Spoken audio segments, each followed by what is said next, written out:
Super, because this is going to be a pretty big focal point for not just us here on the broadcast, but also a lot of these players as well throughout this year. Yeah, we were chatting off broadcast just before we went live about certain players being able to potentially shop themselves around because of their points. And what does that mean? You enter a bit of a black market of points, the points you've got and can bring to another team. Let me in and I can boost you guys up 3 or 4 places and get you a spot in that super. So who knows how that's going to pan out? Who knows if maybe that's why we are seeing sort of shuffling happen now as teams start to cement themselves. I don't want to speculate, but it's a potential. Yeah, I think that is going to be something for us to touch on, right, is the fact that, moving forward into the Super, it is just a little bit of a hop, skip and a jump away from us. This is about a month away that we've got until we're going to be jumping into the actual Super here. So having these teams make these small kind of roster changes here and now in the Pro Series number 4 gives you that little bit of grace period. You can play out this double elimination bracket, see how it all goes. Maybe we see some more roster changes and more scrims and more qualifications have to go through for some of these teams. So that is going to be the storyline for us after this Pro Series, but this is the storylines we're going to be following here today, lads. These are our 8 teams we're going to be having in this double elimination bracket. And Justin, BBR rocking the new sexy logo, by the way, as well. Those guys are going to be going up against the Demons, who, by the way, we need to have this little caveat. This is the 1620 Kings. So these are the same guys that have been playing under the 1620 Kings banner. They are playing underneath the Demons, who have made all 4 of these weeks in Pro Series, and that's no mean feat in of itself. No, and you know what, BBR, it's about time. Come on, how long has it been? No logo? Yeah. Bloody hell. The logo is sometimes the first thing teams get together, right? And, BBR's taken their time, but, it's been in the slow cooker for, 15 years? So probably 17 years or so. Yeah, nice and tender and juicy, so it's good to have that. And, the Demon squad, looking at the roster, they've got some excellent players on that team as well. I think that's going to be a game to watch. Yeah, I think it's going to be pretty spicy for us to check out all across that. And those of you with a keen eye as well, the Chiefs and might have potential running into each other in this first quarterfinal as well. So that's going to be an interesting story for us to tell throughout the entirety of today. But it's time for us to jump into our first series, boys. You guys at home did see that big bolded bracket. And that means that now we're jumping into Immunity versus the Death Rupture fans. And I think it's good for us to start here with this Immunity squad here, Hoots, because those of you, once we jump into this roster, are going to be able to see that it's Junior that's playing here instead of Ogre 1 for Immunity. Yeah, it's a big change. These 4 with Ogre 1 have been a mainstay for quite a while, and so to have Ogre 1 now not here, it's a big change, but I really do like the addition of Junior. I think we've seen him the last couple of weeks, even late last year, putting in some really solid performances across the teams he's been on. I think he fills the void left by Ogre 1 perfectly. I'm really looking forward to seeing how these guys go. Yeah, I'm excited to see what the Immunity squad can do here in the server, and there's a whole lot of insane names that we've got here across the roster, and one big one that steps out to me is Voltage. We're able to catch up with Voltage ahead of Pro Series number 4, so let's see what he has to say.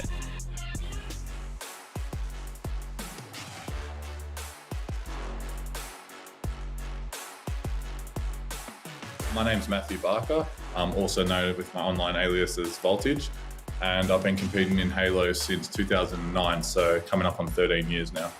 So initially I first got into competitive Halo back in Halo 3 days. Halo 3 was actually my first Halo game that I played, and after playing that for a significant amount of hours, I finally ran into, funnily enough, TE back at the time, which had Benno on it, and I looked at his profile and I saw that he said it was the second best in Australia.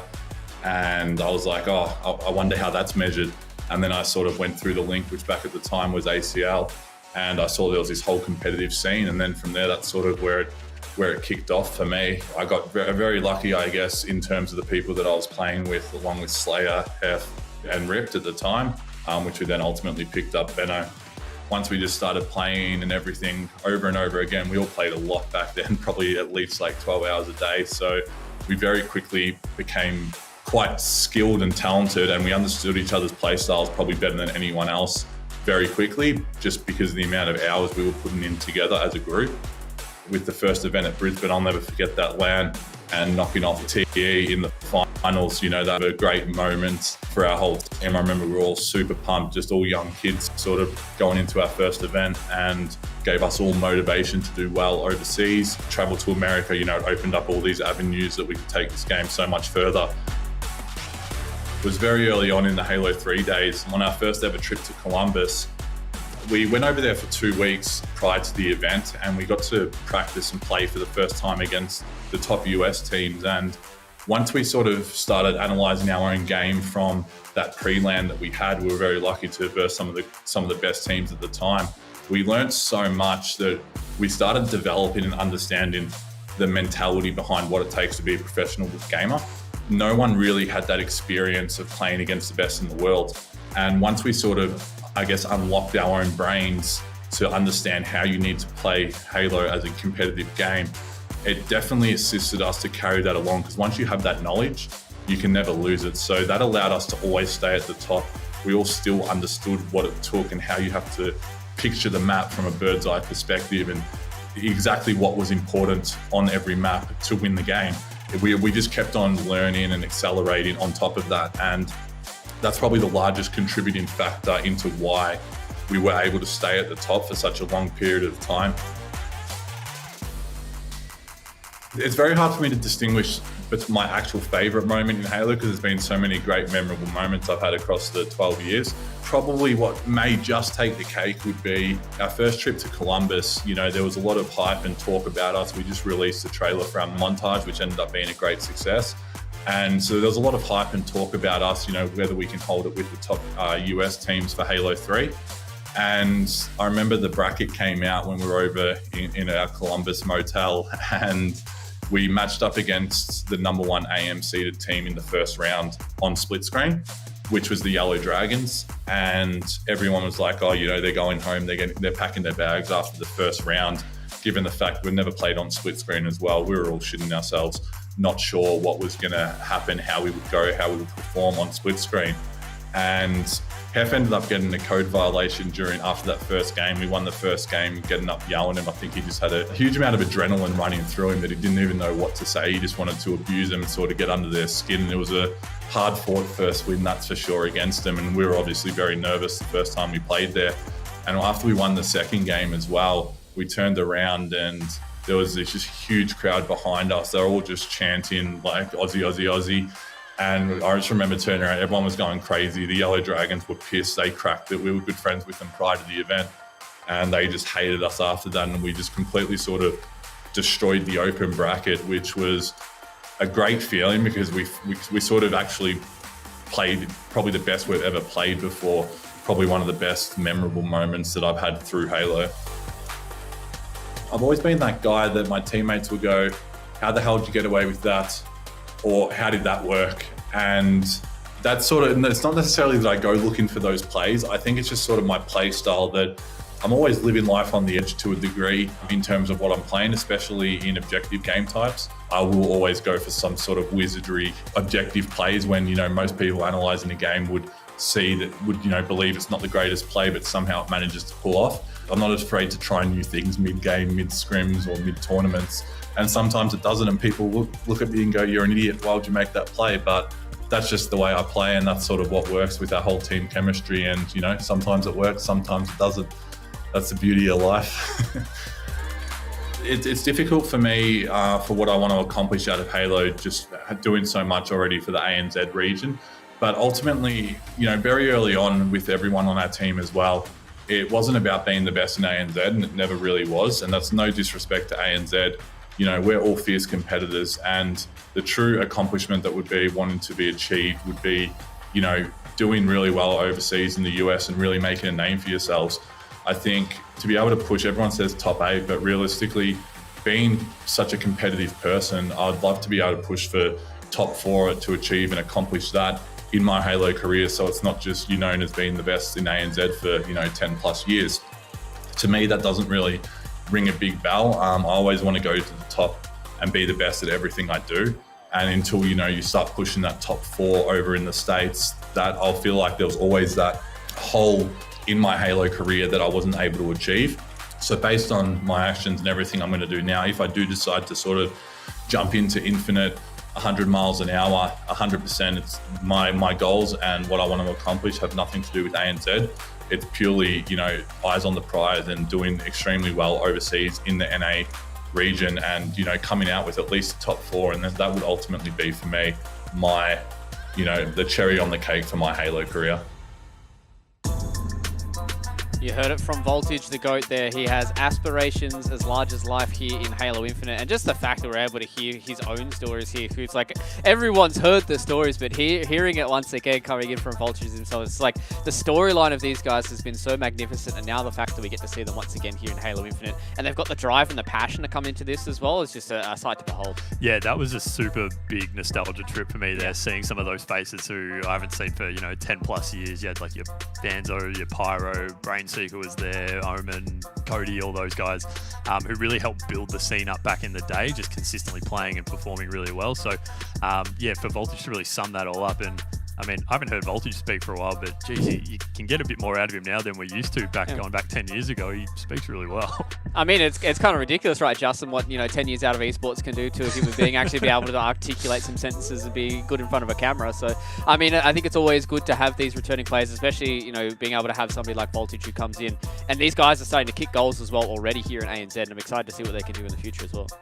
Listen, talking about on camera, like, it always shocks me how massive Taj is. Like, he's barely fitting in the frame. He's like, how's it going, guys? Yeah, look, here to play Halo. He's absolutely huge, but he's also such a great influence on the community, and he's had such a dominant history in the region, and it's good to see that their immunity is back. And honestly, I think it's going to be like riding a bike for these guys, because they know how each other play.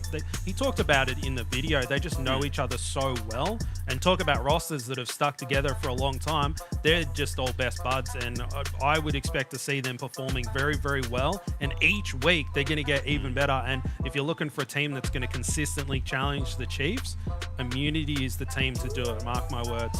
Yeah, especially because it's been 2 weeks since we've seen these Immunity guys be able to play some Halo Infinite. So I'm excited to see what they can do here in Pro Series number 4. But their opponents for today, start to talk about the Disruptor fans here, lads. This has been a team that we've seen quite a lot across Pro Series, albeit they have chopped and changed their roster almost every single week as they come in through here. They're just trying to find the perfect kind of combination, and it looks like this time they have settled on a bit of a different one here, Hoots. They've got Jordan, Apollo, Ryu, and Cluzy. So a little bit of a different change coming in from the Cat fans. They've got Cluzy instead of Rice this time around. So if I'm not mistaken, full controller squad coming in here for the Disruptor fans. Yeah, you called them the Cat fans briefly then, and I can forgive you for that because they have changed team names quite a bit. But yeah, they are back to the Disruptor fans. Cluzy rejoins.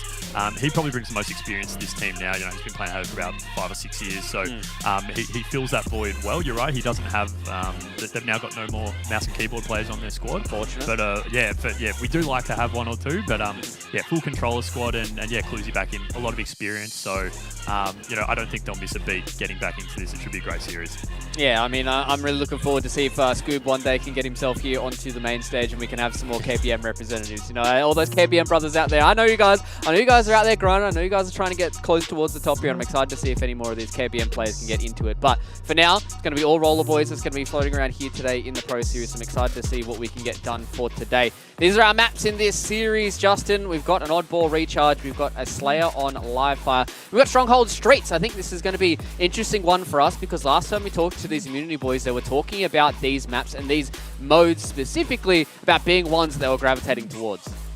Yeah, and it's going to be scary if you're on Disruptor fans. If Immunity's talking about they're gravitating towards these maps and these game types and they're feeling comfortable, that's where you don't want Immunity. If they're comfortable, they're just going to fall back into their old ways and they're just going to start spanking you around. So I'd be a little bit worried for Disruptor fans, to be honest, after you saying that. If Immunity's feeling good, watch out.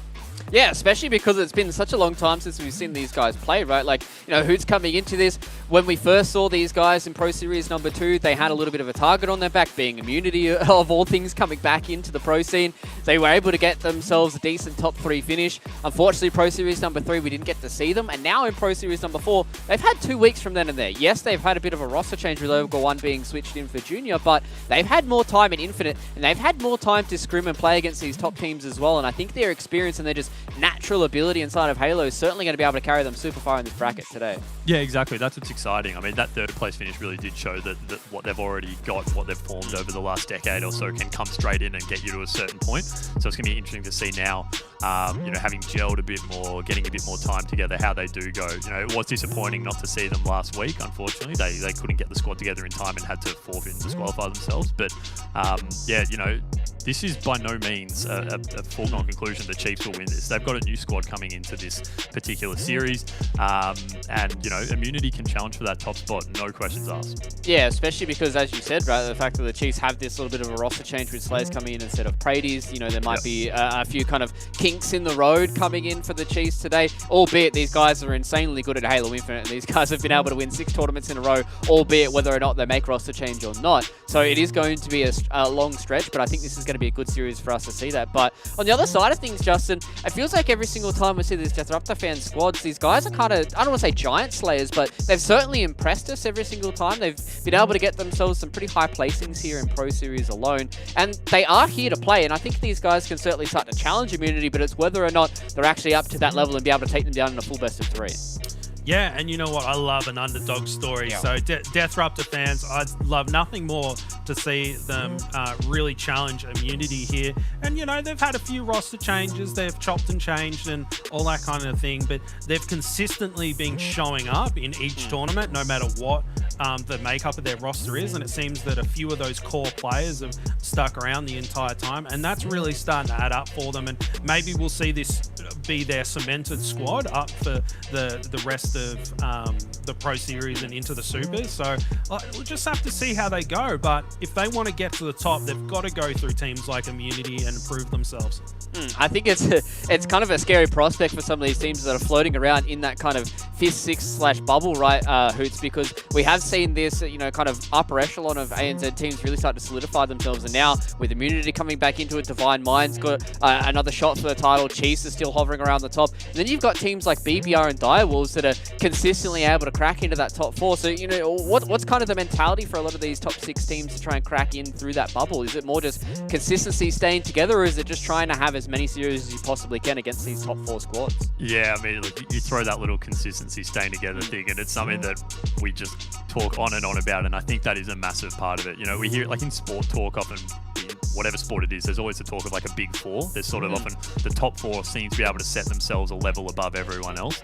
And we are seeing a bit of a big 4 form now in the ANZ scene here. But the best way to disrupt that is to have a solid team, getting to know each other, getting to know where each other's weaknesses are and their strengths are, and to be able to use that to ultimately as a team push forward. And I think that we probably have seen some teams self-sabotage themselves a little bit in that. And again, we don't know various reasons why teams change, but undoubtedly there have been so many changes that you have to assume some are purely driven by just hoping that you can jump up a place or two in a particular tournament. And I just think that is a really short-sighted way to look at things in terms of trying to improve. You might see a gradual improvement at the start, but at the same time, when you have other teams who are staying together the whole way through, they're just getting stronger and stronger, and you're kind of pegging yourself back a little bit. It's almost like 2 steps forward, 1 step back. Yeah, especially when we see like a lot of these cores floating around as well. And that's something we've talked about a little bit, right, Justin? We see, we saw this kind of core of Jordan as well as Rice staying together for a little bit. We saw this core of, Square and Lunchy were staying together for a long time as well. And we just see a lot of these kind of pairs floating around. But when you see these cores of 3/4, obviously, full teams starting to stay together for longer, that's when you can get that consistency a little bit more. And I think these teams are finally starting to realize now that, we've seen some of these teams fall out of the top 4 after a lot of roster changes. So certainly this is going to be these teams saying, all right, maybe it's time for us to sit together to the Super, albeit we might not be top 4 now, but when we get into the future, we should have enough practice under our belt. Yeah, and I think a great team to highlight for that is Direwolves.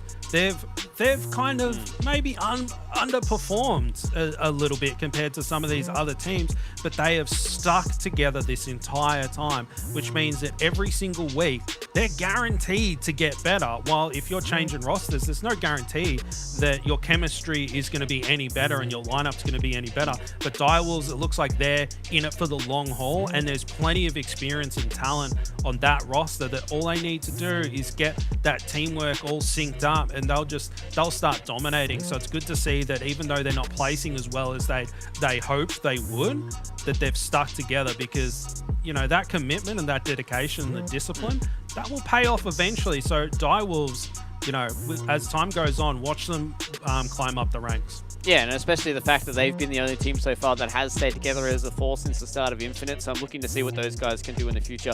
Ladies and gentlemen, we are having a few lobby issues right now. That's why we are starting to talk a little bit more on and on here. We aren't just trying to get as many words out as we possibly can before this series does start. So please pray to the Halo gods that we actually get our series ahead here right now, because I'm excited to see what the Immunity guys can do here. So I guess this is a good time, Hoots, for us to start to change gears a little bit. I was was talking a little bit prior, a couple of weeks ago with the boys Blue as well as Holgi about some of the things that people are complaining about on Twitter. And I think this is a good time for us to start talking about things like the Mangler. Looking forward, what are we hoping for? What are we expecting things to be changing in the future for Halo Infinite? Like, what is your kind of wish list so far for a few nurse and buffs? Well, the big issue, I guess, is trying to balance up what the competitive community want against the casual. And right now, I think the criticism about the Mangler is that at close range, it's just way too overpowered. And not just that, it respawns super often as well. So it's just constantly on the map. Do you treat it more like a power weapon?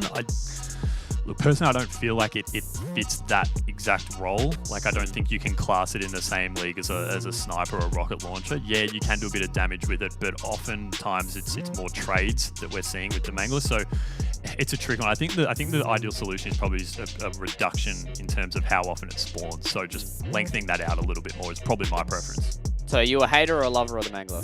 I'm no good with it, so I probably hate it, but it's purely because I'm no good with it. All right, what about you, Justin? How do you feel about the Mangler right now? It has been a bit of a hot topic on Twitter, so I'd just like to get everybody's opinions out there to see where we all stand.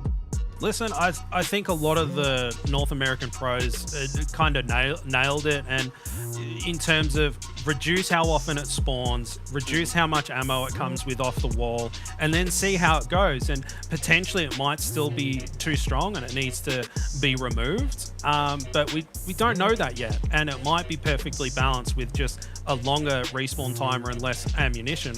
We don't know, or it could be a situation like the automatics were in Halo 5, like the Storm Rifle. The Storm Rifle was a power weapon and it needed to be removed. They just couldn't do anything to nerf it, so they just had to be pulled out. So I think the Mangler has an interesting dynamic on the map, and I don't want to see it go just yet. I mean, you can chop and change settings in my opinion, so just change the timer, reduce the ammo, see how it goes, and then if it's still too strong, maybe change it up. Yeah, I mean, I'm a big lover of the Mangler right now, obviously. It feels good to me. I'd have to agree with everything, you guys have said. I feel like a lot of people are kind of on the same stances where kind of just needs a little bit of a timer reset and needs a lot less ammo. Those kind of come with it, and I think it should be a perfectly good weapon. And I think that's something that we're seeing a little bit more with these teams, whose is across a lot of these Pro Series. It was something that we picked up in the Pro Series number 3, was the fact that these teams are starting to use these, not power weapons, but use these extra weapons that are across the map a little bit more. We've been seeing the Sentinel Beam be used a whole boatload in streets right now, and I think these teams are starting to realize that these extra bit of weapons are actually quite useful on a lot of these maps. Yeah, from Chiefs in particular, we've seen the Sentinel Beam really come into vogue, and then some other teams have started to follow a little bit. Watching Barcode's stream last week, he was talking about how it just at close range, he just absolutely loves it because it melts. And so if you're going into those close range fights, it's just pick it up whenever you can, really, because you can drop those shields so quickly, and it almost can act like a bit of a Mangler at close range, which is kind of weird. But I think the Mangler is a prime example of something that in those first couple of weeks of the tournaments when we were running them in November last year, people weren't using them that often, and now you've seen them, they're just everywhere to the point that everyone wants them gone. So it is interesting how quickly things change, and just be careful what you wish for, because who knows, with a few tweaks that are made, it might make something else too powerful, and then it can just open up a whole nother can of worms a lot of the time. Yeah, it's a very kind of delicate balance right now, and I think something else for us to talk about, Justin, right, is kind of along the same vein as the shock rifle. I think a lot of teams and players have been really abusing that quite a lot on Recharge, and we even saw the Chiefs being able to abuse the fact that the whole left-hand side of Recharge feels like there's quite a lot of power weapons that are floating around there, the camo, the repulsor, and the energy sword that are on that blue side there. But I've been seeing a lot of teams really start to prioritize that a lot more, and even looking towards some of the teams to the open qualifiers. I'm circling back to Nebula once again, shout out to those guys. The fact that it seems like a lot of these kind of power weapons and extra weapons on the map, people are having those more internal timers, and I think we're just going to see teams gravitate towards that a little bit more as we get deeper into Halo Infinite. Yeah, it's a bit tough with Recharge, because that's kind of a map that encourages you to rotate around a little bit more. Like, yes, you're holding setups, but it's not like there's only one spot to hold up and get points in, say, Oddball or something like that. You're meant to be moving around the map and rotating and that kind of thing. So it means that while one team might have the starting advantage. It's as the game goes on, it switches around. It's a little bit more organic. So it's hard to say, but the shock rifle, I think shock rifle is perfectly balanced. I mean, it's harder to use than the sniper rifle, in my opinion. Getting that perfect headshot rather than just one click with the sniper makes it a difficult gun to use. Maybe it's just me, and I'm struggling with it, and everyone's like, bro, it's easy as, what are you talking about? But I'm struggling with it a little bit, and you know, as you just mentioned, the tweaks need to be slight. You don't want to do anything too drastic, and you know, there's a lot of emotions going around on Twitter. It's just like,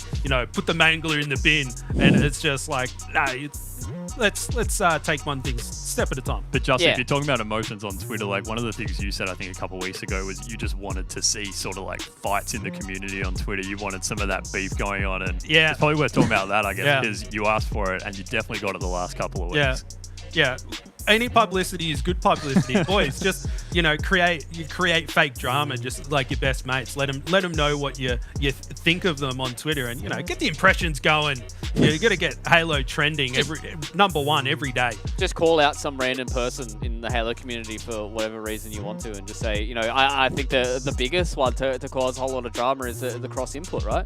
And I think right now maybe we might be seeing a little bit more of these KBM players coming through, because I've seen a whole lot of players be able to climb the ranks of the open input, be able to stack up a lot against these controller players. And I think, you know, maybe we might see a little bit more of a place for the KBM players. Do you see ever a scenario where maybe these KBM players might have a little bit of a more, I don't want to say dedicated role, like every team's going to have one keyboard mouse player, but do you see, you know, kind of advantages for KBM boys? What's going to be really interesting to see on that is Worlds at the end of the year. Do we see in those top 8 teams or so, are we at a point there where we may see a KBM player? Because I think it's still a little bit too early in the piece. We obviously didn't really see it at Raleigh because it was too early at that point. Yeah. But will things change enough? We are seeing more and more come on. I was watching Scootmeister's stream in the ANZ tournament yesterday, and just seeing the way the things that KBM players can do that control players can't,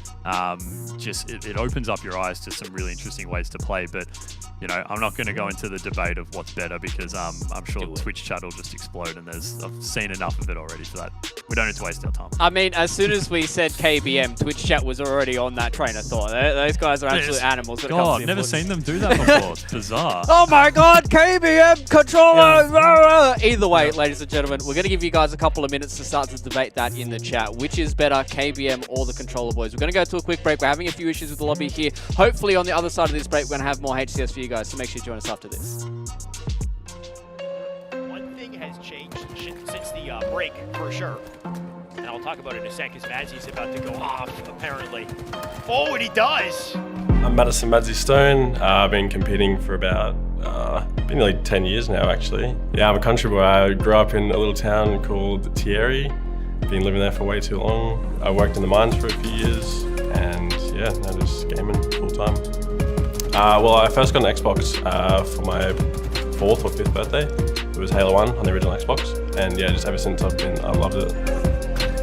Probably off the top of my head is my triple kill against Divine Mine on Recharge. So I was pushing Tower 1, and I seen a guy in front of me. I beat him in a gun battle, and then I seen another player going for sword. So I shot him, he fell off the map, and then one came up behind me, and I outbeat him as well. So I got a triple kill. I think a good reasonable goal is top 8.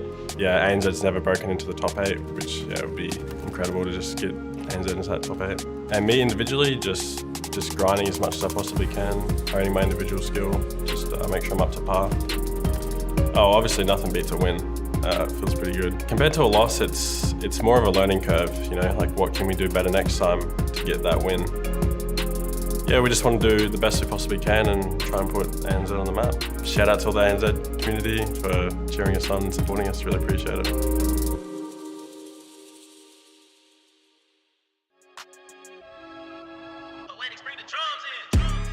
I'm 22 now. I've been competing in Halo for 4 or 5 years. Currently doing an IT degree as well, and working on top of that. So got my hands full, but yeah, getting a bit of Halo in on the side. It's been cool.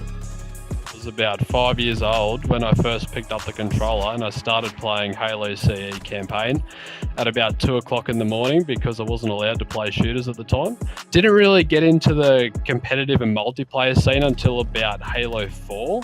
I would say I am a bit more aggressive on the map. I like to think I'm doing a lot more damage and kind of, trying to, direct the team on like where we should be kind of going and playing for. I'd say I'm probably, doing the damage, calling out the players and, trying to find those opportunities. VR and pretty much anything I can really get my hand on. If a preference, probably the mangler. I like running up into someone's face and just smacking them with it and putting them in the ground. It's pretty cool.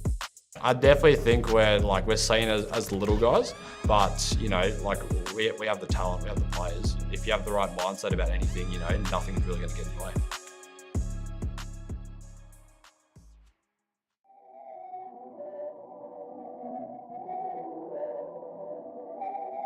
Alias is Dante, full name Luke Green, and on and off competing 17 years now, so it's been a bit of a process, but we're still here. I started off playing Halo 1 and then competitively I jumped into Halo 2. The biggest thing would be Team BBR. That's sort of where we established our name individually as well, so that consisted of me, Ads, Hacks and Berserker. Played all the way through basically Halo 2 undefeated. Halo 2 was definitely my game. I could consider myself being the best in ANZ. I'm sure people can vouch for that.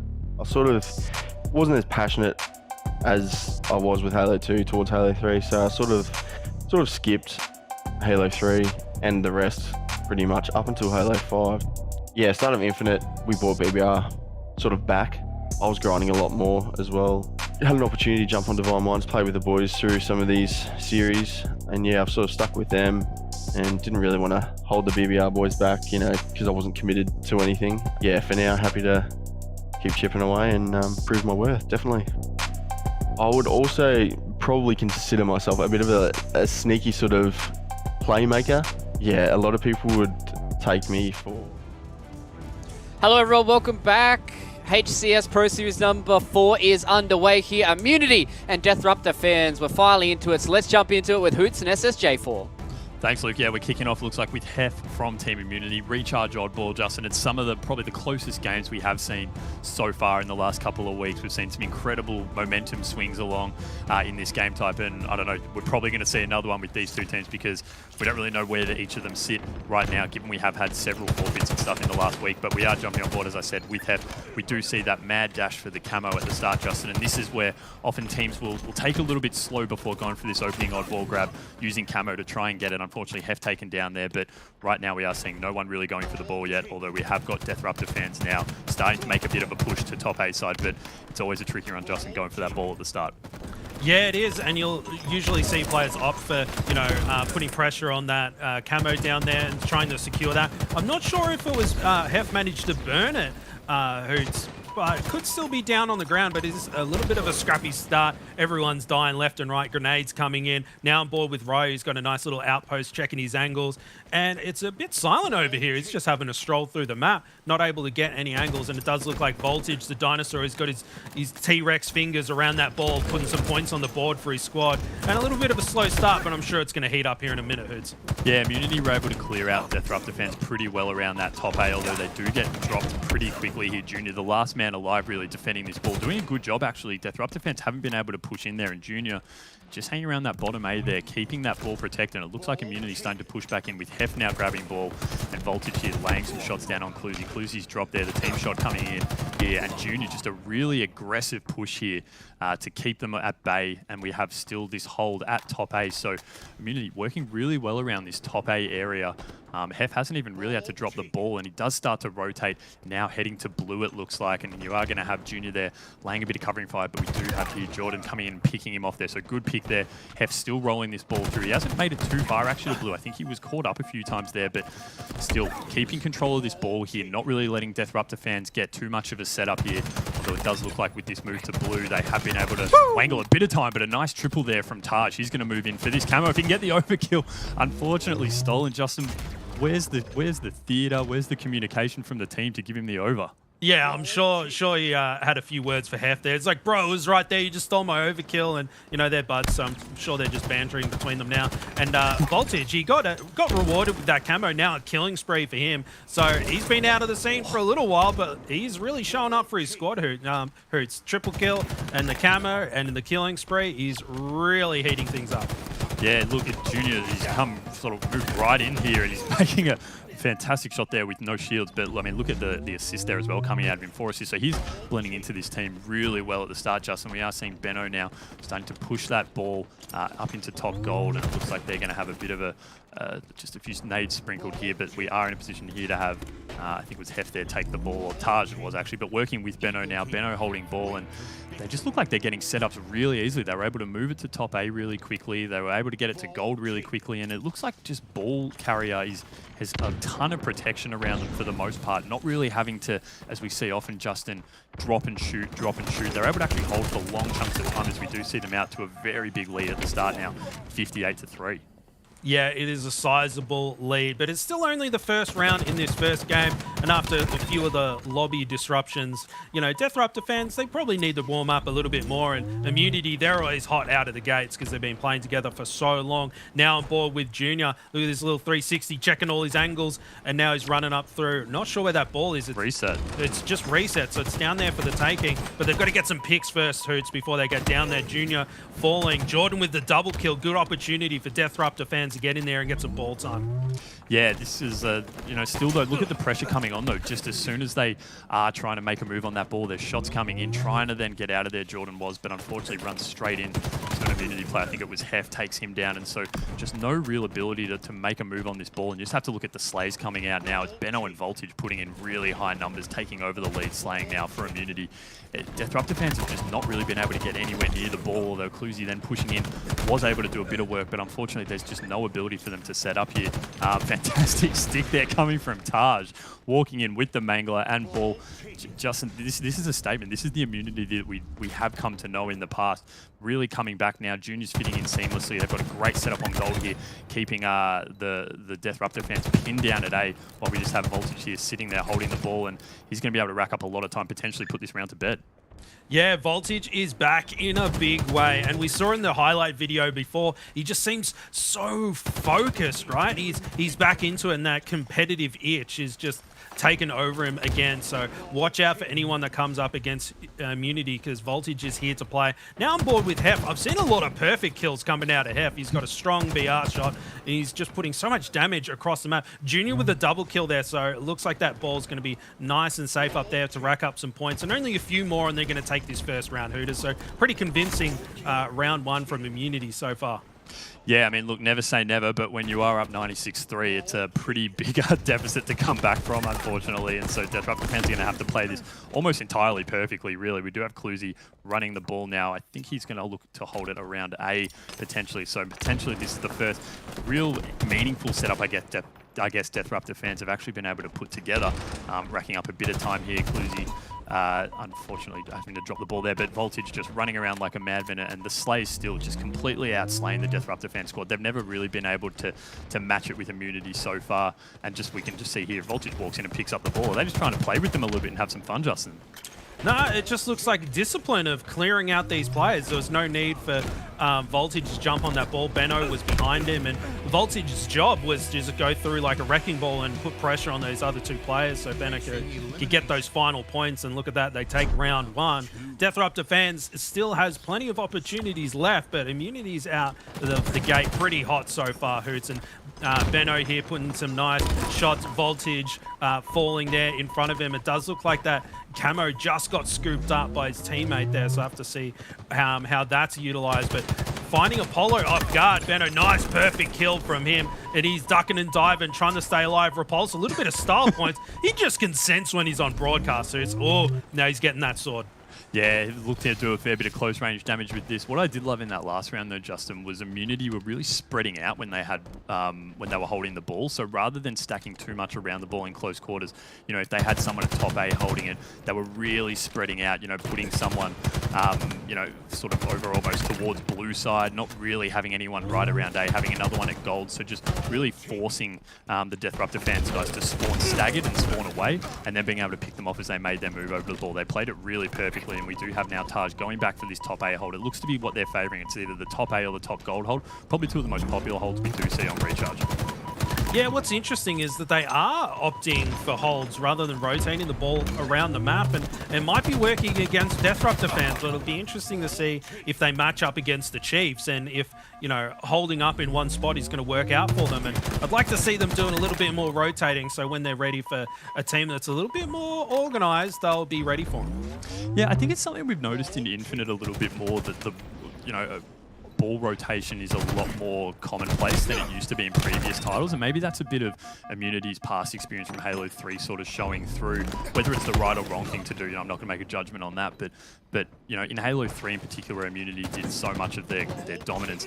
You know, that was more a game type in Oddball there, where we saw teams holding it in one position and just trying to fight out for as long as possible, rather than trying to move it too much. Whereas I think we've seen from the previous tournaments we've had, teams really looking to move that ball at the first sign of danger, trying to get out of a spot rather than to stay and fight. So interesting, Immunity doing a bit of a different attack than most of the teams we are seeing.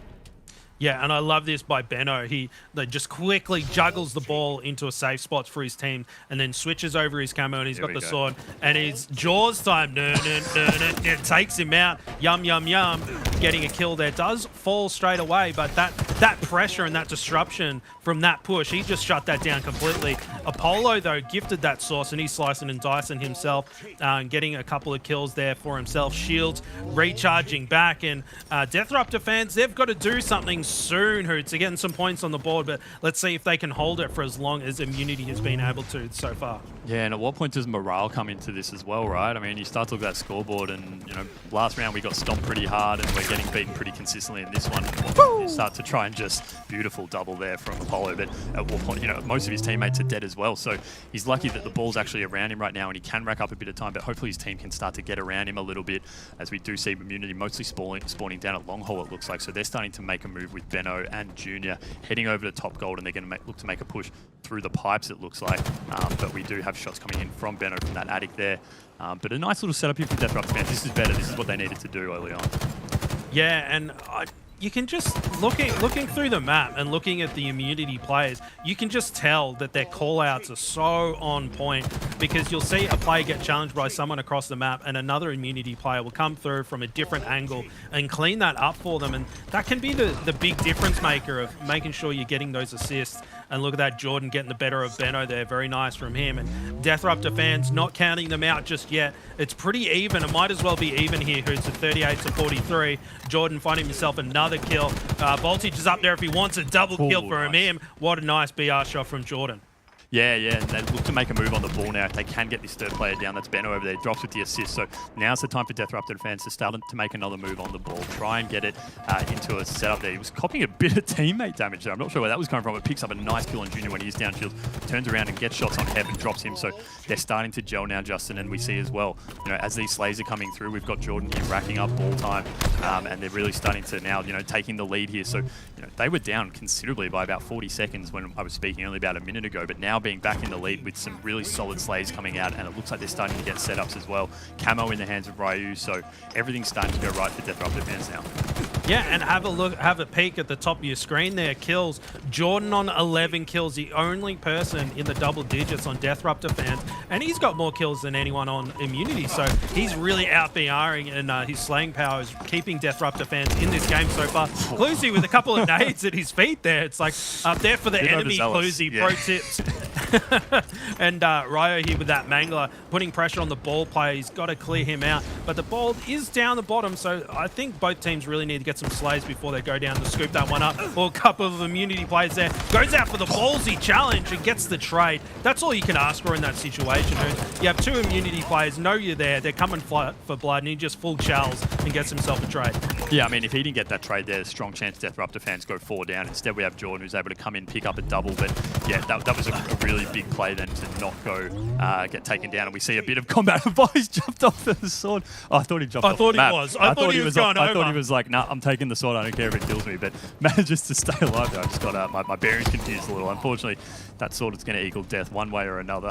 But right here, solid play ball there. Knew that Immunity was storming. So that's good comms there. The ball goes away. And we actually see there 3 Immunity players had moved to blue. So with that ball being play ball, they're in no position to make a play on that. And instead, it looks like Deathruptor fans are the ones who are closest to be set up to make another play on this ball. And when they've got the lead as they do now, with 22 seconds up, only 30 seconds required to take out this round, they're in a really good position here to capitalize. They do, and I think that Camo's still down bottom mid. Oh, he does finally get it. A little bit of a fumble with the shock rifle and trying to cut off those angles, but Benno does fall. Now on board with Junior. I'm glad to see Junior back on Immunity. It's feeling nostalgic right now, Hooters, and he's got that Mangle as well, flashing shields and so comfortable on the map. Like he was one shot and he just throws himself out top mid there, and he could have easily got cleaned up. But I guess that's the communication and the map control that Immunity has right now, that he is able to do that. And look at that quick switch. Hold this. Nice kill from Junior there. He's managed to rack up 15 kills, Junior. So he's back in a big way. But as I say that, Jordan's got 15 as well, Hoots. You can just see the communication from Immunity must really be on point right now. A bit of a pancake attempt there from Junior, and does really well to stay alive, then taking down Apollo with a bit of a play on the ball now. But the communication must have been so on point from Immunity. Then you just notice, because we obviously in this spectator mode have the ability to see where certain players are through walls, but you know, his positioning on the map then, Junior, was just so ideal, avoiding shots when he was one shot, but being in position to put shots on other players. Just fantastic work then, and did a lot to really settle Immunity down. I think they were a bit disrupted before. The Deathruptor fans were you know, just sort of going all out with the slaves, but Junior going on a nice run there, able to solidify things down a bit, but they unfortunately weren't really able to turn it into much ball time. No, but it's still only 20 points of difference right now. And Deathruptor fans, after the previous round, where it was a bit of a stomping, they're keeping it respectable. But, you know, the timer is about to run out. Immunity, they can just run out the clock and keep them away. Apollo, jump on the ball, mate. You're going to miss out, and that's going to be it. Yeah, no, so great win from Deathruptor fans there. Benno was, you know, trying to get his hand on the ball there, but unfortunately shots coming in everywhere and time ran out for Immunity. So Deathruptor fans tie that up at 1-1. And so now we're into a final game. So, you know, that's something that Infinite really provides that other Halo games haven't, this new oddball dynamic where at some point you're going to have to choose whether or not to leave the ball and let the clock time out, or go for the ball in that last-ditch attempt to try and stop the clock while you rack up an insurmountable lead. But off the break here, we do see a pretty even start, a big push for that camo as we typically see, and ball just standing still. It's how most of these games seem to start, but Voltage doing a good job staying alive, just looking down here on the oddball. He's going to pick up, or at least attempt to pick up that the grapple shot there, but we do have camo in the hands of Apollo, and it looks like he's going to be able to get his hands on that. So camo, ball, hook shot, grapple shot, sorry, it's all happening for Apollo right now. He's pretty stacked, and they've got a nice setup here in gold. Yeah, and looks like Deathruptor fans, they're riding high after that previous round win and already getting plenty of points on the board, and they're well set up. You can see all those blue players surrounding him, a little bit of a buffer, a little bit of a fire break from the Immunity boys. And it does look like Immunity is taking their time here. It's just waiting for the time to push, wait for a pick, and then go in and break that setup rather than getting too overly aggressive. As I say that, Hef comes in and he just gets cleaned up there, and more ball time for Deathruptor fans. And he's a burn, and there's another player out there, and he goes out for the full challenge, gets the clean up, and tosses the ball out. Look at this, Apollo, head on a swivel, trying to get those players, gets a call, and there's Junior with a sword, slicing him in half, putting so much pressure there. But Immunity, as much as they try, they can't get their mitts on the ball. It's just getting rotated across Hoots. Yeah, you made a good point before about, you know, Immunity not really pushing and waiting for their teammates to spawn, and that can be the frustrating thing about these oddball games is, you know, you can see the enemy timer ticking up, they're getting more score, and you've got two teammates down and you've just respawned. You want to run in and get there, but you know you have to wait and try and time your pushes, but sometimes those pushes don't work, and it can just be all really frustrating. But Deathruptor fans have been playing this beautifully the last, you know, round and a half now. 39-0 up here. They're playing the play ball perfectly. They're dropping plasmas and picking up awesome doubles there from Apollo. The ball is in the hands of Immunity, going towards gold now, but if you were to make a call right now on who's clearly dominating, it's Deathruptor fans in every sense. They're slaying really well, they're running the ball perfectly, they're knowing when to play ball, all those things that make an oddball victory come about, they're doing really well. Yeah, and now we have Cluzy with that Mangler and the camo, putting a couple of shots on it. He just gets the call out, and look at that. The discipline from Immunity. You go, boys, camo player with a Mangler. We've got to shut him down. And straight away, multiple players shutting Cluzy down, and that's so important. And if you let that player get away, he can disrupt any setup that you may be able to get together. Now on ball with Jordan, puts some shots across map, and a little bit of a desperation over here, getting in the pillar, and he's going to try and sneak into the attic here, and he does make it, Hoots. Shields are flashing. He got past that with the skin of his teeth. Yeah, Immunity just don't seem to really be getting in positions even close to the ball, and when they are getting slays, they're then not able to really grab it and make any time or get a setup started. You know, they're getting kills from distance occasionally, but when they then get over there, they're not really having the teammates to set up around them, and so we are seeing now, you know, Junior on a nice push. Unfortunately, he's only got one teammate alive, and he's dropped there.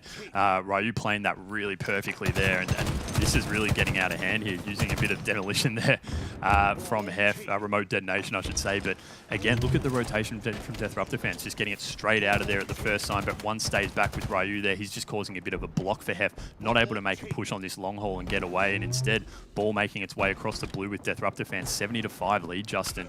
You know, we were saying before, Deathruptor fans had no real chance in that first round, but they've turned it around almost completely. Immunity's been completely stomped out of being able to get anywhere near the ball. Yeah, and I finally found out the reason why they changed back to Deathruptor fans from Cat fans is because they're the underdogs, baby. And they're here to take down the big boys in Immunity. They're almost there. Might be able to take this first game.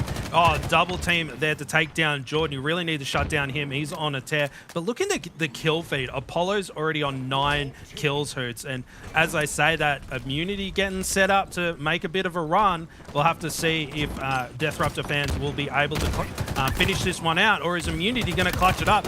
Apollo with another double kill, straight onto that ball to milk as much time as possible, trying to respond to callouts, but not needed. And look at this, Deathruptor fans, these oddball points just fly up so quickly in this round-based system too. I think Immunity, they've got time for one last push, otherwise it's all over, Hoots. Yeah, Deathruptor fans just couldn't break a setup in that first round, and now they're just waltzing straight through, and Immunity, when they're making their pushes, just getting absolutely destroyed.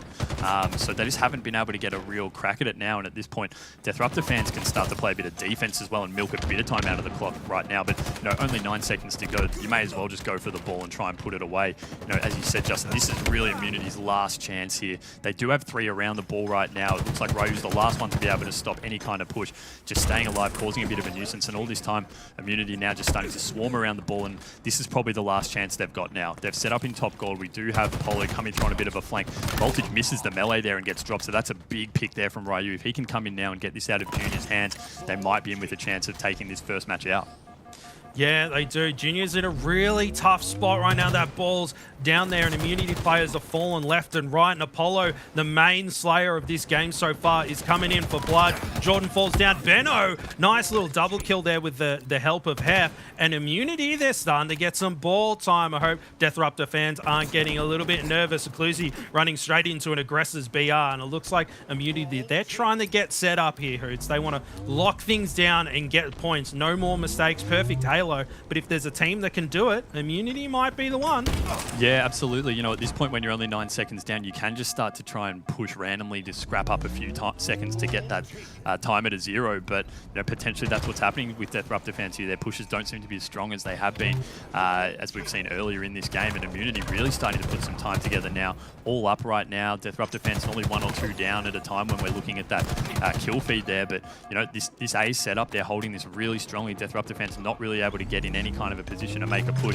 Apollo here, he's going to try and do a bit of work, but looks like he's dropped as well. So if we can get a bit more time for Immunity here, they do have camo as well, so we will see probably Junior look to palm that off once a teammate gets closer. Unfortunately, no one really in a position as they are spawning in gold, so he'll hand that off and can do a bit of work here in top 8. Unfortunately, that camo goes to waste really before the Deathruptor fans can get over here. So they've still gone pretty much unanswered here, Justin, and they're only about 15 seconds off, so they're still definitely in this. Yeah, and I don't know, for those playing at home, just have a look at how Immunity has been baiting and switching everything. Benno comes in, triple kills there. That's one way to keep a setup alive. Has to win this 1v1. Cluzy comes in, and has he clutched that up for Deathruptor fans? It looks like he might. Wow. You hate to see it. Vitage, unfortunate, but Cluzy clutching things up. And Deathruptor fans, they take map 1. Unbelievable. Yeah, it was such a dominating performance at the start in that opening round for Immunity, and we thought, well, this will be an easy 1-0 in the series at least to get us started. But that turnaround was massive in that very last fight. Then you saw Benno pick up that big, was it a double or a triple? I think it was. It ended up being a triple. It was a triple, yeah. And Taj just had to come through on He had one job. Yeah, unfortunately couldn't do it, and that was all she wrote, really, because at that point Immunity had the full gold set up. You probably would have seen the Deathruptor fans spawning over at blue or somewhere like that, and they would have been able to rack up another 15 or 20 seconds at that point with a solid hold, but it just wasn't to be. And they're just these little moments that we see, and we saw last week with BBR as well, just unable to do them, and that's the difference maker. But I mean, look at the stats here. I mean, Benno putting up huge damage, 12,000 damage. That's the old Benno we know, but just as much. We're seeing 2 10,000s come out of Ryu and Jordan on Deathruptor fan side. So a lot of damage being thrown out in that game there, but oh geez, that's knowing Voltage, he'd be hitting himself over that one, I think. Yeah, game 2, watch out for Voltage, because you do not want to poke T-Rex. He will come out and bite your head off like you're a goat. Now, Benno, he just performed, I think it was 46 kills or something silly like that. He was just dominating that whole time. And Apollo, he was Immunity's kryptonite that game. He was putting up big numbers and creating opportunities for his squad, because Immunity, they set up so well, Hoots, and you really need to take out a couple of players so you can push in. You can't be blind. And, Apollo, he was that one smacking down the door and getting the picks and allowing their team to get control. Yeah, it's got to be a big morale, a bit of a sap on morale for Immunity to lose that one. They would have gone into that second round feeling pretty damn confident, but on the flip side, Deathruptor fans feeling really good about themselves, you'd imagine, being able to turn that around so quickly. We move into now the Slayer live fire, but I think this was it. Oh no, I thought that was the end bit. Sorry, but I guess they've been around long enough, the Immunity guys, that they can pick themselves up and move on to the next round. They've done it before. They've competed on the international stage multiple times. They know what it's like to be down and out and make big comebacks. So, they've got a chance to turn around. We move to a Slayer now. Less objective to worry about. Straight slays. And, we saw what Benno was putting out before. If he can put another game up like that, that can go a long way into making this a 1-all series and go into a deciding game 3. Yeah, you know what? I reckon the Immunity boys are being super cash about it, and they're probably just giving Voltage stick about losing that 1v1 at the end. It's like, Taj, why didn't you just win that 1v1, bro? It was easy. It was one shot, and he'll go, shut up, guys, shut up. And I'm sure they'll bounce back in the next one. They're not a team that's gonna lick their wounds and feel sorry for themselves. They'll be back game 2, mark my words. Yeah, 100%. It was just, before we get into that next game, it was great looking at that interview with Taj earlier, showing some of the stuff they've done in the past 10 years as Immunity. And, he spoke about that montage in particular that came out back in the Halo 3 days. And I'm sure anyone who's watching right now, if they were around back in the Halo 3 era, they'll remember that Team Immunity montage. It was absolutely massive, considered by many as, probably the greatest Halo 3 montage of all time. Production value was insane, and to see all that kind of stuff, it's easy to forget just how big they actually were. When they went to their first MLG event, that was back when international teams didn't really attend MLGs that often. You'd occasionally have a European team or two go across, but when they went over there, they were just the talk of the town coming back, making that crazy run they did through the open bracket. And it's great to see them back competing, and the old school in me really wants to see them back at the top where you kind of feel they belong a little bit. Yeah, absolutely, and a bold statement. Greatest of all time? I'm more of a straight ripping kind of guy, Tom Taylor, T-squared. Where's the home I'm bias? all about that. Where's the home bias? Yeah, I don't know. Maybe it's that straight ripping logo. It's just so unbelievably sexy. I can't get over it. But moving into this next game, it's a Slayer game, and we did see Benno putting up big numbers and Apollo answering that the best that he could. But I think Immunity did outslay them by considerable margin overall, so. And a lot of damage on the Immunity side. I think there was only one player that didn't crack 10k, so it'll be interesting to see how things go. But maybe Deathruptor fans, they might be feeling good and say, boys, we just took down Immunity, and it was like a proper lineup of Immunity players, wasn't just a throw together squad. They've got to be feeling good, so maybe that momentum will carry them to another map win. Yeah, let's keep an eye on Junior in this one in particular. I'm keen to keep an eye on him. He was started really strong in that old ball game and then seemed to probably just peter off a little bit towards the end. We are starting off with Junior, so thanks to the guys in the back of production for teeing this one up for us. Starting down bottom low, looking like he's going to try and make a move for that heat wave at the start here. You know, we've seen that used up close like a shoddy, where people are able to really take control of certain areas of the map, flipping it to that vertical setup here. But Junior, as we see there, right on Jordan there, and he's in a position now to look for this power up. But a snipe in the hands of Apollo. Nice assist there coming through from Closey. So they're looking to lock this tower down as this power up has spawned, and I believe Immunity have grabbed it, Justin. I'm not sure if you saw that get picked up anywhere.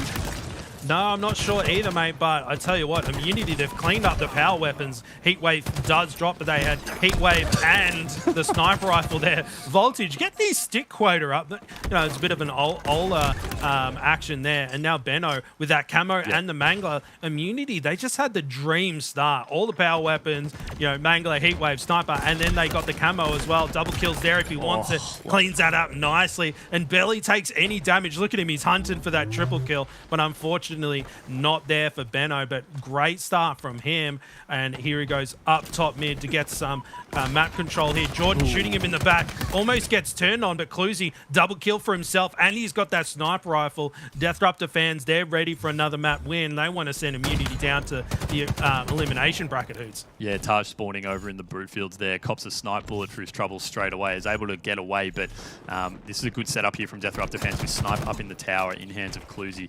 He can look to also move over to this nest and provide a bit of cover fire over in the yard on that side, but instead just holding here in the snipe tower is Voltage just poking his head out there. He puts that away, scared of that sniper rifle coming out, instead just the BR coming out for Cluzy there. Nice assist, helping Apollo on that kill with Taj, and not sure what he's really staring at there on the wall, but a bit of a repulse. Was that a repulse on repulse? I don't know why he went flying there. That was very strange. That was like a Dragon Ball Z beam battle. They just launched each other backwards. And now on board with Ryu, he's still got another repulsor charge there if he wants, and he's just Hail Marrying grenades across map there. I think that camo might have just popped up now. Unity Junior, 3 kills on the board and 3 assists, so he's pretty even. Oh, but Voltage with that heat wave and the camo, he's probably angry about that last game, and he's out for blood now. Who's nice, but he's been spotted. Look at that. Velociraptor eyes just spotting him straight out, and he falls right away. He's got to be upset about that one. Yeah, Voltage should know more than anyone that when, you know, as a dinosaur himself, when you move, that's when you can be picked up. So he's with that camo. We have seen vision's based on movement, exactly. Mate. He should know. We have seen in Infinite that, you know, people are able to spot that camo relatively easy. I think more so than previous iterations. So that camo does, you know, if you got keen eyes, you can spot it. And as we saw then, Voltage, he was moving up to that nest, but there was someone in the B stronghold area that was ready to just put a few shots into him, and unfortunately couldn't put that heat wave to use once he got up to the nest. But 17 all right now, really close game. We are seeing Benno and Voltage and Hef all leading, equal leading the slays for Immunity. But you know, on the Deathruptor fan side, Cluzy leading with 6, and you know, it's a very even one. It's hard to split right now with Disruptor fans taking a slim little lead of 2 kills, but you know, Cluzy's just been hanging out in this tower for a long time. We do have a sniper in the hands of Junior, and you know, let's see. It could be interesting to see if he tries to make a move on that sniper tower to try and get Cluzy out of there, and then for Immunity to look to push in and maybe take a bit of control on that end. Yeah, and it seems very static, Hoots. They're not really pushing, rotating around. They're just kind of holding areas and playing very patient. And it does look like they want to get those picks before they do anything. He misses the first 2, but hits the nice no-scope there. He does fall, and Benno was there to clean things up. Hef also with some help. And the scoreline is completely even right now in Immunity. They go through, break the setup. Cluzy just hanging out in the tower, as he always does, trying to stay alive. He gets repulsed backwards, and look at that. Cluzy just holding down the fort in tower there. Yeah, look, we've seen, you spoke about before that the pace seemed to drop out of the game a little bit. It definitely did, and we had a frantic moment there, but we've seen in some of the NA Pro Series, live fire team Slayers not even getting to 50 kills, where teams are, you know, just letting the clock run out. So the pace really can drop out. It reminds me a bit about what the pit turned into towards the end of the Halo 3 days, where teams would really take the pace out after the first opening power weapon pushes, and this camo's been used pretty effectively by Junior. Their nice connection on Ryu, finishes up with the BR. So he was able to provide a few assists with that camo and help Immunity skip out to a little bit of a lead here with 3 kills. Benno needs to keep an eye on the brute field ramp to the left there, because he is going to have a few Disruptor fans players sneaking up. Apollo there, he's caught unawares fighting someone else, and he pulls out the Mangler there, but unfortunately can't get it off in time. And it's still very even. Like, no one's really able to pull away, Justin. No, and as you say that, it's just, one team gets a couple of kills, a little bit of a lead, and then the other team just responds. It's back and forth, but you know what? We say it every broadcast, Hoots. Once you get past that 30 kill mark, that's when things really start heating up. And we have Ryu there. He's got 3 sniper rifle bullets to play with. Finds one nice little headshot onto Vitage there, copping one to the skull. And Ying, a little bit of confidence there from Ryu. He's got to find himself another one. A player does fall. They don't do anything with that pick. It's so static, Hoots. It's kind of, I'm so used to, hey, boys, we've got to pick. We need to push in. And Benno comes in with that heat wave trying to clear him out. And Ryu doing his best to stay alive. Jordan comes in with the assist. And here comes Junior trying to clear him out and only gets the trade. So that sniper rifle there, I think all the bullets are out, but it's still completely even, Hoots. Yeah, Ryu looked to the ground there to try and toss a bank nade. Unfortunately, didn't have any in his back pocket, and he was dropped. He was in an interesting position there. He had the snipe, but he also had the top tower. And although all the fighting was happening in brute fields, he didn't want to give up that top level position, which I kind of understand, but at the same time, when so many of the Immunity players were over that side of the map distracted, he really could have moved over to that ramp there and potentially put a few shots in across, so wasn't able to do it, unfortunately. He's dropped there with the sniper in hand, and we do have here Benno moving in on a bit of a tear. He's up to 12 kills now, Justin. He's starting to feel it. I thought that was a connection there almost for the triple, but didn't count. But Benno really just starting to move freely now. He's trying to take a bit of this slowness out. I think he'd prefer to play at a more frantic pace. Yeah, he's definitely getting more aggressive. He's just hit the NOS button a little bit, and it is panning out for them a little bit. We got 4 kills in the lead for a Team Immunity. Benno with plenty of heatwave ammo to play with as well. Not sure what happened with that camo, and the sniper also fell down by the camo podium as well, so not sure whose mitts that ended up with, but Benno, he's just done a full lap around the map there. Yeah, and he didn't find anyone. Yeah, no, he's got the Olympic fever on just running laps. But this is probably the biggest lead. They were out to 5-kill lead. Then it was the biggest lead we've seen in the match so far. And we have got Junior here putting in some nice beatdowns there on Jordan, I think it was, and he's got the snipe in his hand now. So they can sit back a little bit now, Immunity. They don't really need to push. They've got the power weapons. They're now set up in A. Jordan here's going to be caught pretty much by himself, and he's going to try and get the hell out of there. A smart move by Jordan to push back. They can't really afford any trades. They can't really afford any deaths now with Immunity starting to move in. But there is only a 3-kill gap, so one good push here and a pick from Disruptor fans can enable them to come through, start to overwhelm and collapse on Immunity. But Junior can just poke away with this sniper rifle and keep them at bay. He can, and that camo is about to pop. There's about 20 seconds, and Immunity, it looks like they're trying to set... They're setting up for it, Hoots, and killing spree for Junior. That's what's getting him back in this game. Apollo not going for the cleanup. And look at the pressure on Disruptor fans to get them. And look at this, 2 kills the difference right now. 46 to 44, Hoots. We've got ourselves a nail biter. Yeah, 2 in it. Benno pushing through here. He has that. I thought he had a Mangler in his back pocket. This camo is popping now, so we are seeing the push in from Immunity to try and secure this camo. Jordan's pushed back. Benno should be in a position to get it and put it in. He manages to plant it, so at a minimum, this is going to be burnt, which is great play by Benno. Great result. They don't want that camo coming through. They just need 1 kill left, and Benno now in a position to run around quite freely. He's got Ryu sitting there on the sandbags. Hef coming in to, I think, get the cleanup there, which he does. So fantastic work there from Immunity. They had a bit of a, almost, Disruptor fans were able to come back a little bit and put a bit of a scare into them, but they maintained their composure. Got that camo, which was really important to keep that out of Disruptor fans' hands, and that helped secure them the win with Benno. They're able to move freely in the brute field, put some shots in, call it out to Hef, and then that's all she wrote. 1-1. Yeah, and this is something that you'll see from Immunity consistently is committing to those power weapons and power-ups. They create opportunities to take control of the map, and Immunity, they're just so disciplined with making sure that they're getting those things. You can't let the other team have them, otherwise they'll have the advantage. And in the end, 50 to 45, a couple of camos going Disruptor fans' way, and they might have been able to take that one, Hoots. Yeah, Benno, 14 kills, 8 deaths, and 10 assists, I think it was. So just absolutely massive. He actually put the least shots out for his team in terms of shots hit, but 10 assists is massive when you're putting in those kind of numbers. 4,305 damage, really huge there. And we did see Jordan going equally massive for Death Rupture fans. So he was putting in some big efforts as well. Unfortunately, Jordan actually just looked like I think he would end up almost even in terms of KD, which KD obviously is not completely the be-all and end-all, but just, you know, when you have Benno there putting up those 14 but only dying 8 times and the 10 assists, that's just really helping his team get away with the win there, and you could say, you know, the difference maker in the end. Yeah, and you know what, the KDs when things are that close, like if you're going even, it's not too bad, but Benno's the outlier there. He just went cute double-digit assists and then like +6 or whatever the maths is on that one, and Cluzy off the map, unfortunately. They're just force pushing each other off the map.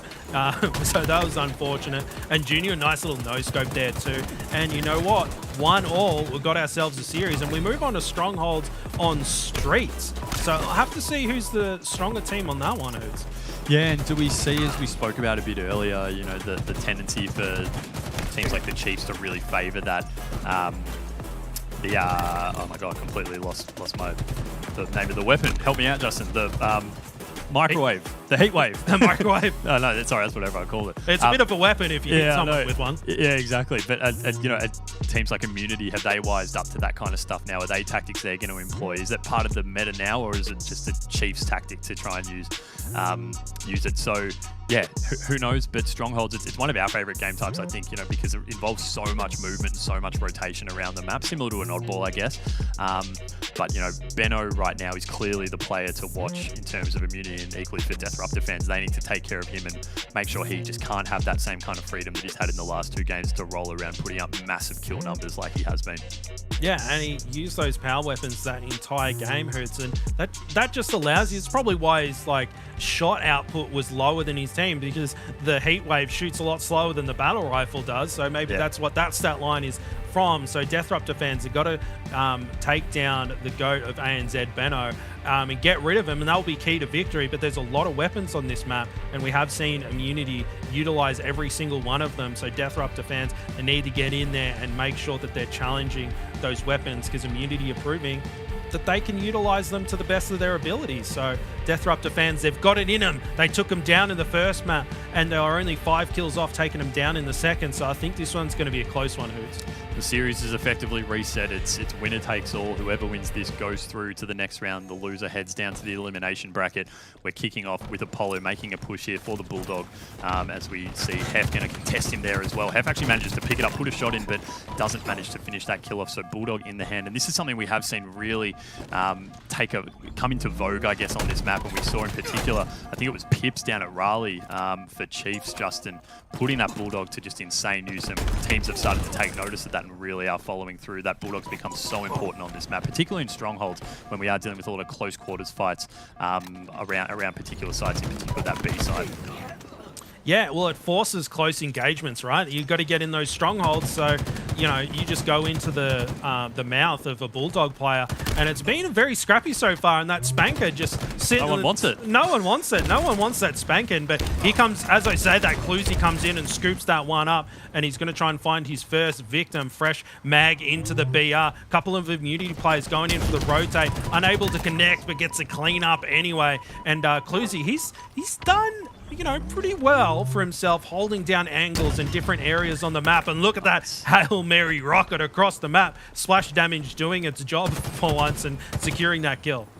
I love the spot by Benno there in red, just jumping up and down and managing to stay alive. It looks like Death Rupture fans will probably be able to put him out of his misery there. Although Jordan does get dropped by Benno there. So Benno, great job staying alive there, pushing into B, and they're actually going to get the cap out of that. So they stopped the triple cap momentarily for Death Rupture fans. They had it just for a little bit, but that has enabled them to get right back into this match now. We're going to see them pretty much overtake Immunity. Early stages, obviously, but, you know, just shows those little instances, Justin, where you can stay alive and just help out your teammates slightly, and it can be in the end result in a 2 or 3 kill swing and put the numbers right in your team's advantage.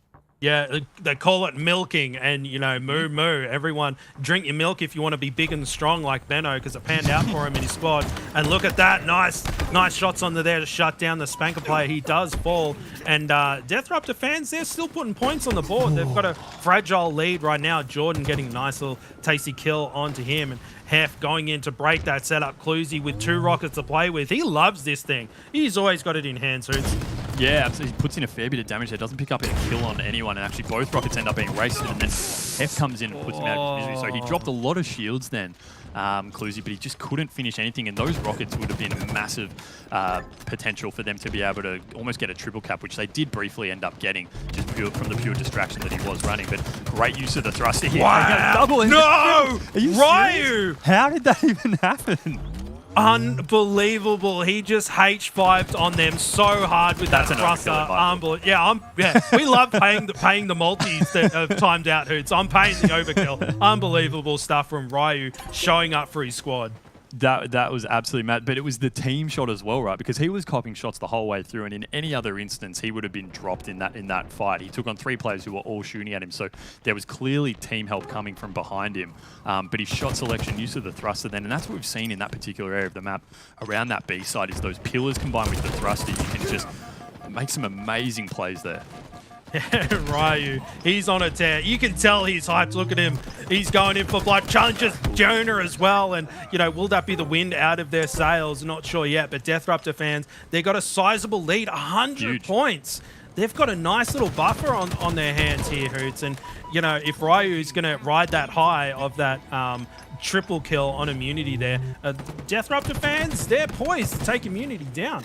Yeah, Immunity have been holding this B side pretty much the whole time, but Death Rupture fans have just said you can have that one, but you're gonna have to get through us at C and A, and they just haven't really been able to do much there. We do finally see it looks like a partial cap coming in here on C, but Cluzy's gonna be able to shut that down as soon as that picks up anymore. Hef coming in to take on the one-on-one now, but backs down. Smart work there by Cluzy. He does have help there, and comes in from Jordan. So they're not really making too much of a push here. It looks like now with 3 down for Death Rupture fans momentarily, and rockets in the hand of Voltage, that they should be able to make a push on B, but Voltage just has a grenade explode in his face and can't do anything with the rockets. They at least do get the 2 caps, but geez, rockets in the hand there, and getting 2 caps would have gone a long way to help Immunity bring this deficit back a little bit. Right now though, they've been stopped scoring already. The A side's being captured by Death Rupture fans. Yeah, it is. It's so unfortunate. And as you say, if Taj managed to win that, they would have been really poised. 2 caps and the rockets. But Immunity, they're in big trouble right now. They're scoring right now, but it's really fragile. They just seem to be scrapping together points, not really holding any setups and rotating around nearly as well as Death Rupture fans. Junior comes in, easy back smack there, double kill there, triple if he wants it. Nice grenade placement, goes over for the challenge. Sorry, mate, not quite right. You can't secure that triple kill when you shouldn't be getting it. Junior does fall. Yeah, I think, was there almost a bit of self-nade on there as well? I think he just was a little bit too eager and pushed in and ended up doing a bit of damage to himself. I thought he had the player there dead to rights in the B side, but unfortunately just wasn't able to do it. Look, Immunity are starting to get back into this a little bit. We are seeing them at least contest multiple sites at once, although as soon as they do get this B cap and start scoring, Death Rupture fans just move into A and start to put a bit of work in there as well. So, it's got to be frustrating for them. They're trying their best to get back in it. Jordan here putting a cap on the B side, and Voltage is going to come in and try and put a stop to this, get some shots home. Nice use of the thrust there to try and just get around that corner quickly. But resetting this B, but Death Rupture fans just moving in really quickly. Cluzy there dropping Taj, and yeah, it is starting to still get out of the Hail Mary there coming from Benno, which is very handy, but it is starting to get a bit out of hand for them, Justin. It's going to be a tricky one for them to turn around, especially when they were just facing another triple cap momentarily, but it just shows how much Death Rupture fans are getting around the map and locking these sites down. Yeah, I'm not seeing as much baiting and switching from the Immunity boys. They're usually playing so in sync with each other. But this game, it's a lot of 1v1s, a lot of single pushes, and Junior securing himself a kill there. But they need to do something quicker. Yeah. It's because that scoreline has really bloated out. And look at that. They're teaming up. Ryu goes for the challenge in. He's trying to play his life. Jordan's there. Should be an easy kill for someone like Junior. He gets that in and gets away with his life. This is huge for Immunity. Junior there with that Bulldog holding down that stronghold. This could be the key for Immunity. They've got to make this push. They've got to do it now.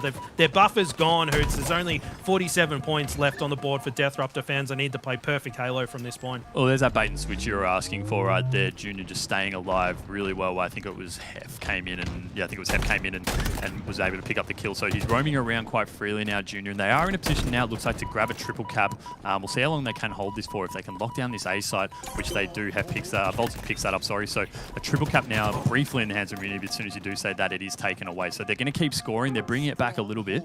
And, they've got Death Rupture fans on the back foot a little bit now. Once you do have your setup broken and that dominance you might have experienced early in the game, it can be difficult to regain that. Death Rupture fans are now going for this C cap to try and at least, get the scoring back on their side. But Immunity are now the ones who are moving in and putting any stop to Deathruptor fans scoring. Yeah, and Junior is popping off. 14 kills for him. He's just gone on such a nice little run, and Immunity putting points on the board. And Deathruptor fans, they've been on 203 for a long time, and Immunity are just really starting to creep up. Junior, look how comfortable he is running down their bottom mid. Cluzy's around the corner, gets the better of him. Perfect kills from Apollo, trying to find himself the second. He's got a lot of pressure, gets away with his life. How does that happen? No, he does get cleaned up. That's very fortunate. Ryu going in, trying to get that B stronghold. Triple cap for Immunity. Is this Rockets where they come back? I think Benno picked up Rockets. Yeah, we see there Benno with the Rockets. So there they are. Needed exactly this, and the triple cap's huge. You score so much quicker, and they're bringing this right back now. Benno putting in more work. They can go back and try and get this triple cap again. If Benno can drop Cluzy there, you do see the push from Immunity coming in. There's one more behind Benno. He's got to turn around, which he does, and we see the help coming in there from Junior. So almost a triple cap. The B side is being taken, but Immunity are running around a lot quicker, and every time we look at the scoreboard here, we are seeing 2 down, 3 down for Deathruptor fans. So they're working really well, keeping them back and just keeping them really staggered in their spawns. Yeah, this is the Immunity we wanted to see, and they're coming back. That scoreline is just shrinking and shrinking. And look at that, they finally shut down Benno that was going on a huge tear there. And Voltage trying to get those Hail Mary nades across. Deathruptor fans almost got that B stronghold. They're going to start putting some points on the board. Immunity doing so well, but they might fall short unless they do something soon. That AR's on the wall, Voltage. You know, use the automatics. It's the key to victory. Grab it for yourself, mate.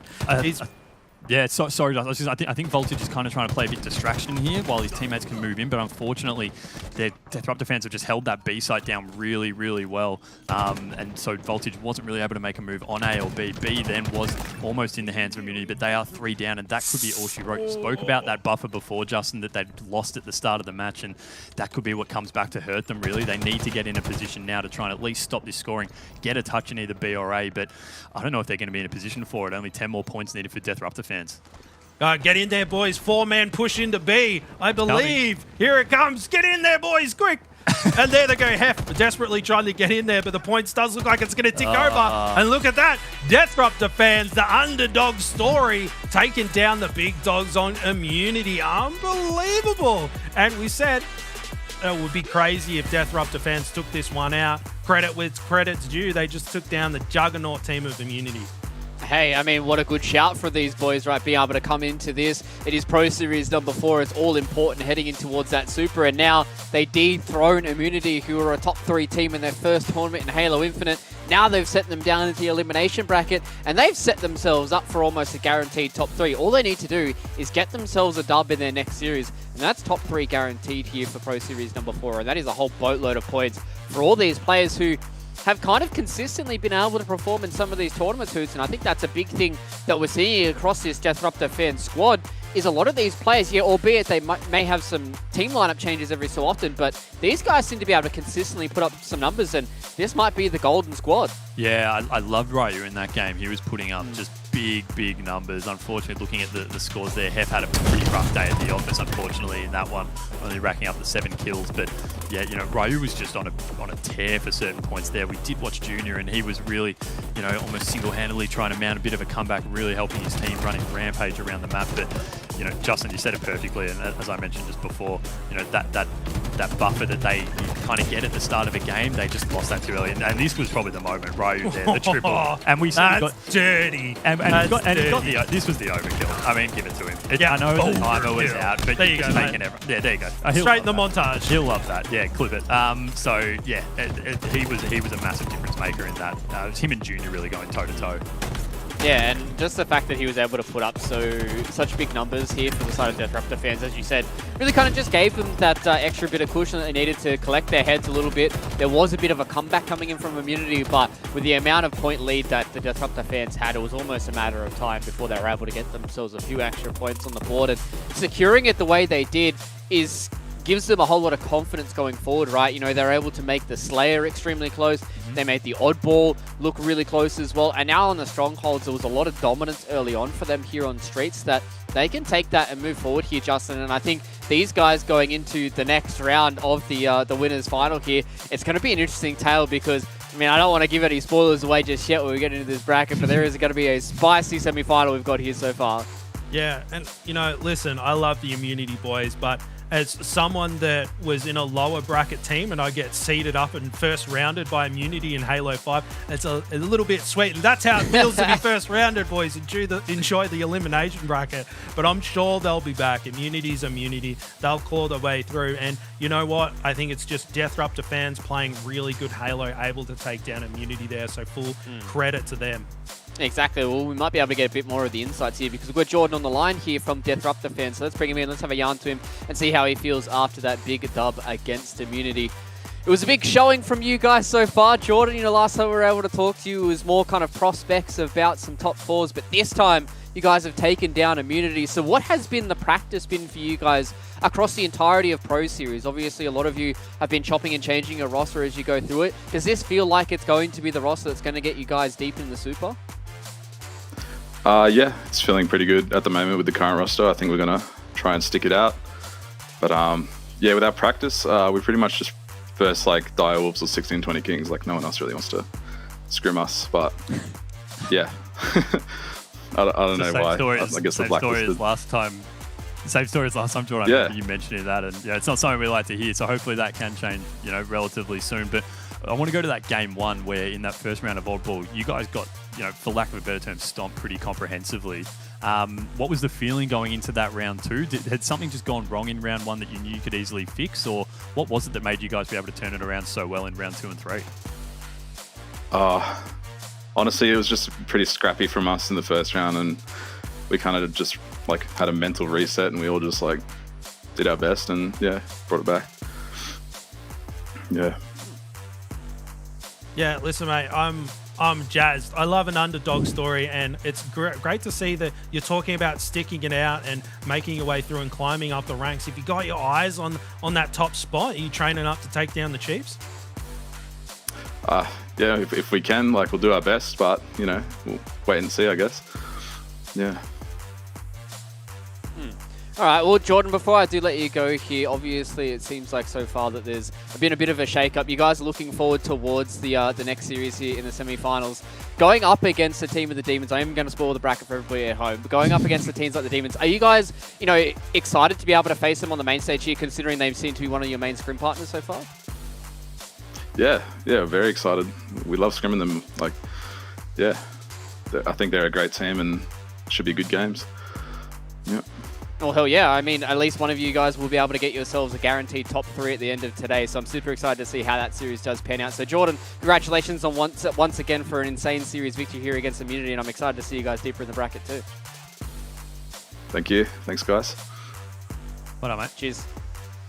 Being able to hear from Jordan as well is always good here. So just being able to have that underdog story now where we get to talk about the rest of today, the fact that we've got Immunity now in this elimination bracket. We've got Demons taking on Death Rupture fans for a spot in a winners final up against potentially the Chiefs or Divine Mind. It seems like week 4 is all crazy shenanigans once again here. So ladies and gentlemen, it is time for us to go to a quick break here on the HCS deck so we can start to get ourselves a little bit back to regular here. So on the other side of this, we've got another series for you guys to enjoy. So make sure you join us here for more ANZ Pro Series.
Nice play.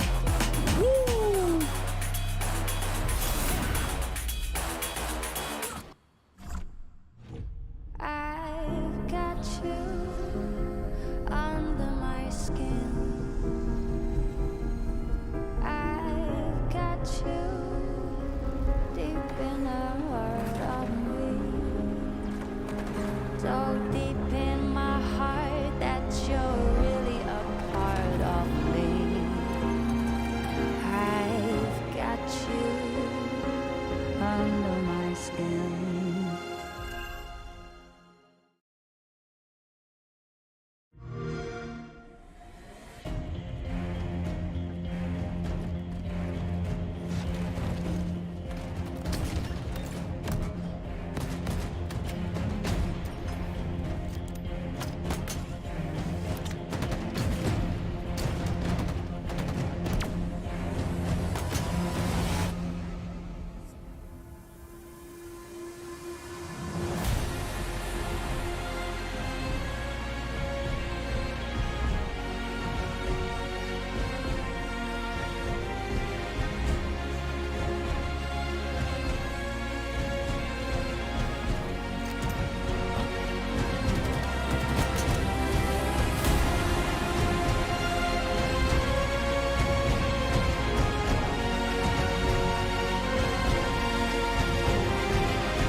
Welcome back, Halo fans. Here it seems like week number 4 is not disappointing so far, with the fact that we've already seen Immunity drop down into that elimination bracket. And I mean, it is upset city so far here in this Pro Series to number 4. This is the final Pro Series before we start getting into the Super Lads as well. And I think that's the craziest part, is this is the kind of form that we might be seeing these teams go into without that much competitive practice for them to jump into. And now, looking at this bracket so far, it's like, what an insane day for us. The fact that the Chiefs and Divine Mind have already found each other in the semi-finals is gnarly. But now we're looking at Demons versus Deathruptor fans who are vying for a guaranteed top 3 finish already. Yeah, they're probably the two teams you thought would probably be heading down to the elimination bracket going on previous form. And yeah, I just love how the Chiefs have already rolled through to the women's finals. And I'm like, yeah, okay, come on, let's go.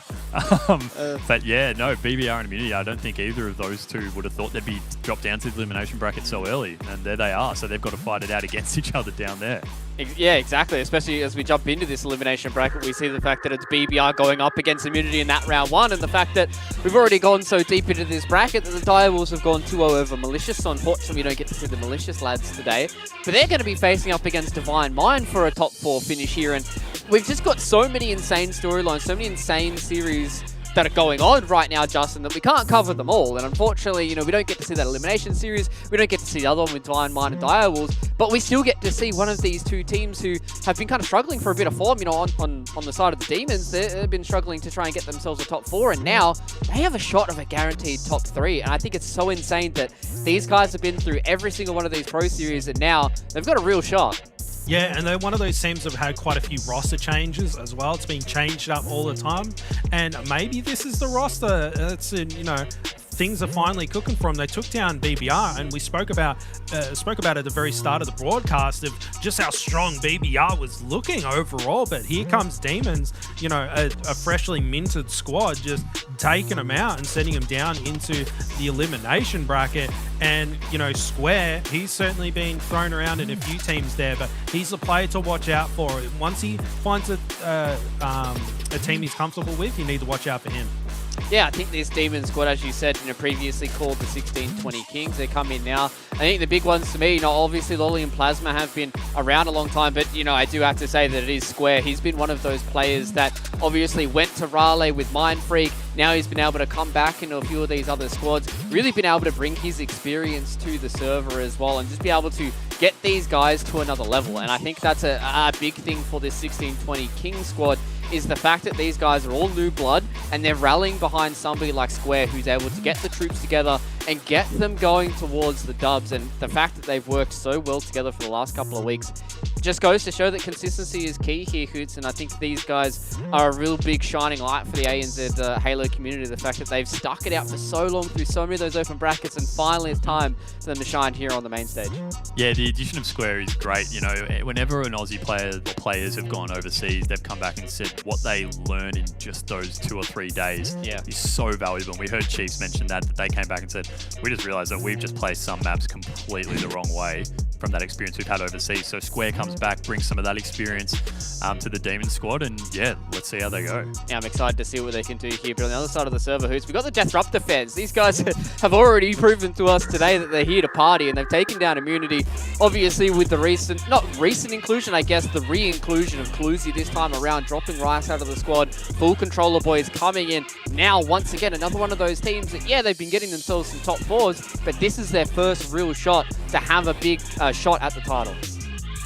Yeah, and you know what? We just saw how well they were performing. They took down Immunity, for Pete's sake. So these guys are hot to trot, and I would watch out if you're on Demons, because before that Immunity game, I'd say Deathruptor fans and Demons would be pretty evenly matched, but they've got to be riding high after that game, and they're going to come in all guns blazing, I think. So Demons, I need to watch out for these boys. Yeah, I think it's going to be an interesting story for us to tell, because I think, obviously each time we go through one of these Pro Series, a lot of the time, I personally do quite a lot of these power rankings when we go through, just thinking through my mind how everyone seems like they've been stacking up over the last couple of weeks. And probably have to agree with you, Justin. It does feel like the Deathruptor fans and the Demons were probably on a pretty similar power level, but Hoots, today, I'm not quite sure if that even means anything anymore. Like, these guys could be leveled up 5 times than what we've seen so far, and we could be having the most insane series we've had so far in Infinite, but these guys have certainly shown up today, and I'm just excited to see what they can do against each other. Yeah, throw all of that stuff out the window and start over. It's it's completely different. We didn't think we'd see these matchups, and it's part of that roster mania that we've spoken about before, is just throwing up all these different things, and maybe teams are finally, these teams who have been struggling in the bottom parts have finally found the secret sauce and have got it working now, and maybe we're seeing it with both of these teams, Deathruptor fans and Demons. So, yeah, it's going to be interesting to see how they go up against each other, though. Yeah, I'm excited to see what they can do. Maybe the special sources in the maps that they've been playing. And so far, Justin, we're going to have a little bit of a change-up right now. We get to start out with some CTF. I'm super excited about that. We go into Bazaar, and then we're going to finish it out on Streets. I think Streets has been one of those maps that it feels like a lot of teams are very, very equal on. And I think it being the final decider here between Deathruptor fans and Demons really will be able to bring out the best of both these teams if we go all the way to 3.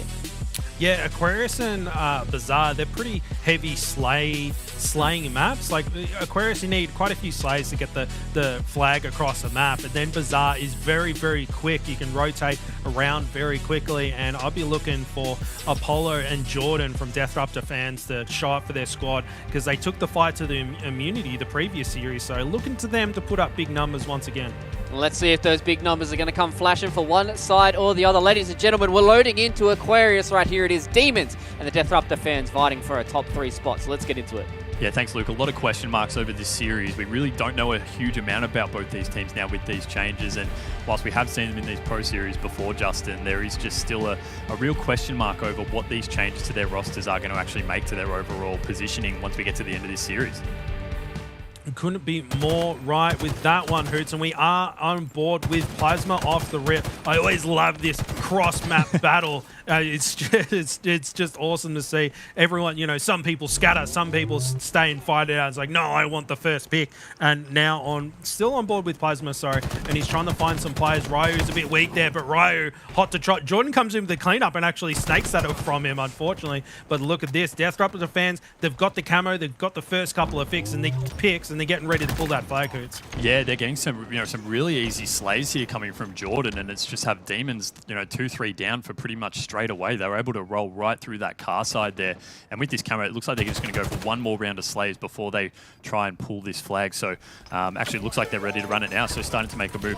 A lot of discipline there on when to pull it, but it looks like at the same time their flag being pulled on the other side. So running it through car here, he's going to have a pretty clear way. It looks like, although he does have someone right below him, so needs to be careful here. But for all that domination at the start, Justin, with Deathruptor fans here, maybe waiting a bit too much, to be honest. They could have maybe made a pull a little bit too early, but he's dropped there. Those dynamos coming out, there's the assist, so they are still going to be able to keep running this. Flag is still away, though, so they need to look at getting that return. It is down bottom P, it looks like, and they're just going to hold it in this back area here, nice and safe. But, they're still not able to get the return, so we are going to have a bit of a stalemate here. Yeah, I love myself a standoff, Hoots, and both flags out at opposing bases, and Ryu opting to be the last man on the flag to keep it nice and safe. Apollo, little cleanup there, and just a square, just running around the box, being such a nuisance, just milking things out as he can. And Apollo does get pushed out of there by the dynamo grenade. Doesn't matter though, picks himself up a kill, and look at that, Ryu smelling the blood, is moving in, and Deathruptor fans starting the rotation in. They get a couple of picks and they're already taking some map control, and I'll have to see if they manage to get this return here. Polo, they have to move all the way into the base until they see a player almost getting that kill, but the trade there, and Cluzy, nice use of the camo there, Hoots. Easy double kill for Cluzy. Amazing plays from him, just shutting those two players down. Yeah, that was big by Cluzy. He's looking to now make a move to get this return. The camo is going to help a lot to be able to get some kind of positioning, given there is a heat wave there, but he is spotted briefly, knew straight away, hit those thrusters and try and get out of there. It's just, in a really tough position here, but he's doing a great job to stay alive. There is still two Demons fans now spawning onto the flag, trying to keep it around, but they are trying to get the return here. Great use of the thruster again to stay away. It looks like they should be able to get the return. They're going to have someone in position to put that flag in. I think they are, and the flag goes in as soon as the return happens. So, Deathruptor fans started this match off really, really strong. I thought they were going to roll straight out of there with that first flag. They had to work hard for it, but eventually they were able to get it, and it looks like they're starting to run a second one now, Justin.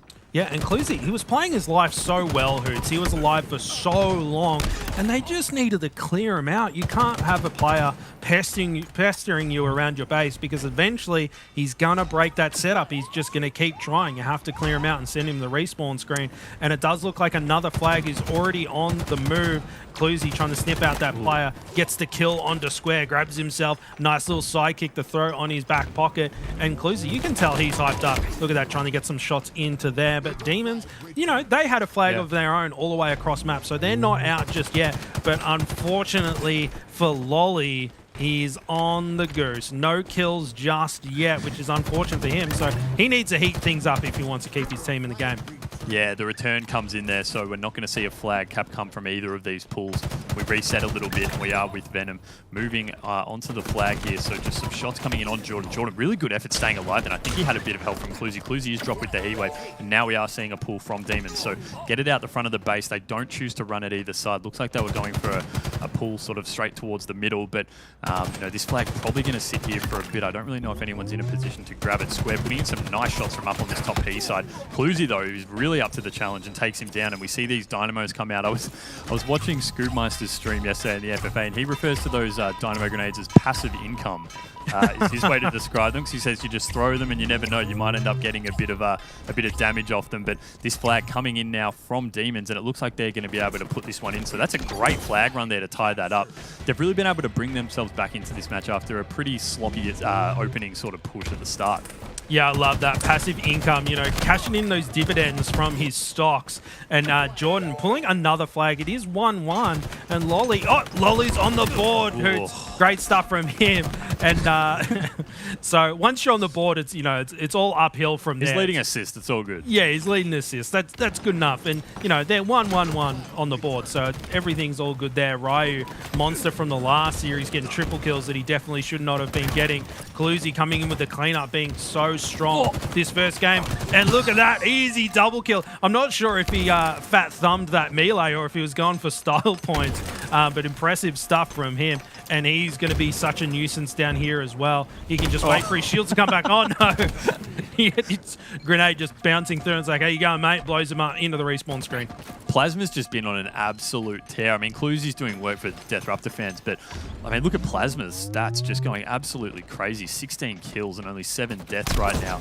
And we do see him drop there, and a really great team shot there coming through from Death Rupture fans. Apollo is dropped, but we do have a flag now being run from Death Rupture fans off the back of that dub. I think that's almost back-to-back, 3 down, 4 Demons, almost all dead there temporarily. And Death Rupture fans, though, not really getting a touch on this flag just yet. Is it being... Oh, it is being run. Sorry, Jordan's got it there. Sorry, I couldn't see there properly on the screen. And Jordan's actually going to put this one in. So nice reply there. We're going flag for flag, which is exactly what we like to see. But this one's pretty even, Justin. You wouldn't really pick a team either side to be a favourite to win this. But it's Plasma definitely for Demons, who's the one who needs to be shut down if you're a Death Rupture fans player. Yeah, he's riding high with those 16 kills, isn't he, Hoots? And, you know, it does seem like both teams are doing pretty well. That, you know, get their picks and get some map control right away and move across so they can get a pull going. And it's just been back and forth, you know, trading out those flags. Cluzy finding one with the camo and instantly trying to change his angle so that he doesn't get called out and picked out. And, you know... They can't let Cluzy get away with it. They just can't let him keep getting away with it, Hoots. And there he gets another one, and finally he gets shut down. Cluzy just being such a nuisance. And he's on 17 kills. We're talking about Plasma, but Cluzy's right up there with him, Hoots. Yeah, I like the clean up there from Plasma on those flag stairs, pushing through to car side now, but just staying alive. That sidekick's popped. We might probably look at a few players trying to grab that lately, in terms of from a close range point of view, a lot more effective than a battle rifle, but Plasma is dropped. So, you know, the pace has been taken out of this a little bit. The franticness has died down. We are seeing a lot of deaths now over this car side. Sway's starting to push in here, but you know, he's finding a lot of angles here from Death Rupture fans players getting shots onto him, so he's going to have to back down, not able to pick up any kills, but the push looks like coming from car side for Death Rupture fans. Square's actually pushing through on the P side through to top mid, I think, so he could be in a good position here to provide a bit of assistance to Sway as he's able now to pick up a kill here on Apollo on car side, pushing through to the utility, and they're going to have a chance now to make a bit of a collapse onto this flag here. You have 2 Death Rupture fans around their flag side, but I really like the route there from Jordan, dropping down to bottom utility, pushing through to collect that kill and clearing him out, because that was a real danger for Death Rupture fans there. There was a strong chance for a flag pull from Demons, but it gets shut down very quickly, and now they're in a position to make a bit of a push of their own with 3 dead. Yeah, and that camo's just popped as well. I wonder who's going to scoop that one up. But Jordan getting those 2 easy kill, Hoots, and now they're pushing in for some map control, getting poised for a flag pull. But Cluzy, again with that camo, they're just letting him get it for free. Yeah. Simple cleanup on that. 22 kills from Cluzy. He's just going off. And look at this. He just drops down, being a nuisance, changes angle, and both the flags are out. But I think that that blue flag out there is more of a desperation throw to stop them from securing. And look at that super slide from Cluzy, straight on the flag for the return. Doesn't win that crucial 1v1, and the flag's on the move. Could be another standoff here, Hoots. Yeah, amazing they were able to get it away there. Just, you know, obviously returning takes a bit of time, but those desperation flag pulls to stop an instant cap for your opponent really can, you know, make something out of nothing sometimes. And we've seen it happen right here. It was purely a desperation pull, as you said, Justin, to stop that instant cap. But, you know, taking a return can take a bit of time. And so we now have the flag returned finally. So Disruptor fans do put that in whilst having 3 down momentarily as well. So good attempt there of being able to get that back as we have here Plasma, I think it is, with the heat wave just hanging on this jump up here. But, you know, 22 kills from Cluzy, 23 from Plasma. It's those two kind of going neck and neck, Justin. Yeah, it's a race to the first 30 bomb here. It's in game 1 between these two teams, and it's 2-2 in the flags, and it's only 2 minutes 30 left on the clock, so could come down to time, and who's going to stay more disciplined. Plasma, it should be an easy double kill. Takes him a few bursts, triple kills there if he wants it, but you know, there was a lot of players he had to come up against. Not a lot of team shots coming through to help him out. Love Square's positioning there, a little bit of a teammate. Unfortunately, he drops down, takes a grenade, and that flag's just going to be sitting down there. And here comes the heat wave. He's got to shut this one down. Apollo goes down. 2 players. Are they going to get close enough to challenge? Doesn't look like they will. Goes for the desperation grab. Flag is returning though, right there on the finish line. Look at this. Sway's turning up for his squad with that heat wave.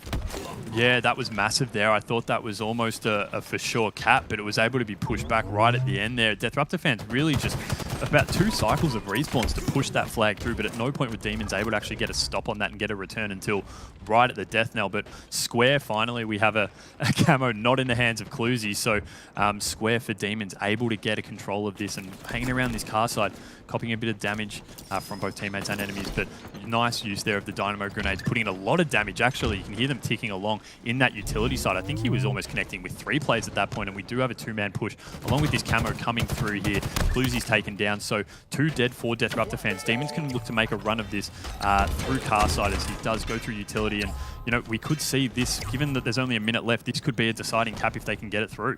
Wow, just wonderful flag running by Cluzy there. Just timed that super slide perfectly, getting the flag across the map, and Square coming into the finish line, smacking that one in. Minute left. Disruptor fans there, backs up against the wall. They haven't got a lot of time. Maybe 1, maybe 2 pushes. And as I say that, Cluzy coming in with Apollo, trying to get the secure there. And Plasma doing his best to hold down the fort. Finds 2 kills for himself. And shields are flashing, triples there. But unfortunately, Cluzy getting the better out of him there. It's neck and neck. 30 seconds to go. Disruptor fans, you got time for 1 more push. Get it in there, get the flag moving. But Swear, he's smelling blood. He cops a couple of grenades, him falling. And now Sway's putting shots down, finds himself 1 kill, but the bait and switch comes in. Hurts right down to the wire, and it could be Demons. Yeah, it could be, although we are seeing a pull now coming through. So, you know, they have been playing very defensively. This flag is being run by Disruptor fans, but it's not going to get too far. You know, it looks like Demons are happy to just turtle in their base and try and play defense. Why not when you've only got 10 seconds left? This return's going to come in. And unless we can see a miracle run here by Ryu, he's not able to do it. That's going to be the first game to Demons. So, you know, it was really Justin, that camo from Sways just in that final minute or 2 that enabled him to run right into the Disruptor fans base, get a flag pull, and go pretty far away with it as well, running it all the way through down the car side, and they were able to put it in pretty easily. It's probably the easiest flag cap of that match, actually.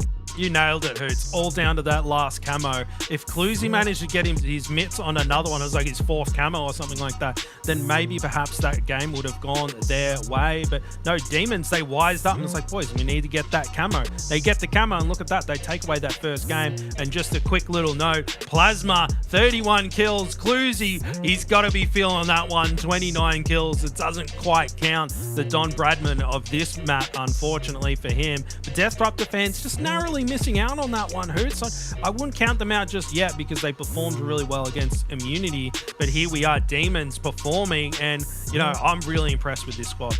Yeah, look, we said we couldn't really split these two teams at the start of this series because they've had some changes, and that opening match came down to the final 2 minutes, and it was a flag cap the difference in the end. So look, Venom, that was just an insane Plasma. Sorry, that was just an insane amount of work being put in. 7,397 damage as well, I think it was. So putting up massive numbers, a massive amount of shots across the map, and he was really the difference maker. Was him and Cluzy going head to head, but he picked him by a couple of kills there, and so we'll give him the MVP award. Yeah, absolutely. Hey, listen, 29 kills isn't 30, and that's what everyone will remember. Plasma, you see Plasma's 30 bomb on stream? That was insane. And he's like, I got 29. It's like, yeah, it's not 30. Sorry, mate. But as I say, can't count Death Rupture fans out just yet, because that's just the first map hoots, and they're neck and neck right now. And I'm hoping that Death Rupture fans, they're angry and they're hungry for this next map. Yeah, exactly. We're sort of past the days where in some of our earlier broadcasts we were seeing 2-0s across the board, really. Enough teams have had time with the game now that they're all really starting to find their strengths on particular maps, and we are seeing close series, which we love, obviously. But yeah, we just can't really see, you can't have a player go on a tear like that for either team, really. So it's on both teams. The Demons guys will be looking at Death Rupture fans and saying, we can't have Cluzy going off on, almost putting up 30 in an objective game like that. He needs to be shut down. And likewise, there were probably some players that weren't pulling their weight as much in that series, in that match. So, they've got a chance for redemption. We head to Slayer Bazaar. As you mentioned before in the lead up, it's a very fast-paced game type. And, there's a lot of stuff going on. We got overshields, rockets, grapple shots. So, it's a different beast, but Demons, that was really impressive at the start. I didn't expect them, especially at the start when they had the Death Rupture fans just walking into their base off the first 2 or 3 spawns pretty clearly. They were able to turn that around and really weather the storm. Yeah, and you know what? Just talking about it in the fact that you can't just have players dropping 30 kills on either team. What happens when those players are underperforming? Say this next game, maybe Plasma has a bit of a rough game on this map. It's, is that going to be spelling disaster for the Demons? And maybe Death Rupture fans, Cluzy keeps performing because he wants that 30 bomb while we've got him on broadcast. You just don't know what happens when those star players that are dropping huge numbers aren't dropping those huge numbers. So whichever team can keep that pace and that level of slaying ability up, I think will be the one that takes this map. Yeah, absolutely. So Slayer Bazaar, we do have Demons up 1-0. Obviously, if you have just joined us, working to a best of 3 for this particular series. But yeah, it's all on the line now for Death Rupture fans if they want to avoid that elimination bracket, and especially now, Justin, because that elimination bracket is stacked with some pretty decent teams as well. So you never want to be going down there to begin with, but often you're heading down there against teams that might not be as good as you, but they've got immunity waiting for them down there. They've got BBR waiting, or at least one of them. So we are on board at the start with Jordan. He's dropped, so rockets are going to be in the hands of Demons at the start. It looks like using that Mangler, I think it was, to solid effect here. But we do have a very good strong start at the start from Demons, going up 3-0. Rockets in their hands, 4-0 now. So Death Rupture fans, probably not the start they wanted after coming off a relatively close loss in that opening match of the series, but there's still a long way to go, Justin. Yeah, and getting that overshield as well, not able to translate that into much. He does fall. Easy rocket from Sways there to secure that. One more to play with. And he's got the Bulldog in his back pocket, so he hasn't got anything long range to play with. Doesn't matter though. Turns around 180s trying to take down that player, and he'll just spawn with a BR. That was probably what he was thinking. I'll get a couple of kills, I'll die, and then I'll get my BR. Don't worry about it, boys. And scoreline, it's 6-3, 7-3 at the moment currently, but still very early days, and Sway's already on 4. He's come out of the gate hot. Yeah, absolutely. Plasma's been put back in his box a little bit now, just with the 1 kill, 3 assists though as well. But yeah, Sway's with that Bulldog again. This is a really strong start from Demons initially off the rip. Death Rupture fans were probably almost going for the ninja there, I think Sway's was. Obviously, the call-out came through that it was worth a crack, but for the first time we have seen Death Rupture fans manage to actually get 3 dead on Demons. So to bring it back a little bit and try and get some map presence.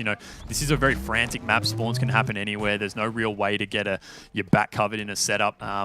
But, it's just the team that can manage, I guess, the manicness of this map is going to be the team that comes out on top. And so far, Demons are really doing that well. OS popping in about 10 seconds here. So we are going to see a bit of a fight for this OS. But that's going to become crucial to try and maintain at least some form of a setup for a moment. It looks like Ryu is going to be in a pretty good position to grab it here.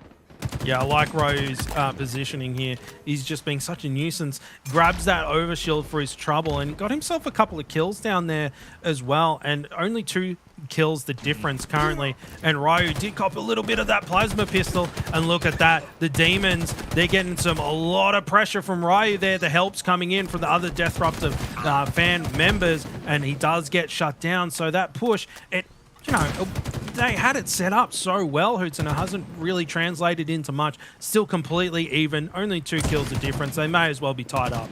Yeah, exactly. I like they've been able to get themselves back in this. That overshield can make such a massive difference. It's like almost, playing football with a helmet on or something like that. It just gives you that ability to just run into fights and be able to not worry about the damage you're taking for a moment, and that can be a real difference in netting a couple of kills and a couple of assists for your team. We do see an assist there coming in. I believe that was with Cluzy. So we do have a pretty even start now, given that the Demons' initial lead has been taken away, and we are seeing shots here coming down on the truck. Great work from Jordan. The team shot coming in there as well. You could see shots flying in from all angles. Sways is going to get dropped, and now Rocket's set up. So this has been a good 30 seconds for Death Rupture fans. Power weapons picked up, some good team shots coming in across the middle of the map. And if he can hold this position well, as he does, holding that top height, doesn't get the kill though for some reason. Oh, and he turns away too. Yeah. That's a heartbreaker, Hoots. That's these Rockets that we've seen time and time again in the last couple of weeks just not function the way that Rockets maybe in previous Halos have functioned, where what would normally be sure things just haven't come about, and gee, that hurts, Justin, and that's frustrating as well. Yeah, just shooting out mashed potatoes, just not really connecting. And look at the swing. That's now a 5-kill gap Demons have been able to put out now. Yeah, tasty little perfect from Square there, putting some points on the board for Demons. 5 kills the difference. It was completely even. You're exactly right. That Rocket just going poorly for one team just creates a swing in the other direction. Does look like that overshield just popping up. It's sitting there on the ground ready to get scooped up. Square just a little bit too far for a melee. He's trying to hit down the post so he can see. Unfortunately, not destructible area on the map there, Square, and still on board with him. That overshield, he's just slinking in to get it, and there he goes. He gets rewarded for his patience. He took a while to get over there, but he still got it nonetheless. And he's just getting naded out. That overshield's already gone. It's just melted.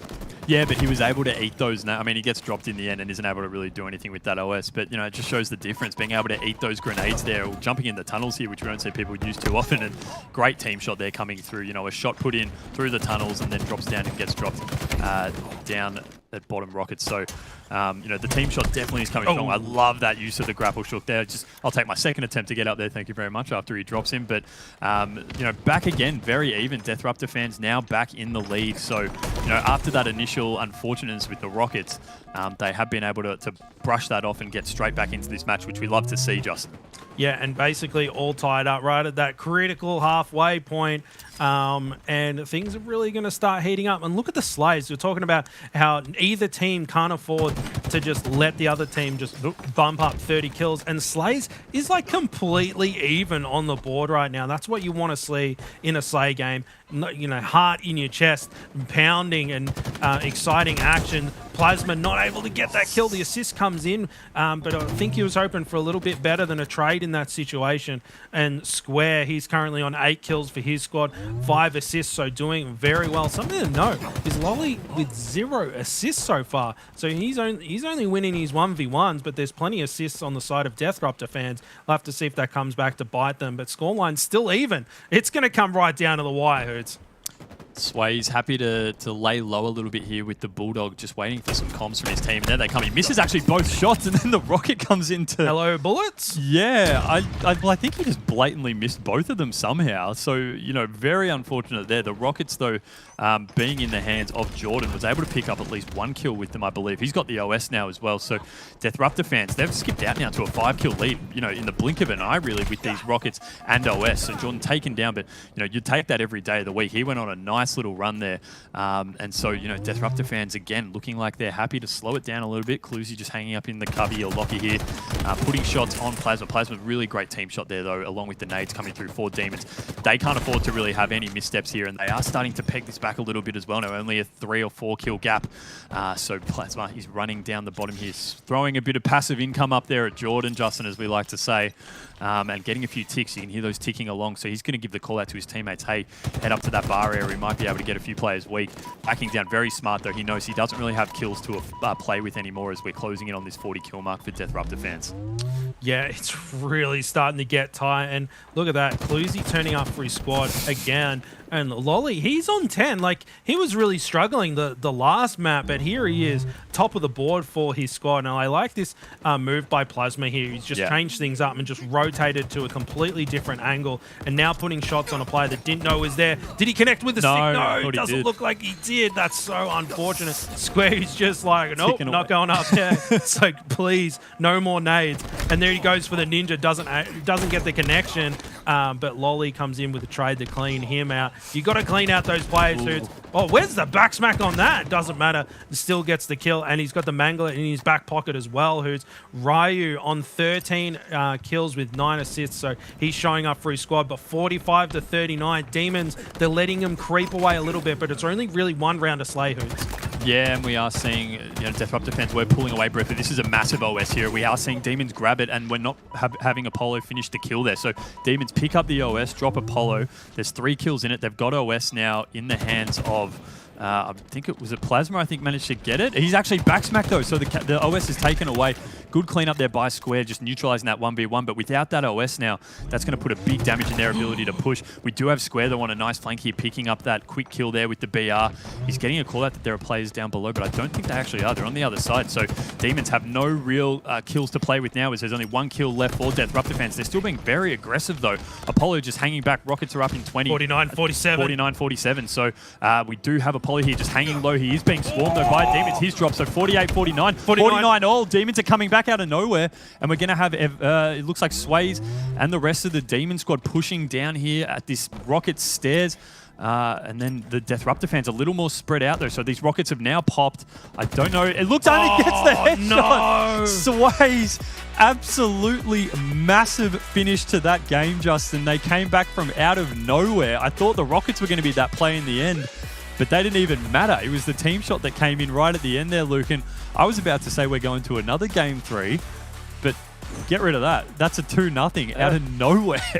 I was sitting here and I was like, okay, this looks like maybe the Death Rupture fans are going to be able to get this one. We're going to go to map 3, and it got tight. It got to 49-49, and I'm sitting here thinking, oh no, not like last week. Are we going to have a 50-50 tie once again here on a Slayer map, and we're going to have to go through the whole thing all over again? But Sways with that insane headshot to finish off the game, just being able to find out Apollo there as he's running through catwalk, and he just blows his head off. And now we're looking at a scenario where the boys on Demons, they've secured themselves a top 3 guaranteed here, Justin, and albeit it was a tight series, these guys have certainly deserved this top 3 right now, and they're looking hot to trot, albeit it's going to be against the Chiefs in that winner's bracket final, but these guys are doing some good shit today.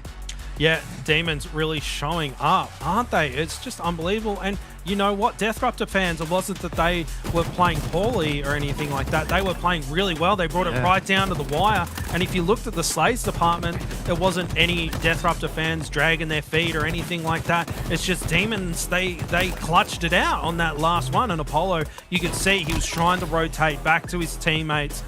He was in a rough spot, Nade City for him, and he just got cleaned up trying to rotate away and put himself in a safer position. So really unfortunate for him. And Demons, they take it away with 2-0, but that doesn't tell the whole story, does it? It was neck and neck. No, you're right. And God, I love these online comps completely, but get me to land, because I want to hear these guys going crazy when we have moments like this. It's just, you can just imagine what their comms would have been like after that last kill. But look at here, it's 45 to 39. And the OS got taken out for Demons. They weren't able to use that at all. I thought that was all she wrote, but Sway's here just with the jump cross map headshot. Oh, you gotta feel good. These really Pro Series are ace. I love them. They're actually insane. The fact that every single week we seem to be leveling up on how insane all these series are. Like, we've had a wide spectrum of things going from 50-50 ties on Slayers that we didn't even know were possible, across to things that we've had, BBR being able to almost take down the Chiefs. The Chiefs jumped into some elimination brackets, all kind of shenanigans that we've had so far here in ANZ. And I think we're just continuing to level up across here, Justin. I'm just so excited to see what we're going to get in the Super when, that's going to be one of the big tournaments where you really will see these superstars rise to the top to try and take their team all the way there to get the glory. And I'm just so excited to see what happens when we have a few extra weeks of practice and a little bit more on the line in the way of glory and prize money. Yeah, and the skill gap seems to be tightening in ANZ. A lot of teams really starting to challenge each other, which isn't what we saw during the first couple of weeks of the Pro Series. There was a lot of 2-0s and a lot of 3-0s just sweeping through, and now we're starting to see some really tight games, and that's results of getting those scrim hours in and putting in the work, and skill gap's starting to tighten up, and I'd love to see some of these mid-range squads come up, maybe challenge the Chiefs. More competition is always good for everybody, so no blacklisting. You should be scrimming everyone. Rising tides lift all boats, and that's what we're seeing. Demons and Death Rupture fans just surprising the hell out of me tonight. Yeah, I think they're certainly going to put their stamp on the rest of the ANZ Halo scene right now and really kind of rise up a lot of their stocks in the scene right now, especially the fact that they've been able to consistently get themselves into these Pro Series, and now they're finally starting to crack that egg and get towards the upper echelon of ANZ right now. I'm just excited to see what they can do for the rest of the day. Lads, let's have a look at this bracket. It has been all kind of crazy, topsy-turvy stuff for us, and looking at it right now, we've got the Demons and the Chiefs who are going head-to-head here at a winners final. In previous weeks, that was the first round coming in from the quarterfinals of 16-20 Kings, just being able to scrape themselves in with an 8th seed. But now they're having a crack at the top 3. If they can take down a Chiefs in a best of 5, I think you couldn't start to script any more of a Cinderella story here, Hoots. And these guys are really starting to blow people's minds. Obviously, the bottom side of that bracket, probably a little bit more expected than what we've seen today. And looking at this elimination bracket, there was a little bit of a miscommunication in that previous graphic, ladies and gentlemen. It is Divine Mind and BBR who are going head-to-head, and now Death Rupture fans and the Direwolves are going to be going head-to-head in those elimination quarterfinals. So, Hoots, we've got... I mean, the fact that the storylines of a lot of these series are basically flipped than what we would expect is just insane for us here in Week 4. Yeah, absolutely. I mean, 16-20 Kings in their previous name, we wanted to have them on stream a lot of the time because we loved that they were staying together and they were doing a lot of good work and slowly progressing, but we just didn't really get to give them too much exposure because of other matches we had to show. But to see them now and to see the jump they've made, it's just so good. And I love seeing new teams pop up. It's fantastic. And yeah, them against Chiefs, can't wait for it. It's going to be gnarly. It's going to be a completely different kettle of fish though, right, Justin? Because now you're going into a best of 5 against the best team in our region. These guys so far have only dropped 1 series throughout the entirety of Halo Infinite. They've won every single tournament they've been a part of so far. And now they are looking to try and make it 7 titles back-to-back here for the Chiefs. Are you able to just kind of ride the momentum here if you're the Demons? They've been playing extremely well today, but is this enough, kind of gas in the tank for them to try and take down a big team like the Chiefs? Listen, every team can bleed, and you've just got to play good fundamental Halo. You get your picks, make your pushes, get your rotations oiled nicely, and you know what? Barcode, Madzi, when they're in the respawn screen, they can't hurt ya. So just send them the respawn screen and start running flags. That's how you win games, boys. Easy, that's the Hold secret. forward, just get in there. Just frag them, easy. Why has no one easy. thought of this beforehand? Just shoot your guns. Just slay more. Just slay more, forehead. It's pretty simple. I don't know why people haven't thought of that. Maybe now the teams have figured it out. So now, maybe you know what? They've got it in it. They've just shown that Death Rupture fans, they took down Immunity, and then Demons took down Death Rupture fans. Maybe they're ready. They're leveling up, as you keep saying, Luke. They're ready for Chiefs. Yeah. I mean, it's going to be nutty for us to see what they can do here. But ladies and gentlemen, we do have our winners interview here. We've got Square on the line, so let's bring him in. Let's have a yarn to him and see how he feels after a top 3 guaranteed so far. Hey, Square, mate, how you doing? It looks like so far you guys are having an absolute banger of a Pro Series. So I guess I just want to talk about what's the kind of morale in the camp here for the Demons. You guys so far have been able to go through all of the Pro Series, but this is your best result so far. How's everybody feeling today? Yeah, very, very, very hard to say the least. Probably not like the result we expected, given we haven't scrimmed a lot, and I've just joined the team. But yeah, couldn't be more excited, especially in a 50-49. I clutched that up when we were like down 5 or 6 kills. Yeah, very nice. Yeah, Square, we were going off here watching that second game. Talk to me about what it is like in those final, 30, 45 seconds when everything's going crazy like that, how calm are your comms, or are they just out of control and you're all playing on instinct? How much strategy is there? I mean, you guys look like you were moving as a really strong unit, particularly down there in that bottom rockets area. But how much of that is through practice, or how much of it is, down to a little bit of luck as well? Yeah, probably like you said, just playing on instinct and giving what the game takes you, I guess. And it worked out. Now, Square, we've seen that you've shuffled around on a few rosters, been around the block, and you've landed yourself on this squad. And Roster Mania has seemed to be panning out pretty well for you. And what's your plan moving forward, coming up to these, the big money super events and that kind of thing? You're hoping that you finally found your home?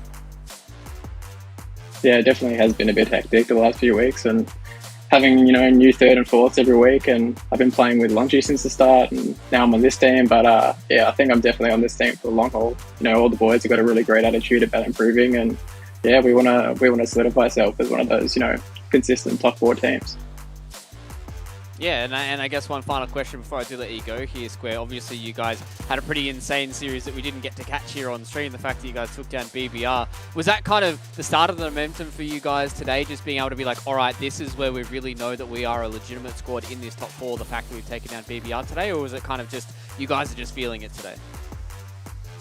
Honestly, when we played BBR, like the first map, to be honest, we got smoked.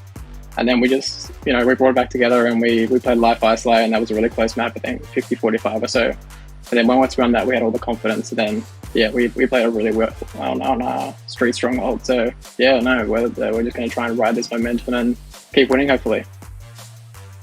Hell yeah, it's exciting for you guys to be able to get yourselves a winner's bracket final here up against the Chiefs. So, Square, mate, thank you for your insights so far, and good luck for your series up against the Chiefs as well. Thanks, boys. Appreciate it. Cheers, mate. Being able to get the insights of Square is always good, as we did say, obviously being able to jump around a few of these rosters and be one of the players that did represent us over at Raleigh as well, is always a whole lot of experience you can bring these young fraggers, and so far it's working out for the Demons. But ladies and gentlemen, it is time for us to get ourselves prepped and ready. We're starting to drop down into this elimination bracket, and boy, is it a spicy one we've got for you. We've got a break after this, but on the other side, we've got Divine Minds taking on the boys of BBR.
I'm 22 now. I've been competing in Halo for 4 or 5 years. Currently doing an IT degree as well, and working on top of that. So got my hands full, but yeah, getting a bit of Halo in on the side. It's been cool. I was about 5 years old when I first picked up the controller, and I started playing Halo CE campaign at about 2 o'clock in the morning because I wasn't allowed to play shooters at the time. Didn't really get into the competitive and multiplayer scene until about Halo 4. I would say I am a bit more aggressive on the map. I like to think I'm doing a lot more damage and kind of, trying to, direct the team on like where we should be kind of going and playing for. I'd say I'm probably, doing the damage, calling out the players and, trying to find those opportunities. VR and pretty much anything I can really get my hand on. If a preference, probably the mangler. I like running up into someone's face and just smacking them with it and putting them in the ground. It's pretty cool. I definitely think we're seen as little guys, but we have the talent, we have the players. If you have the right mindset about anything, nothing's really going to get in the way.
Welcome back, ladies and gentlemen. We are getting deeper and deeper into this bracket for week number 4 of the ANZ Pro Series, and we have had some insane storylines come to an end so far. We've even had some insane ones just beginning here in ANZ as well, and I'm super excited the fact that we are getting into this series here. BBR versus Divine Mind in an elimination series nonetheless, Hoots.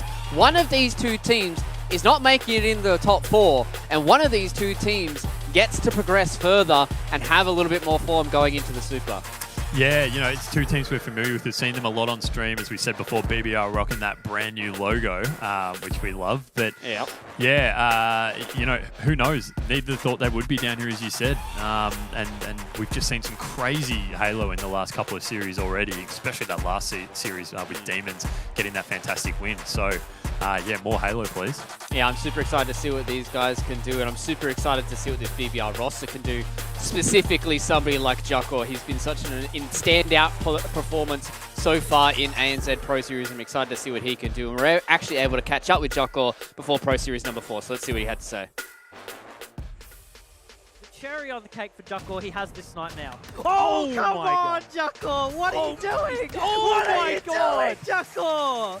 Oh, come on, buddy. My alias is Jocko, and my full name is Jace Monroe, and I've been competing since 2008, so a little over, I think, 13 years. I started playing Halo when I made friends with some kids on my street when I was about 10 years old, and I only had a PS2 at the time, but one of them had an Xbox. We used to go over to their house and play like all day long. The moment I picked up an Xbox controller and we played against each other on like Halo C and Halo 2, I just like knew Halo was the game for me. I first got into competitive early in 2008, I believe. I was playing Halo 3 on the Xbox 360, and I remember grinding the MLG playlist like every single day, and I liked the competitive feel that the game gave off. So I remember going to Google and typing in like Australian competitive Halo and found a website called Oz Halo. And I made an account up there, and I just started like talking to people on the forums, trying to get involved. And from there, I just like joined a team and I started competing, and never looked back since then. My favorite competitive moment was when I think I was like 13 or 14. I was like playing in the ACL Halo Reach online round 3 competition. My team was New Era, and we went down to losers bracket. I think we got second rounded. We went down to losers bracket, and this was like when there was like 38 or 40 teams competing. And we made this huge run through losers and basically had to take down like the powerhouses of the region at the time. We took down like Mindfreak and Vox Eminor. And in the finals, we had to beat Team Sidewinder in like 2 best-of-7s. And we managed to do it. And me being really young at the time, I couldn't stop yelling in excitement at the time because I was ecstatic. I was like, oh my God, we just went through this giant loser bracket and we won the tournament. And I ended up like waking my parents up and I got scolded for it. But it was awesome. It was so worth it. I try to be the guiding voice in game. I try to get everybody on track with our game plan if it ever looks like we're playing a bit too frantic. You know, I make sure before every game that we know what we're trying to do and get everybody on the same page. I'll always be looking over our scrim VODs and pointing out where we're going wrong, or looking at pro player scrims and pointing out plays they do, which we should imitate. I just try to be like as supportive as I can with the team outside of just playing scrims, and try to like bring a lot of game theory to what we're already applying to our game. Personally, I don't have like some like huge goal or anything. I just want to have fun and get better at the game. Maybe establish our squad as one of the most dominant teams in the region. You know, I really just want to learn how to play the game correctly and just get better.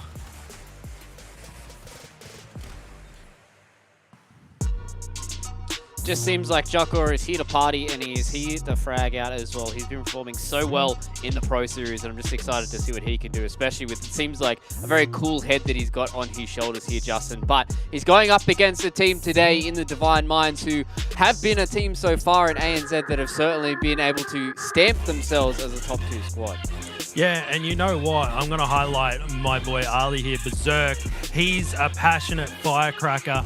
And you know what? He probably hasn't had the start to this year that he was hoping for, you know, leading up to Infinite. Throughout the end of Halo 5, I talked to him quite a bit about where his mental state was and, you know, what his plans were for the new game that came out. And he's a motivated person, and you've got to watch out for him. He's out for blood and motivated, and a few roster changes are starting to set him back a little bit. So I'd like to see him and his squad cement themselves a little bit, because they can challenge Chiefs. They've got all the same level of talent, and they've just got to put it together in game. So watch out for Berserk, because he's angry from what I've heard. He's ready to go. Yeah, it seems like these guys are ready to get into it, and the fact that he has been a part of every single Divine Mind roster here goes to show that he is kind of the lifeblood of that roster. Let's jump into these maps and see where we're going to be going for this series. It's interesting to see what kind of game modes we're going to have in front of us. We are going to have a Stronghold here on Livefire. We're going to have Slayer on Recharge, then we're going to end it up on Bazaar CTF. So it seems like a little bit of the ugly duckling at the end of this series here for us Hoots. A lot of people are Bazaar haters. I'm in fact a Bazaar lover, but you know, maybe we might get to a point where this could be a 2-0, because I've seen both these teams so far perform extremely well on both these maps. Yeah, who knows? I mean, the Bazaar CTF, yeah, you're right. It's a game type that you either love it or you do hate it. Personally, I really enjoy it. So I do hope we get to see that game 3. But yeah, Stronghold's Livefire, we haven't seen that so far tonight. And yeah, that's one that we said before in terms of Strongholds. We just love the amount of rotations and movement that we see teams having to do to be able to secure that win. And, you know, if that immunity matchup that we had at the start of the night is anything to go by, they can really turn on a dime as well. You're never really out, even if you are down by a pretty big deficit.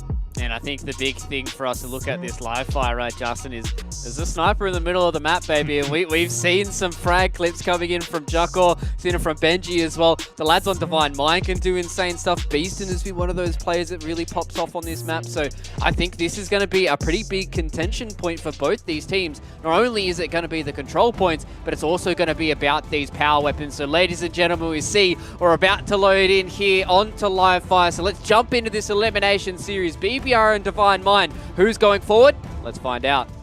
Yeah, I'm launching straight into it. And you know what? You are talking about that sniper rifle. And there's so much star power on both of these squads. So looking to see some crazy clips. And tonight's been pretty insane, hasn't it, Hoot, so far? But now we're getting to the pointy end. There is a lot of montage potential talent on both of these squads. So I'm getting excited to see what they've got cooking for us. Yeah, if we're talking montage material, it's in particular probably Jocko, the human highlight reel. And we've already spoken about him before. But the stuff we saw him do last week with that sniper rifle was just out of this world in terms of some of the no-scopes we were getting, and we had the boys Hoggy and Bluey really amping him up as well, which we love. So we're looking forward to seeing how he goes with that, but we are just loading in right now to this game. But he's definitely going to be the one to watch for me, Justin. But in terms of on the Divine Mind squad, is it Berserk for you to be the one who we're looking at? Oh, look, I'm a Berserk stan, have been for a really long time. So, you know, I may be a little bit biased about my Turkish friend there. But the thing is that Divine Mind, they've got what it takes, and the roster's had a few shuffles and they've had a few false starts. And, you know, last series was pretty disappointing with having to get DQ'd because of connection issues and server issues. So they're probably even more hungry to get started and get these games going. Yeah, they certainly are, and the Australian internet is really kicking in right now, just making sure everyone can connect in here and get loaded.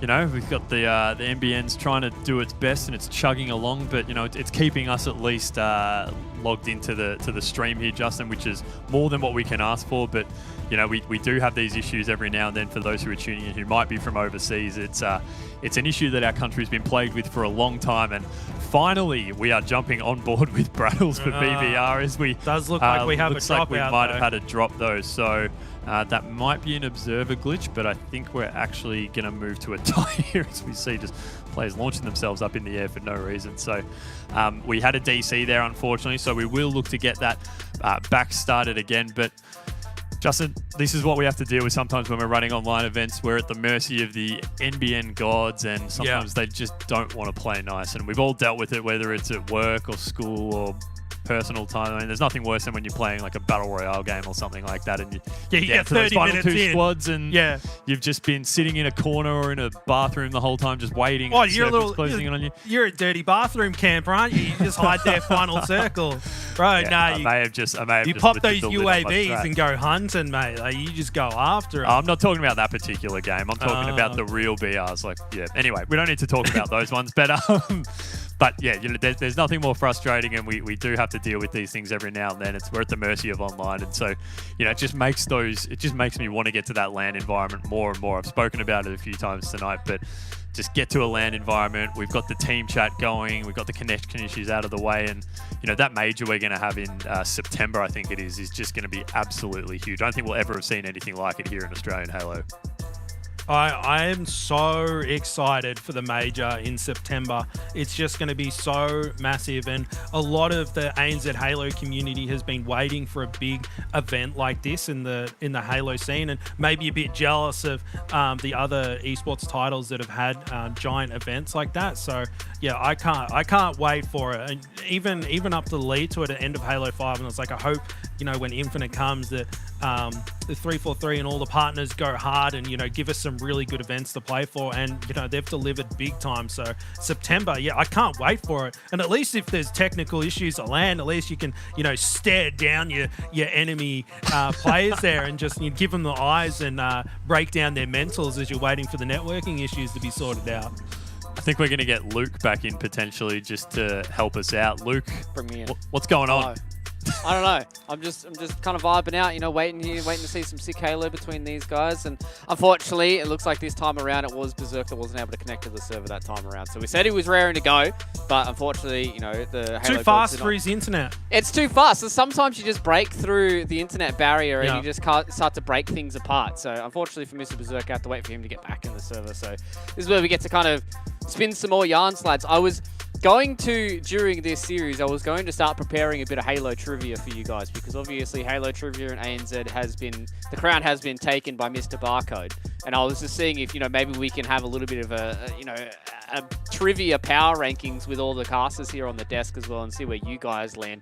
Might not be lore related, so, you know, maybe you guys might be able to get something out of this, but unfortunately I don't have any questions for you guys. Thanks for the lead up. I was just debating. We're going to do a bit of, all right, I'll ask a question right now. All right, Justin and Hoots, you guys can use your names as buzzers. Yeah. Okay, we'll do it like that. First question. How many bullets does the Mangler have? Hoots. 5? Justin? SJ4. Too many is the answer. What do I win? Where's my bonus? You get this, I guess. You can have my notebook. Your I notebook? don't know if it's got anything important in it, but you can have it anyways. A love letter to me, obviously. Yeah, obviously. It's all the way at the back. But I believe it's actually 6. I don't know the answer, so I was kind of just hoping that you guys would get the answer correct. You could have just said, Hoots, you're correct. I just wanted to see if you were going to give me something else, Justin. You gave me something better. So, you know, that's all the important part that we needed right now. But it looks like, ladies and gentlemen, we have been saved by our production gods, and we are getting ourselves into this. And it means now we actually get to have some Halo on our screen. So everybody cross your fingers, hands up in chat. Let's see if we can get ourselves some Halo on our screens. But lads, let's jump into it. Yeah, listen. Sorry, Hoots, cutting you off there. We should have discussed it beforehand. Fingers crossed that you know, the floppy disks are entering the servers right now, so these two teams can communicate with each other. And you know what? Keep talking about it. Berserk, he's got to be hungry, and they're all in. Here we go, on board with Brattles, one of my personal favorite players to watch. Just good Halo from him, putting some shots across map. Does back off after his shields start flashing. And both teams just pretty casual start so far. 2 players drop on BBR, and Brattle's doing really well to value his life, picking up a kill on flex range, and then instantly starts rotating across the maps here, Hoots.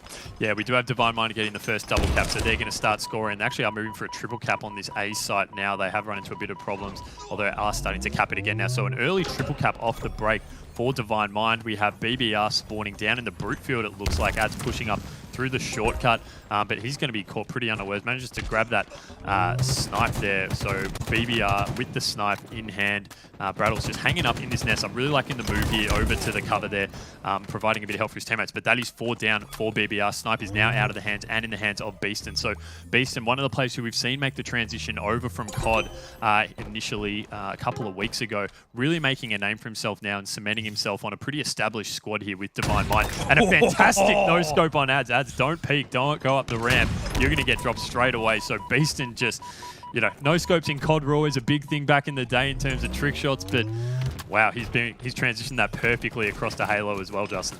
Yeah, and you can see his reticle placement is spot on too. It's putting at the angles and letting the players come to him and just making those micro adjustments. That no-scope was just so effortless. He does fall down eventually though. Now on board with Rated with that beautiful phase skin. And Divine Mind, they're off to a nice, healthy lead straight up. 75 points with 2 strongholds, putting points onto the board. Nice little cleanup there. And Divine Mind, they seem to be pretty comfortable and able to move around the map, Hoots. And Rated, he hasn't been shot at the entire time we've been watching him. Yeah, they're just sort of having their way with BBR right now. BBR are finally starting to score, but look at that as they're capturing that B site. We've got Blues coming in for A and C side for Divine Mind. Great work there from Rated to secure that OS, dropping Ads there, I think it was. And so he's going to be able to run around now pretty freely. He's got that Mangler in his back pocket as he's pushing towards B. Nades coming out onto that nest to provide a bit of cover and ends up, I think, connecting there, or maybe at least getting the assist. So the team nade. Was it a team nade? Yeah, oh, terrible. So Rated still, though, he's making up for it. He's out BRing. His OS is out now, but he's done a great job here helping secure this B site for his team, and their score's going to keep cracking up. Their nice double kill coming out. We are seeing Flex, Reigns, and Berserk, I think it is, hanging around the nest, so they're going to be in a position to keep that C site locked down as well. So B and C here locked in pretty well, and great work there, Rated, just hanging out down in the bags. That's a double. He's going to go for the triple, and Brattles can't get it. The grenade explodes, but that's a great effort there to keep BBR at base, stop them from pushing over, and their score's just going to keep racking up, Justin. Yeah, and Rated, his pacing, has been so good. He got that OS and he instantly went on the aggression, but then when his teammates fell and he didn't really have any backup, he just waited in the corner and gets an easy backwhack and a double kill for his effort. He just was so patient, and he's able to flip those rolls instantly. So good stuff from him, and it's translating really well into a Divine Mind lead. But I'm saying that BBR are starting to put some points on the board a little bit slowly, and now on board with Brattles. Look at that patience as he was waiting for those angles, and Benji with that sniper rifle again. Will he be able to take out Beast and the other player from Call of Duty? And he's giving him the respect. He's checking those angles, but the challenge isn't coming through. Benji in a lot of trouble right now. Hits the body. Nice. Follows it up. Flex Reigns gets shut down. Oh, does look like he was pretty close to connecting on that double kill there. Look at the composure from Benji. He was under so much pressure there, Hoots, and it didn't matter. He was cool, calm, collected, and he took out a player that was coming in for the cleanup. Yeah, it was 3 down for Divine Mind there for a bit, and you do see BBR then convert that into that double cap now, so they are going to start to score. Jocko's probably been the one who we've seen be a bit slow so far. He's only got the 2 kills, 9 deaths as well, but Benji using this sniper really well, hanging out in this nest here, putting some good cover fire down, and he's going to look to probably move in and start to secure this C cap, so they will start to score again. So he needs to reset that. He doesn't want to jump in though, he's just leaving it sitting there, so that's all right. He can hang back with this sniper rifle here, putting shots across there. Rated gets dropped with a nice cleanup with the BR, and we do have now though Divine Mind starting to score. They've capped this B and A site again, so the B site was left a bit by BBR, and Divine Mind were able to come in and capture that pretty freely, Justin. So a bit of a lapse in concentration there, I think, from BBR. Yeah, a little bit, and Divine Minds, they've got a good lead at the moment. It is fragile, still could go either way. Beeson just turning around, responding to that call out, easy cleanup for him, just a little burst on the Brattles. And I like his positioning here. He's waiting for his teammates to rotate through, and BBR, they're just posted up in the tower around C, and all players are up right now. Got to get some picks and move through. As I say, that Jocko drops down, Rated there. Lots of kills in the kill feed. It's starting to heat up. Beeston so patient. He hasn't taken any damage so far, trying to get those cleanups, and he's getting C for pretty free right now, Hooch. Triple, yeah, looks like a triple cap on the cards now, though BBR do come in and just manage to spoil that party with A and B now both being capped by BBR actually. So maybe a bit of an overextension by Divine Mind here, all starting to push for that triple cap, and in the blink of an eye, BBR actually flip it and are able to get a double of their own. We do, as I said before, Jocko looks like he's having a bit of a rough trot at it so far. He hasn't really been able to get the slays on the board, but it's kind of hard when you've got someone like Rated for Divine Mind going off with 15 kills, 6 assists, and 7 deaths. So we are on with Brattles now. He's trying to make a push through that top mid area. Unfortunately, not able to. That sniper is going to be popping relatively soon, though. So Rated thought he was probably going to make a move for that, but he's not. Instead, it looks like the OS is going to be their focus. So grabbing that OS should be able to help them maintain some more and potentially go for a triple cap, because they do have all 3 captured right now, although C is being contested by BBR. So if they can reset that C, they're going to be able to get a triple cap, and this score's already getting pretty out of hand right now, Justin. They've only got about 35 seconds left.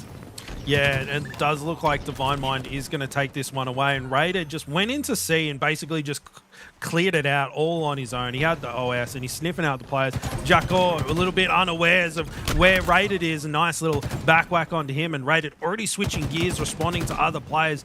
Mads is a little bit in trouble there, and he's rotating away, desperately trying to save himself there, but Rated comes in with the cleanup, but the help does arrive in time to get that trade out. Now Flex Range with that sniper rifle, Hoots. Yeah, this could be pretty much the end for BBR. It looks like if Flex Range is able to get a few picks here, but we do have right now no team really. BBR actually is putting a bit of score on the board, or was momentarily, as they're resetting these flags. So all these zones are in a bit of a stalemate right now, as Divine Mind is looking to push in on this B side, although meeting a bit of defense here from BBR, just keeping them away at nest. So that's good work. It's what they had to do. BBR managed to maintain that A and B and keep scoring, but there isn't much time left. We've spoken about that buffer zone in some of these earlier series, Justin, and BBR really don't have many mistakes to play with right now. They have to play this pretty perfectly if they're going to maintain much control, because all Divine Mind need is a couple of seconds of majority control, and this one's pretty much over.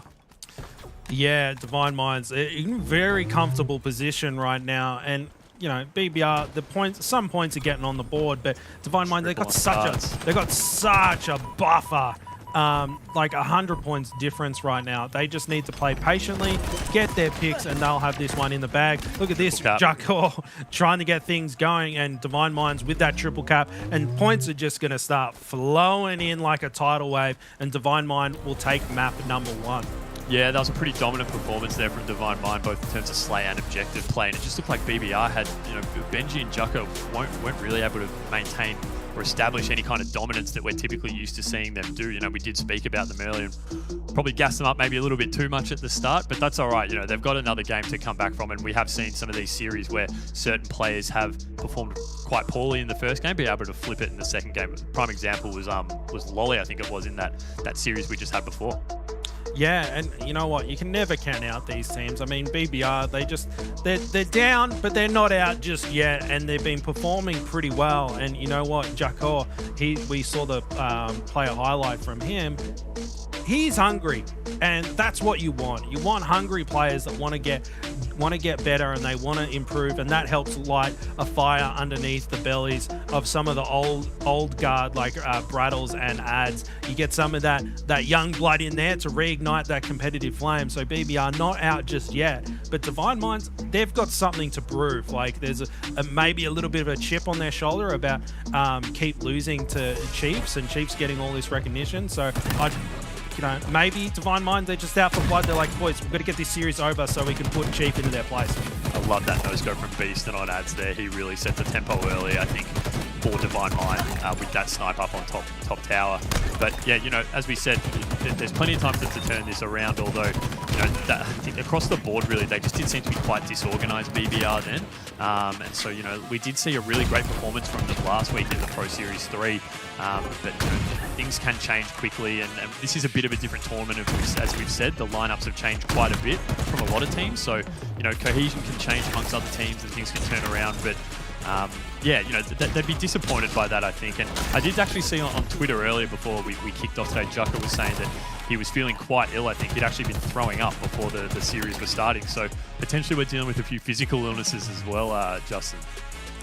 Yeah, and you know, that's unfortunate, and you know, it is a disadvantage, but thing is, it doesn't matter. Like, you've got to turn up and play to your absolute best of your ability, and you know, someone's always going to have something. There's always going to be something going on in your lives, and when it's game time, you just got to do your best. And physical illness is rough. I know that I struggle, you know, if I have anything going on with my gut, I'm a miserable wreck. So I probably would have just dropped out. So if, you know, he's even turning up to play after being thrown up today, then that's pretty impressive in my books. But thing is that once that countdown timer goes and the map started, there's no excuses. You got to perform, and you know, if you're losing maps because you're feeling unwell, then that's okay. But at the end of the day, you know, you got to win maps to progress through the bracket.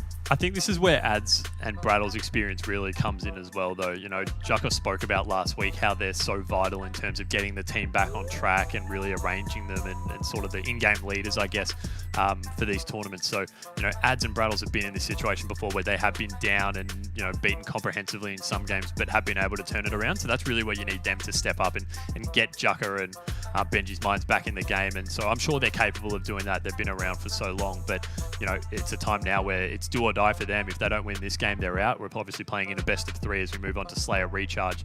But, you know, things can change quickly. Yeah, and you just take it a game at a time, right? Like, as you say, Ads and Brattles, just get in Jocko's ear and be like, mate, we've got this Slayer game. We're just going to smash it out of the park. You're gonna get so many kills and all that kind of stuff. You amp them up, and you've just got to get through that 10 minutes or so and get the game over with. And sometimes that's enough. You get that hype, you get that adrenaline going, a little bit of a dopamine hit when you hit a nice little double kill or something like that, and that amps you up for the rest of the game. And that's what we're going to aim to see. And unfortunately, we are getting some more technical issues, so we'll get that sorted out as quickly as possible. But we'll just talk about this next game. And, you know, BBR, not out just yet, but Divine Minds, as I say, I reckon they're out for blood. I think they've got their eyes on grand final already, and they just want to get this over and done with. Yeah, they're a team who, in the initial couple of tournaments that we were running towards the end of last year, their name was popping up right near the top. And I think in recent weeks, we've probably seen them down a little. A similar thing goes for BBR as well. You know, that they've performed relatively well in some series. Last week, a prime example, but other series just not doing too well at all. So it's, you know, they're two teams who we can't really get a great read on just yet, and both have had some roster changes and things like that. So they're clearly trying to get used to those kinds of things. But you know, it's a difficult one with these teams because we are used to seeing them being up in that topper echelon of teams. So, you know, changing in the guard is something we've spoken about quite a bit over the last few weeks, as well as these new teams are starting to come in. But you know, Demons obviously are a team similar to that ilk, where we've seen them sort of being a bit inconsistent in that bottom rung of the top 8 or a little bit outside, but they stick together long enough and they can turn it around, and you know, hopefully BBR and Divine Mind can both do that. But we are back into the games now. We've got the lobby issues fixed. We're jumping on board with Braddles. Slayer on recharge, putting some nice shots on Berserk. Cross map here. The grenade should clean him up with the assist there. Very nice. And Beaston, he was able to pick up that camo, I think it was, Justin, and straight away he's up top mid challenging, doing some good work, exactly what that camo is being useful for. And now he's able to push around a little bit undetected, looking to move in here on Benji with the main clone. Does just that, picks up the assist. And so a very strong start here for Divine Mind. And that camo is so crucial, Justin, at the start to try and get some kind of map control. Yeah, and usually it takes a few slays to get in there, but Beeson, he just scooped it straight up out of the rip. And Berserk now with that shock rifle, trying to help out his teammates here. And picks himself up one already, and going for the instant reload on that. Player below him, misses 2 shots, misses the doesn't quite get the third off, but unfortunate for Berserk losing that power weapon there, only able to get himself the 1 kill. But they're still 3 kills up at the Mona Hoots. Very early days. Yeah, very early days. Beaston here just hanging on these stairs, you know, doing well to stay alive here. He has got a fair few BBR players pushing in on him. It's actually 2, so nice bait and switch there. That's vintage Halo with the bait and switch, and FlexRain's able to just push straight in there on, I think it was Benji. Benji completely unaware of him with that sword. He was running right at him. Maybe Benji needs to turn that field of view up a little bit and catch him in his sights there, because I thought he would have been very easy to spot sprinting at him with that giant blue sword. But we are on with Rated now, taking a bit of the pace out of it, hanging around the pipes here. The pings are coming in for Elevator, so I think he thought he maybe saw a camo player. Camo's not up yet, I don't think, though, so Ads is going to be dropped, and that's a very nice double there from Rated. Great shot selection there. Moving on to Jocko, but backing down very smart, not wanting to give any free kills away in this Slayer. They are ahead by 3, so it's been a solid start for them, but we are seeing the pings starting to come through again in pointing to the top gold, but there was that player there, Braddles, just hanging down below, and Divine Mind really seem to have it going on here. Their comms are on point, they're putting in shots really well, and they're just sort of rolling around and picking Divine Mind off where they can, and often we're seeing, Justin, you know, the BBR guys have taken a shot or 2 already before they're being hit. Yeah, and watching Rated here, he's just doing so well and not getting overzealous like before. He got that double kill, and the triple kill was there if he wanted it. Yeah. But he put his burst in and went, you know what, I'm at a shot disadvantage. I'm just going to back off and rotate. And he was able to string together another couple of kills. So Rated, he's just improved so much over the last few Open and Pro series, and good to see from him. And we have Ads with that camo, him falling. That was key to get BBR back in this. It's only 7 kill deficit right now, but when you're already down 1 map in the series, you can't really afford to let that lead bloat out this much this early, Hoots. Yeah, exactly. 7 kills is a pretty big gap to begin with, as we are seeing BBR team looking to hang around the top gold here, pretty spread, as well as having some players in A. So Berserk was able to manage to get through there and head down to batteries. He's dropped, so he was quite separated from the rest of his team there. I'm not sure what the point of that push there was from Berserk, but Beaston now hanging down below, and we are seeing the Divine Mind squad start to push in on that A area, getting a few picks there. Beaston running around and starting to turn around straight away, but nice work there by Braddles, managing to drop Rated. Unfortunately, that's a trade there again. So Divine Mind pulling this lead out a little bit further. Nice double coming from Benji, as we are seeing the team set up here around this A generator area. But yeah, it just seems like met with the grenades straight away. So Justin, I mean, we obviously can't hear the team comms right now, but it looks like they must be really on point for Divine Mind. Some of these kills are coming very easily for them. Yeah, comms are on point, and he saw FlexRain's before. He was pinging things left and right, and the information that those pings can give you is it's just so advantageous. Like we need to see more pings from all of these players because it's free information. You don't have to clog up your communication lines calling players out. You can just get a ping down and it's like, you know, you ping a power weapon that's spawned up and instantly you go, okay, well, we need to go over that area, or there's a weak player or something like that, or your communication doesn't need to be pinpointed. You have to say, oh, he's hiding in, you know, tower 2 in the corner. You just ping in that area and then know where it is. So good to see that their communication is on point. And Beeson able to scoop together a camo, but he does have that Batarang on his utility belt, ready to launch himself around the map. Mad's got a little bit in trouble there, but look, Beeston, he got shot in the back and managed just to slink away though there, Hughes. Yeah, Beeston's just had full control of this camo, and it's just, as we saw then, just able to hang around top mid without even getting hit at all around the batteries and everything. Moving into Hydro now, bottom Hydro with this grapple hook. He's using it to get around the map really well. And look, this is getting pretty ugly now. 11-12 kill lead now for Divine Mind. BBR really need to do something quick, but Beeston's just got all the right angles, and even that's going to be a trade there, but you'll take that every day of the week. He's positioning himself so well that you see the BBR players running straight past him then, but you know, communication with this team, knowing what angles each other are taking, and you see there the assist coming through. Yeah, it's all sort of going to plan for Divine Mind right now, and it just looks like, you know, Benji's trying his best to keep BBR in it, but unfortunately the slays just aren't really coming through from the rest of his team. No, and Divine Mind, they're just doing their thing right now. Berserk with a nice, tasty little headshot there, picking himself up another. Plenty of ammo in that shock rifle too, to extend out that scoreline. But you can see that Benji just chilling out behind them. Oh, easy double kill from him. Triple kills there, but no, Benji pounced at just the right time to shut down Berserk. They needed to shut him down right away, because when you have a player like Berserk who's getting hot with that shock rifle, you can't let him keep going.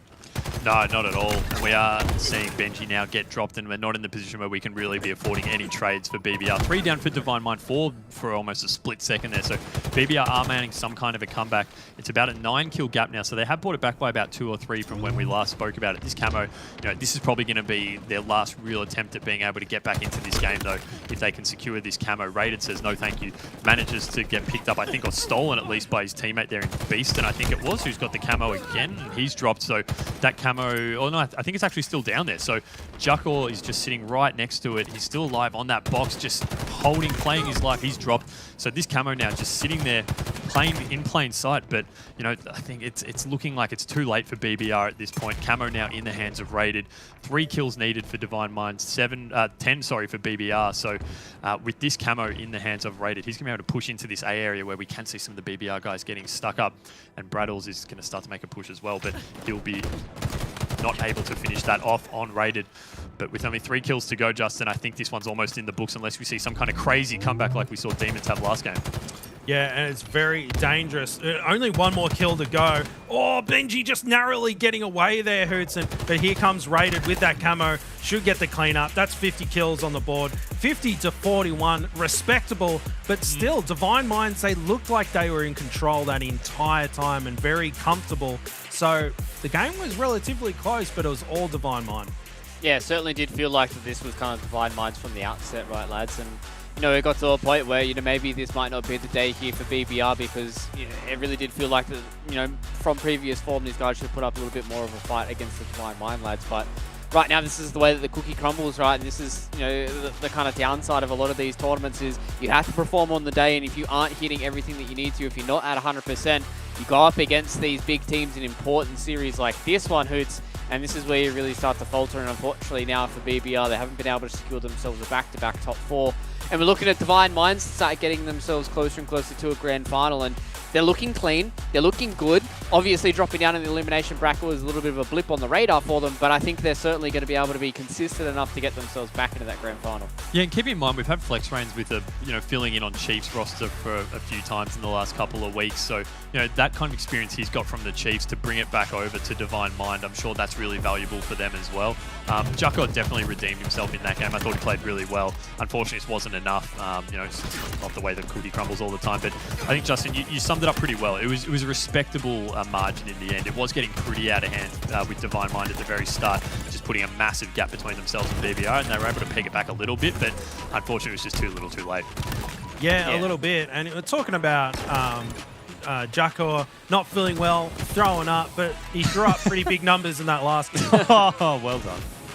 Yeah, I mean, I like that. I like the small little Slow something. claps in the chat. Yeah, all right. We'll give you that one, Justin, all right? We'll sit there and we'll watch that Combat Evolved coming in from Flex as well when we're looking through that. But as I said, you know, it really did feel like that Divine Minds are getting themselves in a pretty consistent spot, and I think this is exactly what we were expecting from these guys. Yes, the way that the seeding did work out, they had to play the Chiefs a lot earlier than what they usually do in a lot of these Pro Series, but they're here to play in this elimination bracket, and I think they're going to be a big terror for the rest of these teams as we start to go through it, because we've still got some pretty big names that are going through in this elimination bracket, lads, but the way that Divine Mind are playing today, I think they look really, really clean. And the biggest thing for me, Hoots, is as you guys were saying in the cast, right, it just seems like their communications were so on point. It felt like every single time that there was ever going to be shots on a player, it was from 2 or 3 members of the Divine Mind lads, and it was almost instantaneous, and it felt like a lot of those kills were coming through. Yeah, I mean, there were points where one of the Divine Mind players was looking at an enemy and they were full shields. They put like 1.5 shots in them and they were all of a sudden dropped and they were getting the assist. So you just knew shots were coming in from all different angles on the one player. So yeah, using the ping system, which we don't really see teams use that often in Infinite yet. It's something that is obviously prevalent in a lot of other games that are used. But yeah, it's maybe something that teams should consider using, because whilst you can have that audio communication, if you've got a visual marker of, hey, this is the exact spot I'm talking about, that can add another dimension to the comp. So yeah, interesting to see if more teams start to deploy that. Also, because you can get yourself a shot caller medal as well, so at the end of the day, that's the you reason can always... I do.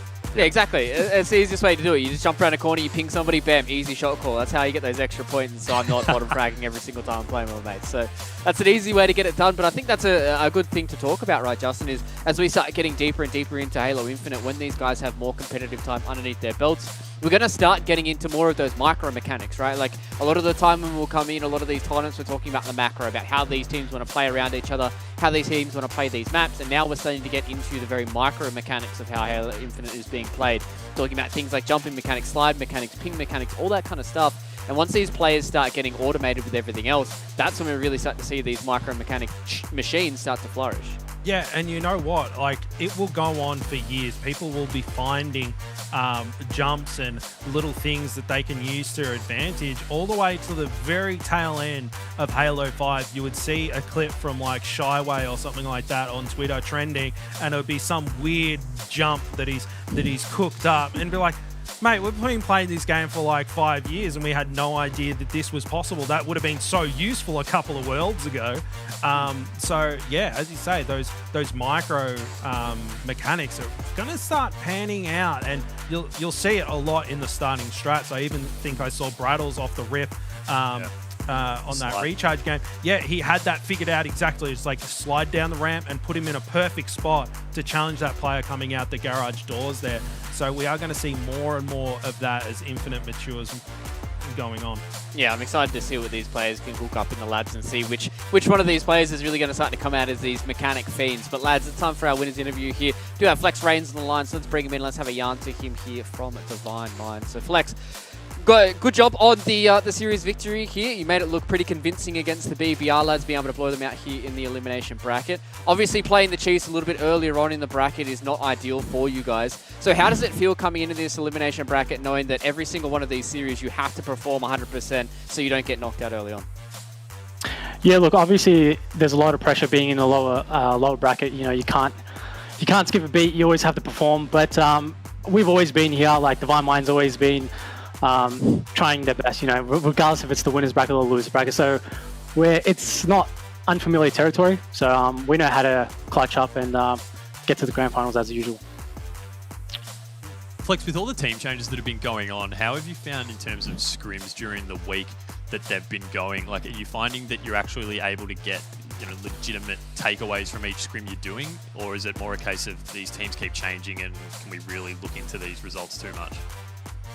Yeah, look, that's a great question. I mean, obviously the team changes make things a lot difficult because each individual player changes the way a team can play, you know? So if one team just like switches a player, the team completely changes regardless of how they play. But yeah, it makes things a bit difficult, but I mean, there's still a lot of teams out there to scrim regardless of who's in the team or whatnot. But yeah, it's difficult to read how a team plays, and I don't know, they could change either for the better or for the worse, you know. But I don't know. It is what it is, man. It's difficult, but you just got to keep practicing, I guess, you know. Yeah, listen, I can see you biting your tongue just a little bit, trying to be respectful to all your teammates. But you're filled in for a few rosters now. What's the play style difference when you played with the Chief boys and you played the Divine Mind boys? What's it like in the comms between the two? Oh, man, that's a good question as well. I feel like Chiefs are really like calm and collected. They know what they want to play for. Because they've had 3 core players, regardless if they switched up with the 4th, with Prades, with Slayers or whatnot, but they all work for the same objective. Whereas Divine Mind, obviously they've been switching, they're trying to find the right core 4 players, and that's always difficult with the limited amount of players in this region. But yeah, man, I mean, regardless, like it's tournament day and like comms are always like hype and we just want to win. So there's a bit of stress, but we use that stress to our advantage and just keep ourselves hyped up, especially on comp day. Like you can't skip a beat. You just got to go off. Yeah, exactly. It's something we talked about here on the desk, right? Every single time it's tournament day, you have to perform no matter what. You guys are going to be going up against Dire Wolves now, who did just get a 2-1 over the Deathruptor fans. Obviously, you guys are probably feeling pretty confident being a consistent top 2 team in ANZ. But how's it like now going into the Elimination Series up against the Dire Wolves? You guys confident? Yeah, extremely confident, man. I know, like, obviously we don't want to underestimate anyone in this competition. Everyone's quite, except for Chiefs, maybe they're really dominant right now. But Dire Wolves, we're not gonna underestimate them. But I'm sure we'll take the win, 3-0. Hell yeah, I'm super excited to see that, Flex. Thanks for the wonderful interview, mate, as well. And good luck for the rest of the tournament, buddy. Thank you, guys. Thank you, everyone. Thanks for the production. Cheers, boys. See you, Flex. Well done, man. It's like one of the best interviews we've had so far here. He's I think just that's such a lovely guy. I know. He's like, he has the best answers. He gave us a lot out of the, the kind of ins and outs of a lot of these teams as well. And he was so eloquent in the way that he speaks as well. And I think, man, like, it's absolutely nutty. Also, he gave us a gun show as well. So that's always super exciting to see when the lads be able to bring out the 2 big bad boys on either side of their arms. So I'm excited to see what this Divine Mind squad can do, whether or not this is going to be the core 4 that's going to be going forward into the Super, or whether or not we might see some more changes, lads. That's a few questions that we need to have some answers to. But, ladies and gentlemen, it's time for us to go to a break once again here. We're going to jump all the way back into the winners bracket. This time around, we're going to see the Chiefs and the Demons go head-to-head in a full best of 5, so make sure you guys don't miss it.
Alias is Dante, full name Luke Green, and on and off competing 17 years now, so it's been a bit of a process, but we're still here. I started off playing Halo 1 and then competitively I jumped into Halo 2. The biggest thing would be Team BBR. That's sort of where we established our name individually as well. So that consisted of me, Ads, Hacks, and Berserker. Played all the way through basically Halo 2 undefeated. Halo 2 was definitely my game. I could consider myself being the best in ANZ. I'm sure people can vouch for that.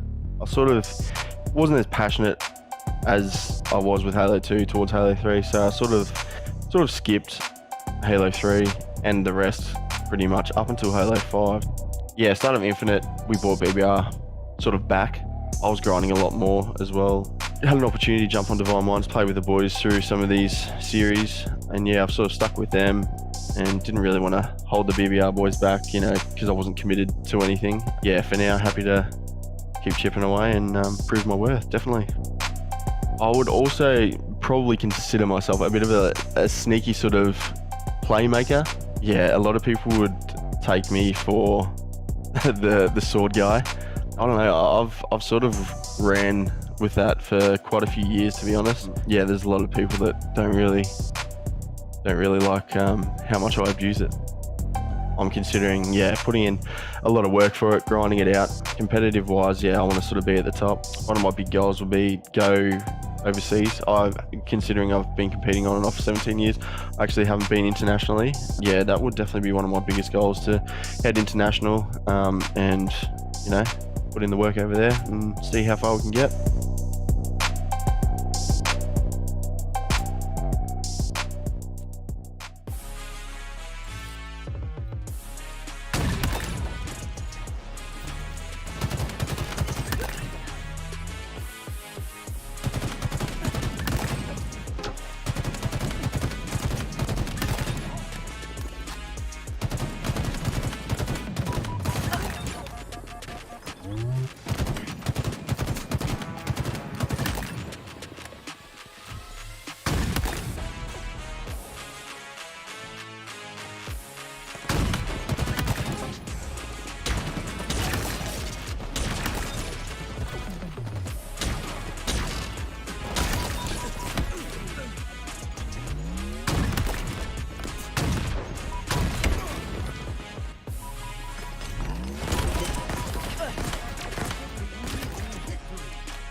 Good evening, Halo fans. We are getting ourselves ever so close to being able to crown another champion here in ANZ for our Pro Series of week number 4. It's been a long evening for us to get here, but we've been able to at least tell some stories and be able to find some brand new ones as well. So that means that now we finally get to figure out who our first grand finalist is going to be, because we're going to jump into the Chiefs going up against the Demons here, lads. And this is where it's going to be interesting for both these teams, because the Demons have had such an insane run today, but the Chiefs, these guys do not miss, especially in a best of 5 hoots. These guys have been so untouched for the entirety of Halo Infinite. They've only lost 1 series so far. Yeah, and even when we saw them lose that series, I think they came back and then just clean swept, reverse swept the next one pretty much. So, they can have slight hiccups, but they recover from them really well. And that's what makes them such a great team, is that they're never down and out. And they almost seem to, I think, like love the challenge. Like when they did get dropped to the elimination bracket that time, they really did love sort of coming back and getting themselves amped up, and it angered them, and it was great to watch.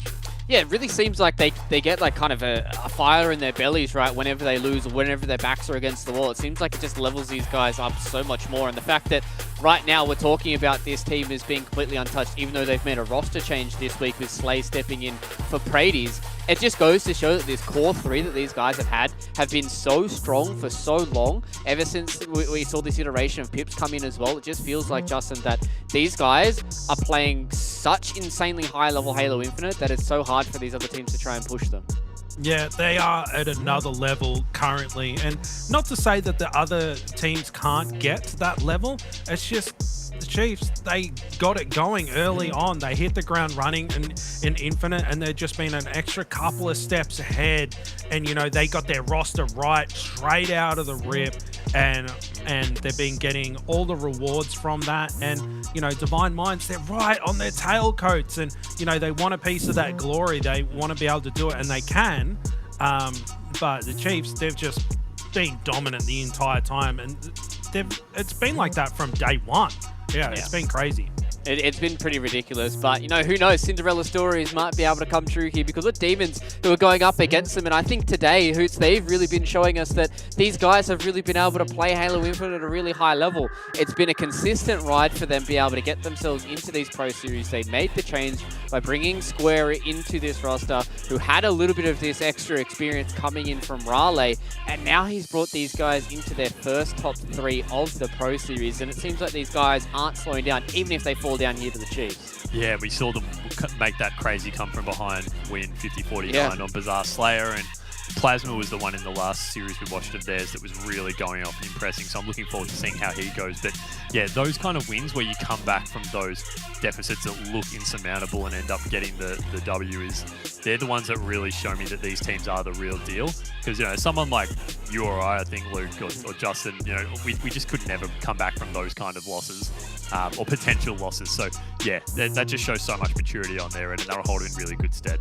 Yeah, and I hope that they've just got the extra bit of hype and that extra bit of gusto behind them here, Justin, because this is going to be a pretty gargantuan task for them. This is, you know, the deepest they've had to face the Chiefs here in one of these brackets. They do have a second life if they do drop down to this elimination bracket, but this is where you can put everything on the line, right? This is the first time they get to face these guys in a best of 5 as well, and I think that's a pretty big opportunity for the boys of the Demons here, that they've got a few opportunities to try and rattle the cage of the Chiefs and see if they can get underneath their skin.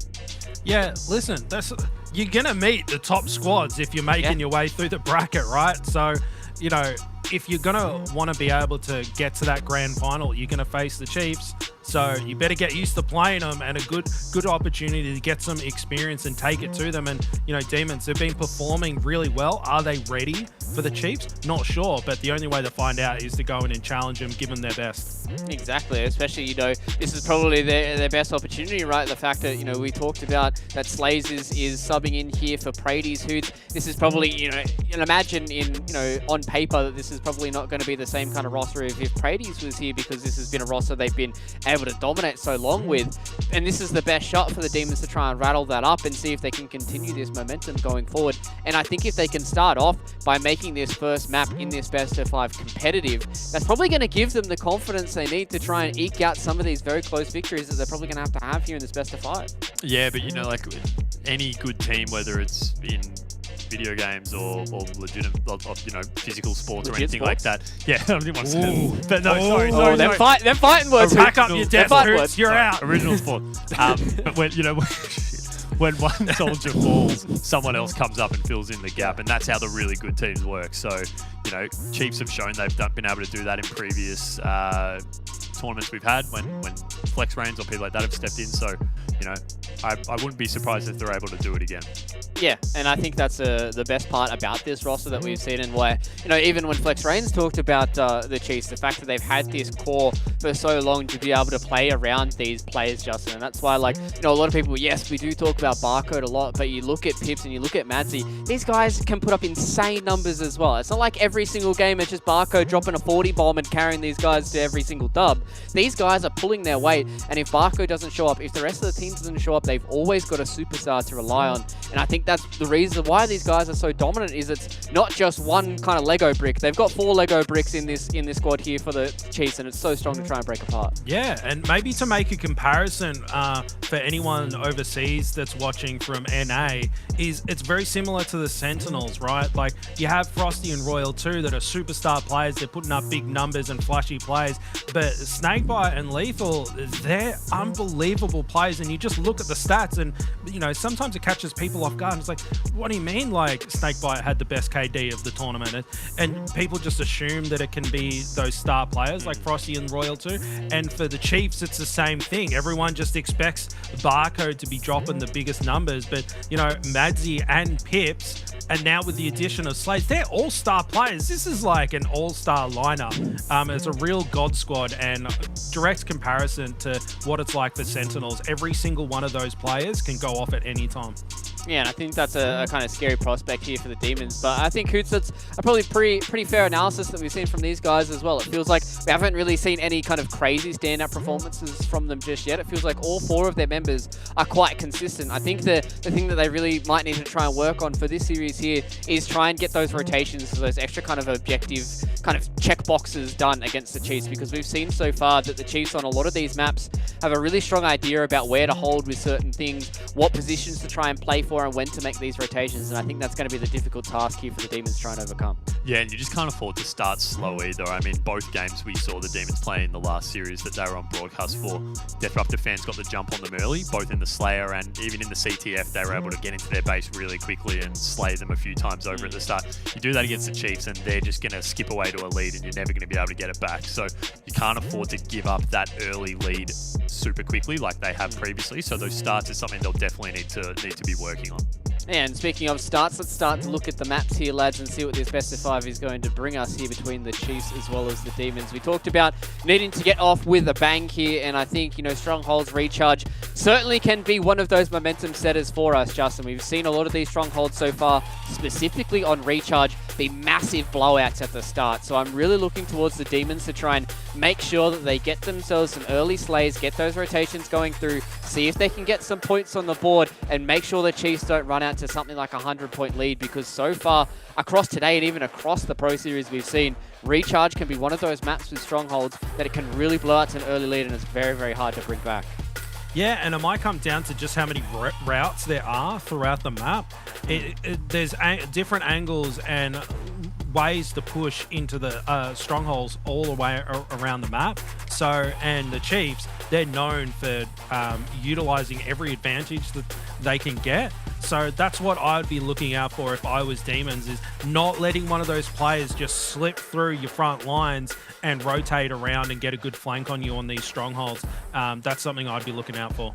Yeah, and obviously as we start to get deeper into this best of 5 as well, Hooch, you know, Street Slayer to me I think is going to be a pretty important map for the Demons to try and get over the top of the Chiefs. We've seen so far a lot of these ANZ teams really have tight streets, and I think that's probably just the fact that a lot of people really enjoy this map and playing this map quite a lot. There's a whole lot of power weapons, a whole lot of different places that you can hold there on streets, and I think if the Demons are able to eke out a very small victory against the Chiefs, that puts them in good stead for the rest of the best of 3, because we talked about the Chiefs and we've talked about their CTF. It seems like those guys are literally head and shoulders above everybody on CTF, so Demons might be a little bit, you know, hard done by if they're down 0-2 going into that third map of CTF. There's just always those maps where the better teams are just able to dominate so clearly and frustratingly, and you know it's always gone back in the past. Like I think Pit CTF was a game where if you were just playing 8 scrims and you happen to be, you know, a ragtag team of 4 coming up against Immunity, for example, they just made you hate the game because they would just dominate you so hard, and you just felt like, I have no idea how to play this map. I have no idea what I'm doing. It's like I've been reduced to a brand new Halo player. And I think Chiefs sort of, yeah, as you said, are able to do that on a map like CTF Aquarius. I think Barcode was saying actually that they came back from Raleigh and basically learned how to play that from an NA point of view, and then it's completely changed it for them. I think it's kind of ridiculous, like when Barcode was talking to us about that, I believe it was Pips that was telling us about it as well, the fact that even though they were 5-0ing ANZ teams, they went over to Raleigh and they were getting 5-0'd, and they're like, oh, we're doing something wrong. Yeah, there's like, what are we doing here on CTF? This used to work back home, and now they're coming back into it, and, you know, kind of just, you know, learning to ride a bike once again. They got back on the horse, and they're still 5-0ing teams quite a lot, Justin, and I think the fact that we are seeing this kind of trend where a lot of these better teams are really being able to come out on top of CTF might be something that these teams, as they start to level up in the ranks, might be something they look towards. Is like, why are we getting beaten so hard on these map types like Oddball, like Stronghold, and like CTF? And you know what you just said is a good takeaway for the lower end teams that are trying to make their way up, is that you need to be playing the correct way. And if you're scrimming against other lower end teams, and you're going into your theater and analyzing every little play that you're doing and look at each perspective, I mean, that stuff's all really great, but really you should be going in and practicing in a focused way and going, okay, we are going to practice running the flag this way, getting pulls this way, and being focused about those things. Like, boys, we should be just trying to get scrims with the top teams and then playing in the correct way, and you will see yourself rise through the ranks. So you got to challenge yourself, and that's what the Chiefs have done from what they learned in North America, and they're bringing it back here, and they've changed their play style for it.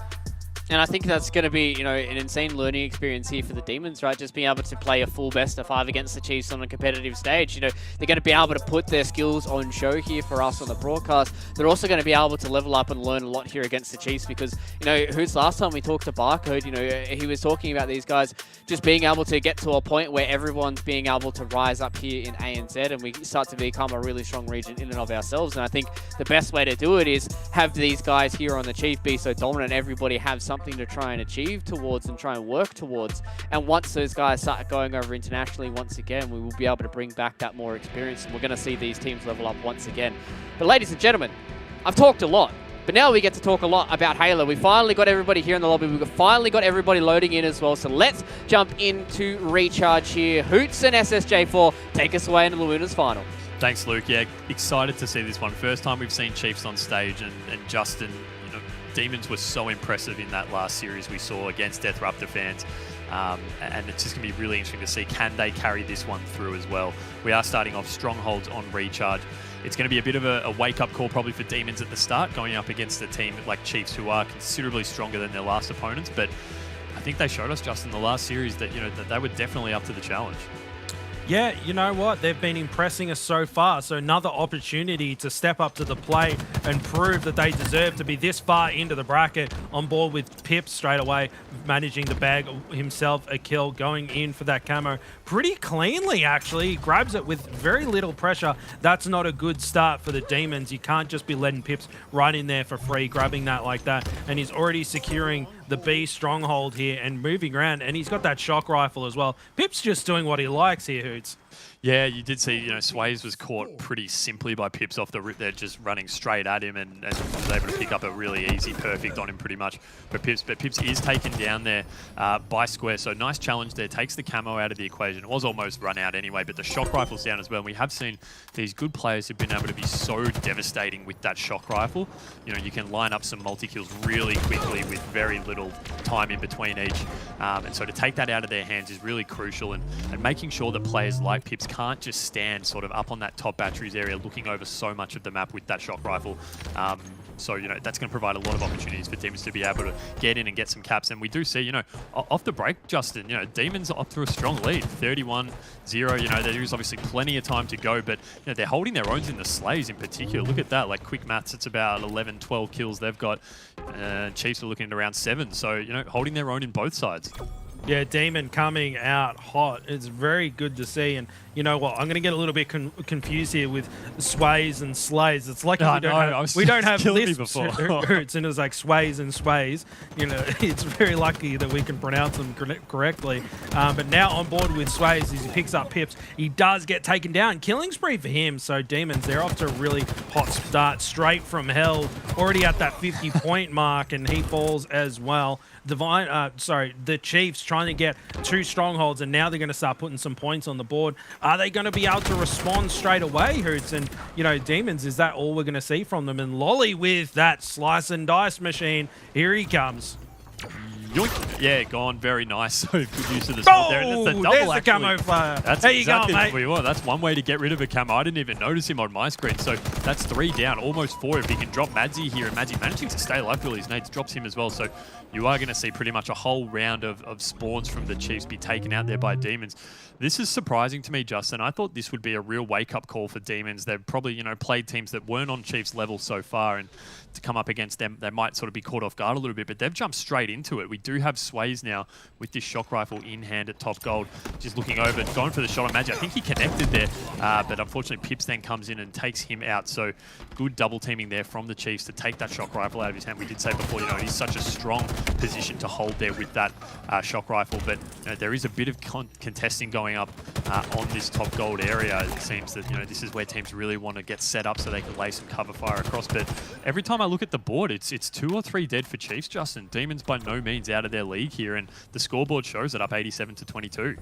Yeah, the Chiefs can certainly bleed, and Demons, they're really showing that you can come in. You don't need to be a Divine Mind. You don't need to be a Dire Wolf. Doesn't matter. You can come in and give it to the Chief boys whenever you want. You just got to play good Halo, and they're still putting some points onto the board. Scoreline about 70 points the difference, Hood. So it's a decent little buffer there, but it's not a stomping just yet, and still plenty of time on the clock.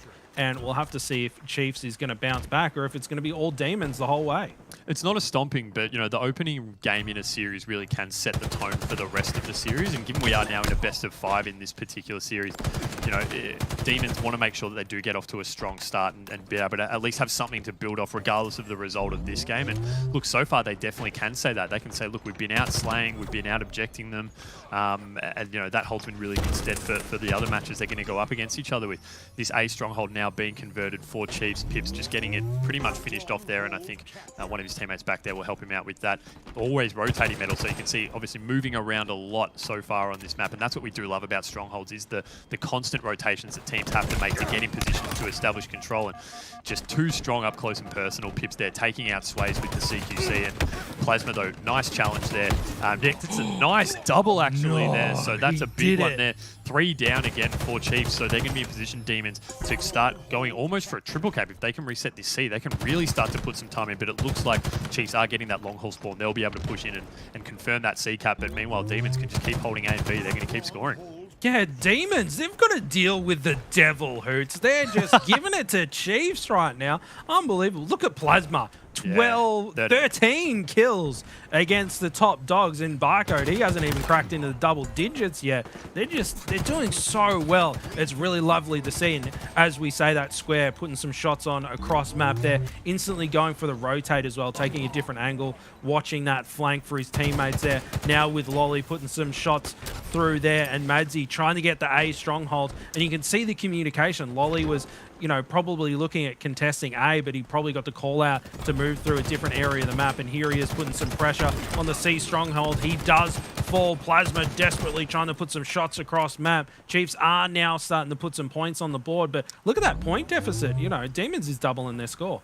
Yeah, they were 3 down momentarily there, the Demons. I liked for the most part they're choosing not to overextend. Whilst the triple cap can be something that you really do want to take because it starts to rocket your score up even further, sometimes you just need to realize, look, let's let the other team have one of the zones. As long as we've got 2 royal goods, let's just play defense on those 2. And for the most part, Demons were doing that. They were forced out to go for that C cap simply because I think they lost A at one point to Chiefs. So that was the reason they extended out from that top gold setup they had. And unfortunately, they've now been caught off guard a little bit as we do have a camo in the hands of Pips. So he's going to make a move in on this A side, which is being captured by Demons right now. So with this mangle, he can put in a bit of work, a little back smack. It looks like in observer mode he did that right through the pillars, but that's just a bit of observer mode glitching going on there. He is able now to start securing this A cap with the mangler and the camo, and it looks like Plasma there is going to be taken out as well. So this has just been a perfect execution of the camo here, Justin. He's managed to flip it for Chiefs. They're going to start scoring again and you know, start to bring this deficit back a little bit. He's just moving in more and more. Pips being ultra aggressive now. Yeah, the confidence there. Another double kill from him. And we're talking about any player on the Chiefs being able to pop off. And Pips showing us exactly that with 16 kills. And, you know, probably 6 of them just from that little tear right there. It was one-man army. Didn't even have any help. And he got 2 full rounds of slays out there. And to see Barcode in the kill feed with that sword as well. Chiefs are starting to wake up. And look at that. They've caught right up. It may as well be tied up here, Hoots. Yeah, they were able to get a triple cap with that camo that Pips had, and they're actually almost they were about to convert another one then as well. So that's what managed to get that score back so quickly when you're holding those 3 plots, and they've got it again now. So Demons are, just sort of really on the back foot right now. They were able to maintain a pretty good 2 control for most of the match so far, but you just see this 3 cap can really just spin it straight out and get Chiefs back in the game. So Barcode as well, you mentioned him before, he wasn't really kicking off with the Slaves. Well, he's now the second leader from the top with Pips just in front of him. So the Slaves really starting to come in from Chiefs now, as well as Demons are just being caught unawares a few times. Yeah, and the Chiefs now with a lead. They've totally taken it over, and Demons such a strong start, and their center was pretty good too, but it's coming down to the wire, and Chiefs have started taking control, and you can just see how much more comfortable they are on the map now. And those kills are translating to that control they have over the map. As you say, Barcode has doubled the amount of kills since the last time I was speaking about him. And Madzi, he's in the double digits now too. And you can see Madzi, he's wide. He's just checking all of his angles and rotating as he needs to. Plasma caught off guard a little bit there. Pips going in with the cleanup. And they're working together as a unit, and they're just going to go for another triple cap. They've got so much map control, Boots. Yeah, it seems like they were just sort of feeling Demons out a little bit, trying to get... Oh, jeez, big melee there coming from Sways, I think it was. But it seemed like they were trying to just feel the Demons out a little bit, and then once they got an idea of where their strengths are and the areas they were looking to hold, they've just started to push in completely. And we are seeing they have pretty much been able to hold these 2 sites at a minimum for the majority, and Demons haven't really been able to score much in the last couple of minutes. It seems pretty much every time for a while back then, Demons were at least 2 down, which was kind of a reverse of what Chiefs were at the start of the match. That being said, right then, Chiefs were down 3 for quite a period of time, and that's why we're seeing Demons now start to get a bit of score back. But just like that, Chiefs starting to move back in on that A, although it is reconverted again to Demons. So nice little pushback here, and they are looking to start to bring this lead back a little bit. We might have a pretty close one around this 200-point mark, Justin. She's coming down the wire, isn't it? And Demons, they're really starting to catch up. The scoreline is basically even. Plasma with a nice headshot there, hits the body onto Slaves, desperately trying to get that finish, and exposes himself, and he gets cleaned up, unfortunately. And Square, but look at this. Look at the strongholds down the bottom, and triple cap potential, and Chiefs desperately on that B stronghold to try and stop that bleeding, but Slaves is just sitting in the corner. Here comes Square, he's here to flush him out, does get the cleanup, and again, in Chiefs, but no, triple cap in effect. Yeah. Here we go. Demons, they might be able to take over the lead here. Yeah, it looks like they are about to get it now. We are really into the business end of this. There's a massive amount of fighting going on at A, and at some point it looks like Demons are going to be able to... I thought they were actually going to be able to re-secure that, but no, it looks like all their players are actually dropped. So Chiefs have gone for a big swing here. If they can get this A, though, Demons, then they're back scoring and continue to put a bit of a lead on. But right now, if you're squared, you're calling out, get to B. Like, they're pushing really hard through this long haul, and you see the assist coming through there, though, from Lolly just at the top of this long haul, and so he's going to overextend it. At this point, going through to C, does he start just to try and create a nuisance? It's almost like that emergency flag pull we were speaking about a few series ago. Do you send someone just to keep contesting that hill that you're almost letting the Chiefs hold, just so they have to constantly go back and reset? I mean, look, there's only about 15 seconds left here for the Demons. The Chiefs need to get some kind of a push here, and it looks like they are going to do that with 2 taken down, about to capture B, and they're looking to swing this now back and get it even again. Yeah, and you could see with all those players through the walls, we could see it because of the observer mode. And Chiefs, they just push together as a unit. They didn't, trickle in one at a time. They went, boys, it's pushing time. They got their pick and just completely broke that setup. But as I say that, Demons, they've managed to get it straight back. But Chiefs, they're responding. It's really, really starting to heat up. Will Demons be able to do it? Nice little double kill from Plasma. He goes down. 245 for the Demons. And the Chiefs just holding on here. And only 5 more points for the Demons here, Hoots. Can they do it? Yeah, well, they managed to cap C, but A is now being captured by Chiefs. So they're in that sort of difficult position. You need to get your comms in order and say, all right, which one are we pushing for right now? It looks like they're heading for A. You've got Sways coming in on one side. Madzi looking to get dropped on bottom A, but Slays comes in. That's a bit confusing. Comes in and manages to drop him. So Chiefs maintain this 2 control. It's 2 down for Demons, and they are just fighting tooth and nail for this A site. The Chiefs, A and B, they're both holding. You're seeing Barcode Barcode sort of roaming around Hydro there, just trying to, Generator, sorry, just trying to keep them away, and it's getting super close now, Justin. Chiefs still managing to get back, and Demons just can't manage to even get into a site to at least start contesting it. Yeah, it's really only time for one more push. And Square jumping into that B stronghold. He gets naded out, unfortunately. And look at this, they're committed to all different strongholds. Here comes Lolly to try and take out Pips. Is he going to be able to stop him? He does get the cleanup, but the stronghold has closed over. 245 to 244. Demons getting multiple strongholds at once. The sword comes out. 360 celebration. Are they going to be out of it? Demons, oh, they're so close, but no, the Chiefs have got a stronghold of their own. Hoots is coming down the wire. Here comes the Chiefs. Oh no, Chiefs have finally taken the second thing, and they're now actually scoring. So this is an insane turnaround. Lolly's got to get into A, and get in there, Lolly! He's dropped, but he can't. A is contested, but the Chiefs managed to pull away with a 250-248. Just insane finish, and bloody hell, Justin, if that's going to be like a scene setter for the rest of this series, then I think we've got a few good games to look forward to. They take it, and they were just so close there. I thought Lolly had it down pat there with the sword in C, and he managed to hold off Pips, I think it was, but unfortunately there were problems at some of the other sites, and they just couldn't get it done. Oh, mate, I'm devastated. Demons, you're so close. Oh, wowee. And Chiefs, they're just doing what Chiefs does, though. They just clutched up and got it over the line. But, you know, hopefully this is a preview of what we're going to see for the rest of the series, because Demons definitely showed up there. And it's a shame that they went down in that first map, because that momentum could have been so important. And you know what? Slaying department does look pretty even. The Square struggling a little bit in the damage department, but you know, Barcode, he was struggling at the start. He was going neg, and he just hit the burners, and 25 and 19 with 15 assists. So he showed up in the end. He well made up for that deficit off the rip. I mean, it was a great recovery for Chiefs as well, right? Because they were down pretty heavily at the very start. And that's what we've said with these stronghold games. Like, you know, they can turn around on a dime, really. That was great work there by Lolly to spot the camo player there with sword. But it was just so close there. I think you said it perfectly, Justin. They couldn't really commit in those final few moments of which sites they were going to run to. And you know, they did pretty well in the end, and were able to get the majority of strongholds. But just some bit of individual brilliance by some of those Chiefs players were able to finally turn it at the very end. And wow, it was a very close game, and I'm looking forward to the rest of the series.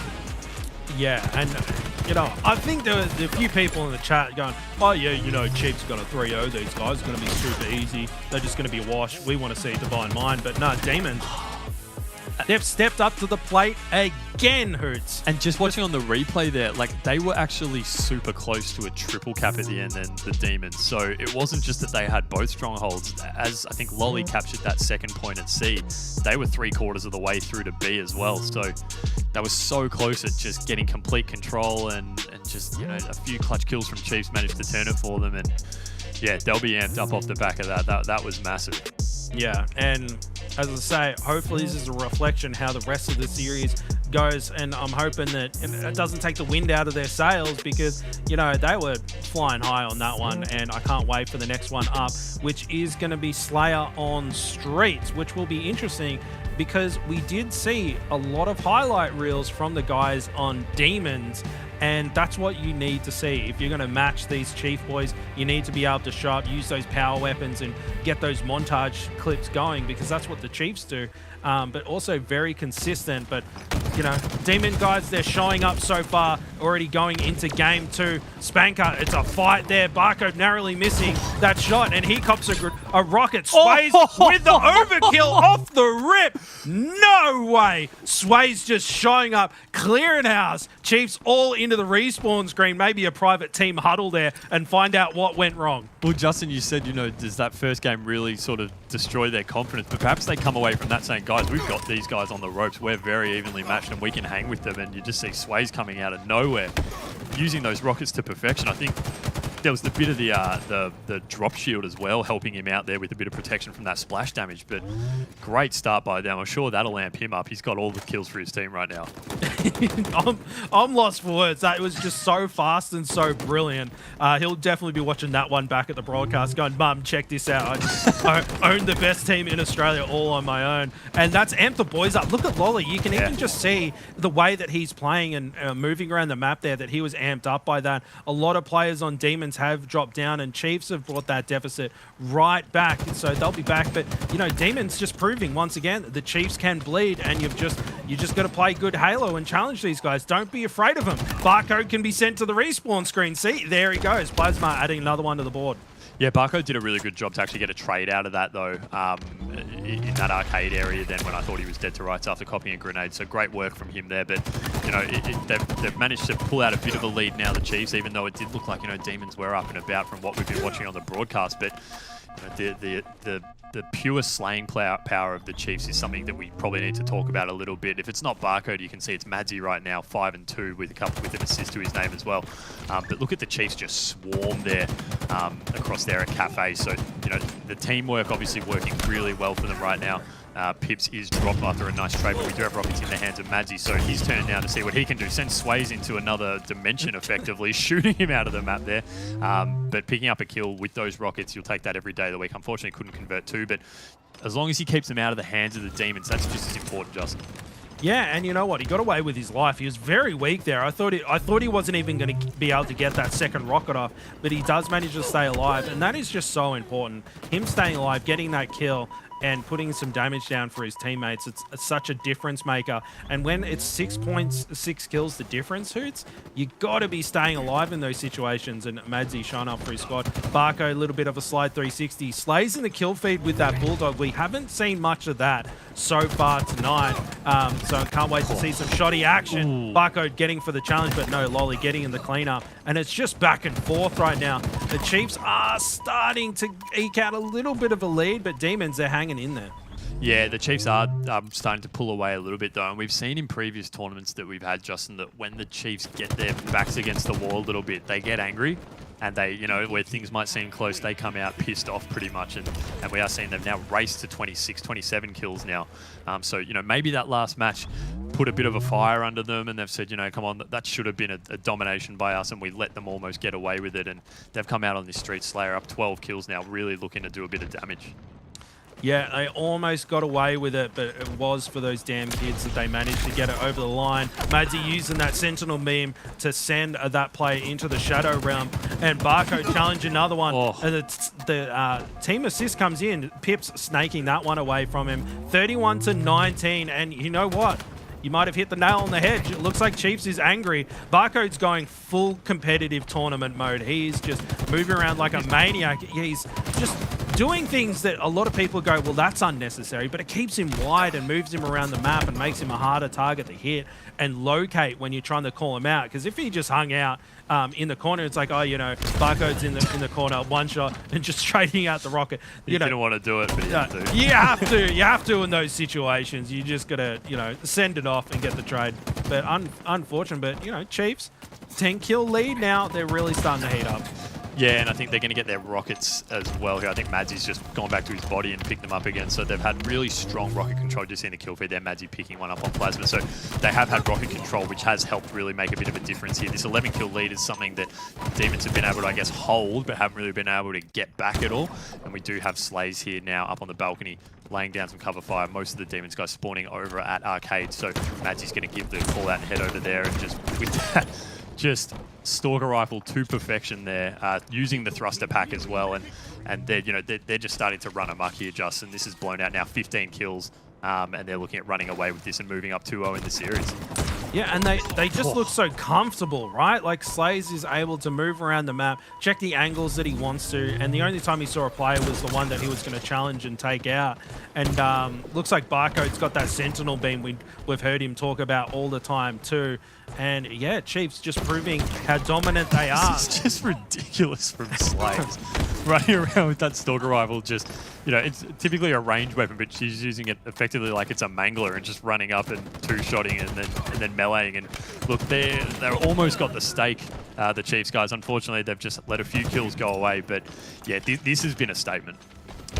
Yeah, it certainly has, and you got to feel for Demons, and maybe if they took out that last one, it would given them a little bit more confidence. But you know what? That overkill off the rip, like, I'm paying a map for that in my book. That was absolutely unbelievable. But Chiefs proving too dominant as a team. 49-32. They'll put this one in the bag soon. Who's going to be the one to pick up the last kill? Pips with that AR in his back pocket. They've got rockets. And they've got rockets too, unfortunately. Here he comes. Pips a little bit eager.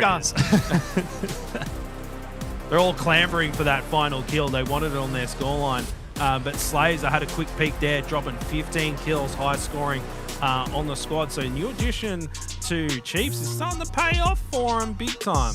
It was just a case of that final rocket. It was like, look, they're all down in tram somewhere. You pick them up, just chuck a couple in there. Yeah, and probably just pick up a kill. and just send them through.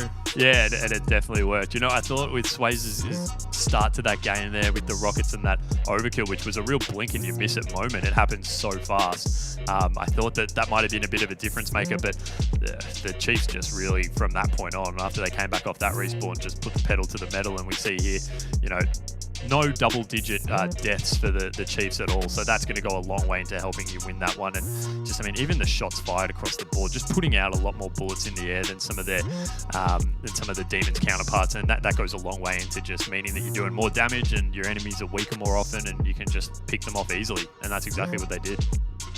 Yeah, they did, and there's that overkill medal from Sways. Circling it there, thanks to the guys in the booth. Yeah. We saw it, and that was so tasty and crispy. But everything just happened so fast, and you know, when you get those rockets, you can just dominate people. There he is. It's just like boom, boom, boom. See you later. Into the respawn screen you go. So great stuff from him. I can't wait to see that clip trending on Twitter. Sways turning up for his squad, unable to get that map victory, but they're not out just yet, Hoots. It is a best of 5, which means that they have time to recover if they want to.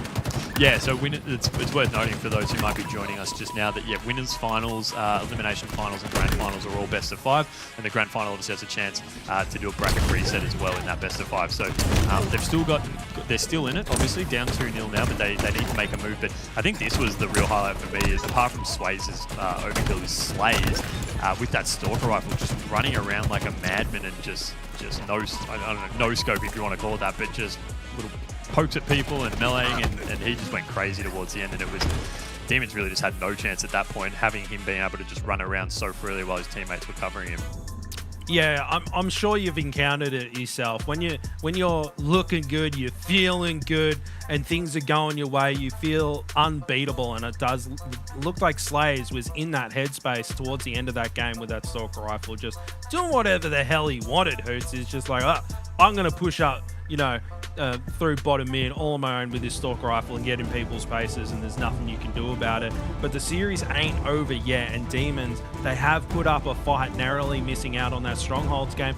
Got a little bit of a ruffle stomping in that second one, but you know what?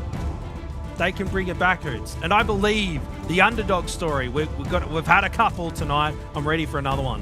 This is a game type, though, that must be said that we have seen the Chiefs really dominate at, and as we spoke just in the lead up to this series, that, you know, they learned a lot going over to Raleigh in NA playing this game type, and they came back and said, we've been playing wrong the whole time. We've figured out how to play it properly now. So it's interesting seeing them put that to use and seeing how it goes against the rest of the ANZ teams. But, you know, off the break here we are with Sways looking to make a push for this top camo through Carside, and he has a chance to get it, but chooses not to. Obviously, when you do go to that top mid, Justin, you attract a lot of attention, and so he's just going to try and suss out, see where the players are, and unfortunately, we have for him a flag pull already coming from Chiefs, moving it through utility, chucking it through those dynamo grenades, spamming them everywhere, and probably did a bit of damage to himself. Oh, that's unfortunate. He really wanted to stop that, I think. Yeah, listen, you got to utilize those passive income grenades if you're going to stop those flag runs. And now on board with Madsy, just crispy BR shots, able to put Square back into the respawn screen. And that flag looks like it did get returned, or is it on the board? Nah, it's going in. It's going in. So that's one on the board for Chiefs already. Pretty comfortable start for them. But Demons not out just yet. There's plenty of time. There's 11 minutes left, and it's first to 5. So that first one, they can just brush it off and stay focused. Pips picking himself up a second. And, you know, Pips off to a little bit of a slow start, only with that one breadstick, and quickly following that up with a second and trying to sort out these plays. Yeah, I'm not even sure what's going on there. This is getting a little bit crazy, so I was getting tongue-tied. Yeah, I mean, compare the Demons and Death Rupture fans CTF Aquarius that we saw a bit earlier to this one right now, and you notice a difference in the flag running, how quickly a team like the Chiefs can run with very little competition when running it through. When we watched that Demons Death Rupture fan series, you know, the flag runs were a real long slog, and it was both flags out and just eking it forward and trying to return and getting, you know, grenaded and everything like that, whereas the Chiefs are just able to run it really cleanly. And so, you know, that just comes from a lot of practice of knowing when to slay and when to pull and which route to run it. And so they've got that all down to a T right now. And so we do have, you know, Demons putting up a bit of a fight in the slays department. We've got, you know, both Sways and Lolly on 6 kills apiece, and Barcode in terms of Chiefs is on 8. But, you know, they just haven't really been able to get in a position yet, the Demons, where they've been able to establish any form of map control and really put pressure on the Chiefs in their base. No, and also doesn't help that Square is on the old donut. You love pointing those ones out, don't you? Yeah, listen, you got to call them out. Like, you got to manifest those kills, and Square, that's probably why you haven't got a kill yet, whiffing those shots. Bloody hell. You know, you generate electricity for the country with that windmill there. But he will get one, I believe. He's a strong player, and he will bounce back. An assist that's going to be heartbreaking. He's like, boys, just let me get one. And there he goes into the respawn screen again. Poor Square. He'll be back. I say it all in love, everybody. Yeah, he will. And look, this flag, I think, is now being returned. So the Demons have been able to get a return there. But just like that, you know, the flag's running straight out again. Plasma, nice little defense there on the flag. But, you know, sometimes this can be an area where it is so hard to get a return because it's so easy for nades to come in from the Chiefs flag spawn there. And they both off car as well. As you can see, they're just popping down now. Slay's challenging and does a really good work to keep that flag alive. And, you know, Demons are putting up more of a fight on this flag run for Chiefs. But as we say that, you know, they are still getting it closer and closer. I think Lolly's really the only one in a position to stop this, but, you know, they come in, Barcode cleans him up, and I think we're going to see this flag pretty much go in, although we do have Lolly with that last-minute flag save, so he's done a good job here to not make this an instant cap, but, you know, they're going to have to fight tooth and nail Demons to both get this return and keep running, although it looks like they're going to get the return, Justin. Yeah, Lolly, the MVP, he played that perfectly. Threw the bait flag out the front of the map. Double kill there, triple if he wants it. And killing spree for him. Lolly turned up for his squad there, Hoots. A perfect bait flag. Yeah. Played patiently and helped get the return on the flag and then got a double kill to boot. So he's really showing up and like, boys, we're not out of this yet. And look at that, 13 kills for Lolly. Yeah, shout out to him. And you should probably give your shout out to Square as well. I'll just give you. Hey, on the board. Fantastic. I'm glad he's turned up with his breadstick. I was starting to get hungry. Exactly. So we are seeing a flag now start to be moved by Chiefs again. I think it is Slays running it down, looking to bring it through the util into car. But we do into plant side. Sorry. But we do have. I think it is Barcode here with the camo, just sitting top mid here and just running it like a madman, really. He's not giving them any kind of chance to get off the spawn, and this flag's still being run through by Slays, and I think he puts that in there, so that's 2-0 for the Chiefs. So that camo there from Barcode's so crucial, Justin, for him to be able to just stand top mid, relatively uncontested as well, to just put shots on and allow that flag to get through, and Demons not being able to push out of their base, really. Yeah, and listen, we always talk about camo, you want to be conservative and a little bit sneaky with it and all that kind of stuff. But because Barco had that camo, he was able to sit top mid and get so much information for his team and get shots across across the map. And when you have control like the Chiefs have of this game currently, he can do things like that. That might not necessarily work against Divine Mind, but against Demons, it seems to be panning out just fine. Madsy going for blood here, trying to get that player down, and Pip's trying to get the cleanup, but it does look like it took 3 players to take down Sways there, and Madzi just launching himself around the map, challenging Square. Nice reversal from him, and it's 3-0 on the scoreline.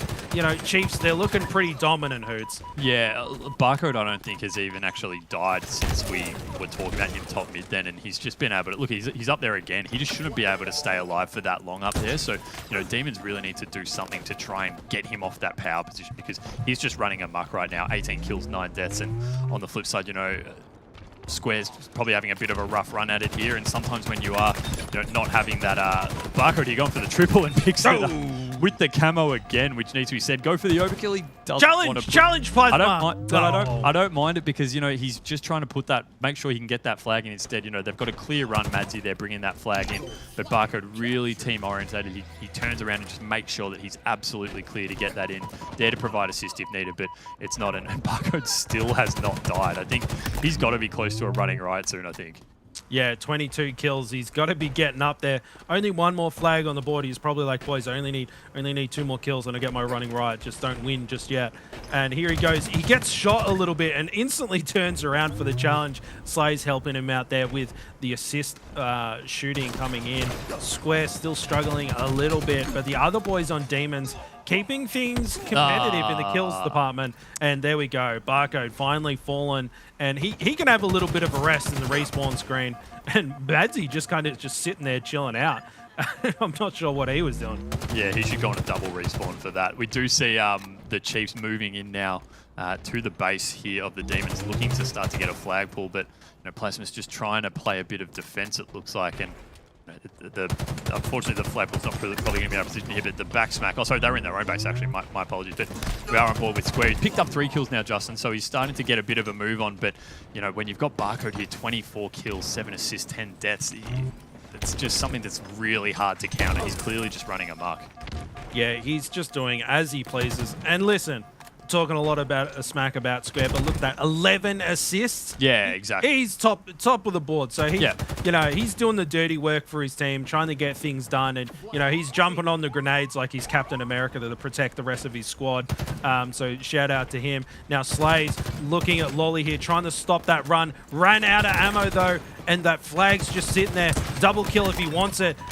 Easy double for Slays, and he's got a little bit of shields left, looking to get that flag returned. Barcode jumping on that and getting it out, and does look like Slays using that little thrust slide boost. We're talking about the micro of the games and those different movements and things that are panning out as the game matures, and Slays, he just launched himself across the map. Textbook. Yeah, absolutely, and we are seeing Chiefs slaying out really well here on Demons, 3 dead, and I think they're going to be in a position to put this one in. Lolly's the last guy alive. No one else is going to be in a position to stop this, and Madji's just doing 360s and melees and popping that in finally. I think he got a bit tripping over his feet a bit there, but managed to put that in, and Justin, that was a pretty big domination there as Chiefs take the winners finals 3-0, sending Demons down to the elimination bracket, where they'll have to fight their way to try and get back up to face them again in the grand final.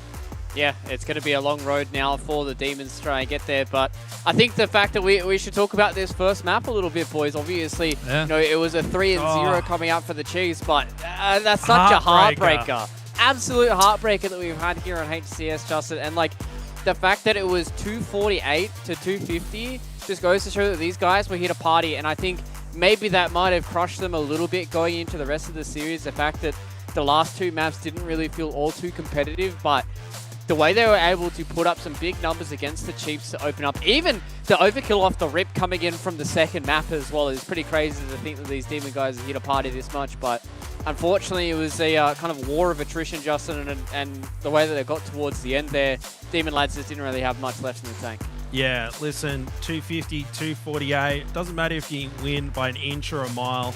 Winning's winning. So after this series, just get the mad scientists to crack apart the block, get in the theater and get down to it, because they had some real showing signs of life there. And Demons, they'll be back next time, I reckon. This is a hot squad to watch.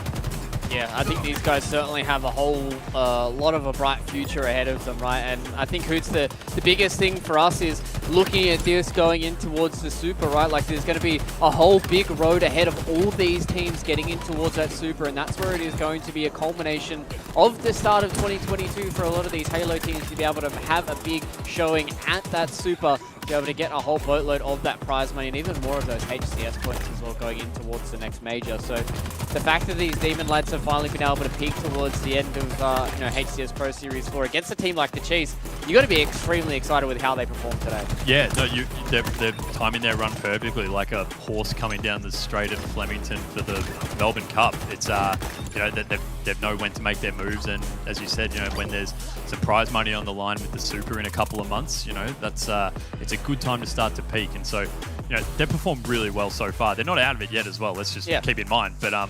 they've slowly been improving these guys over all the Pro Series we've seen them in, and I think they're really well positioned to make a tilt for things when we do get to that pointy end of the year with both the Super and then we have the big Melbourne land coming up in September. Yeah, I'm excited to see what these guys can do with an extra couple of months underneath their belt. And this is certainly going to be something that we're going to be looking towards for the rest of this, right? Is the fact that these guys going to the Super, they're probably going to be a dark horse team for us, Justin. And I imagine as we start to build a lot of these power rankings go into it, some of these later tournaments are going to be things that are going to start to boost those teams up in our own power rankings, because yeah, you might be looking at the teams like the Direwolves, etc., who have been consistently all the way close towards that top 6 kind of area. But now a team like the Demons, who have cracked into this top 3 in a pretty dominant fashion here today, have certainly raised a few eyebrows. Yeah, and listen, you can rise all the way up to the top. I remember seeing Barcode at his first LAN in Melbourne. He was just a young kid, had to get his permission slip signed by his parents, and he was there hanging out with all the old folk like us, and he's just risen up all the way through, and now he's at the top, and there's no reason that the boys on Demons can't do exactly the same thing. Yeah, and I think it's just exciting to see what these guys can do with an old head like Square, being able to give them a whole lot of experience, right, Hoots? And I think on the other side of things, yes, we sung the praises of the Chiefs a lot, and that's why we're kind of talking about the Demons right now, but just the fact that they've been able to keep themselves nice, cool, calm, and collected, maybe looking back at this series to have a little bit of that, kind of extra, mental fortitude going forward after a series like that, and being able to bring it back here in the rest of the Pro Series number 4 just goes to show that these guys have a lot to work towards, and that these guys have a pretty bright future. Yeah, I mean, we spoke about at the start of that game too. I said perhaps that really close loss in game 1 really inspires them to know that they can hang with the Chiefs, but on the flip side, it can really frustrate you. It can completely throw you off, and perhaps that's what happened, because it is weird to go from such a close effort in that first game to then, getting beat quite comprehensively in games 2 and 3. So I don't think that was really indicative of the overall team's, ability. I think they can do a lot better. All right, then we'll kind of changing gears a little bit here, Justin. How are we feeling about for the rest of the day, though? How do we feel like that the Demons have performed in this series against the Chiefs? Do we feel like they've got enough legs to try and take down maybe Divine Mind or even the Direwolves a little bit later on? I think now that we're getting into the tail end of the evening, that fatigue might start setting in a little bit. And the Divine Mind guys, they've been sitting in the sidelines for a little while waiting for this series to play out. And Demons are going to come off a close series with the Chiefs and really push them hard. And now they're going to go down and face Divine Mind, who have probably just been chilling out, maybe having a stack and chilling out in the Twitch chat. So are they going to be ready for these Demon squads? They might underestimate them and come in and show them what they've got. I've got something spicy to tell you. You said that it was Divine Minds they're going to be facing up against. It's actually the Direwolves, lads. It's a 2-1 the way of the Direwolves. So it is going to be Demons taking on the Direwolves in a full best of 5 to see who is going into that grand final. So that is going to be extremely spicy for us to talk about, but there's a few things we have to get there first. And there is one special thing that we have to hand out. It is the AMD Power Performance, and it is going to be Mr. Barcode for this series here against the Demons. It is no other than the shining star here of ANZ. Previously last week it was Madsy. This time around Barcode said, hey, no. All these accolades that are going out to my teammates, they're coming to me this time around. 1.55 KDA and 20.6 average kills per game in this series, Hoots. this man just puts up some big numbers every single time he jumps into the server. Yeah, I think that last game really was just the one that showed it the most, though. He went on that run, and I don't know how many kills it actually was in the end, but I get the feeling around 8 or 9 in a row. Just running around top mid, barely getting shot when he was winning massive 1v1s. Yeah, he just had his way with the Demons in this series, and completely deserves to be given this award. Absolutely owning. He had 27 kills in this last map against the Demons on the CTF. The fact that he's been able to do that much extra than the superstars that he has on his team just goes to show that these guys really do set him up for success. And I think it is a pretty big team effort here, Justin. The fact that the guys on the Chiefs are able to give the communications, they're able to give the extra bit of information and map control over to somebody like Barcode, and he can do what he can here on these maps. Yeah, and a lot of the time it's all about confidence, right? Like, and when your teammates, as you say, give you the open map and the control, you can do all of those things. And I'm pretty sure that Barco's even said it himself. It's all about his teammates. Like, if his teammates aren't applying pressure and opening up the map for him, he cannot swing around like he's Spider-Man, right? And no-scope people. You can't do that unless you have control of the map. So it's all about that team effort. And, you know, Barco, he gets highlighted, but team game after all. Yeah, exactly. And he does talk about it quite a lot. And I think these guys are really showing that teamwork really does make the dream work here in ANZ. We're getting ever close to that grand final here for week number 4 of the Pro Series. But it means it is time for us to reignite this elimination bracket because we have the elimination final to get to here. It is going to be the Direwolves taking on the Demons here to see who has a date with the Chiefs in the grand final. So a short break, ladies and gentlemen. And we're going to be back for more HCS. So join us then.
Cherry on the cake for Jocko. He has this night now. Oh, come on, Jocko. What are you doing? Oh, my God, Jocko.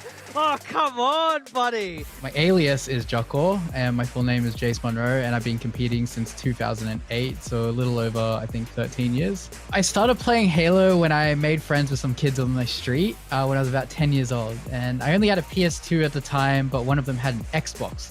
We used to go over to their house and play like all day long. The moment I picked up an Xbox controller and we played against each other on like Halo C and Halo 2, I just like knew Halo was the game for me. I first got into competitive early in 2008, I believe. I was playing Halo 3 on the Xbox 360, and I remember grinding the MLG playlist like every single day, and I liked the competitive feel that the game gave off. So I remember going to Google and typing in like Australian competitive Halo and found a website called Oz Halo. And I made an account up there, and I just started like talking to people on the forums, trying to get involved. And from there, I just like joined a team and I started competing and never looked back since then. My favorite competitive moment was when I think I was like 13 or 14. I was like playing in the ACL Halo Reach online round 3 competition. My team was New Era, and we went down to losers bracket. I think we got second rounded. We went down to losers bracket, and this was like when there was like 38 or 40 teams competing. And we made this huge run through losers and basically had to take down like the powerhouses of the region at the time. We took down like Mindfreak and Vox Eminor. And in the finals, we had to beat Team Sidewinder in like 2 best of 7s. And we managed to do it. And me being really young at the time, I couldn't stop yelling in excitement at the time because I was ecstatic. I was like, oh my God, we just went through this giant loser bracket and we won the tournament. And I ended up like waking my parents up and I got scolded for it. But it was awesome. It was so worth it. I try to be the guiding voice in game. I try to get everybody on track with our game plan if it ever looks like we're playing a bit too frantic.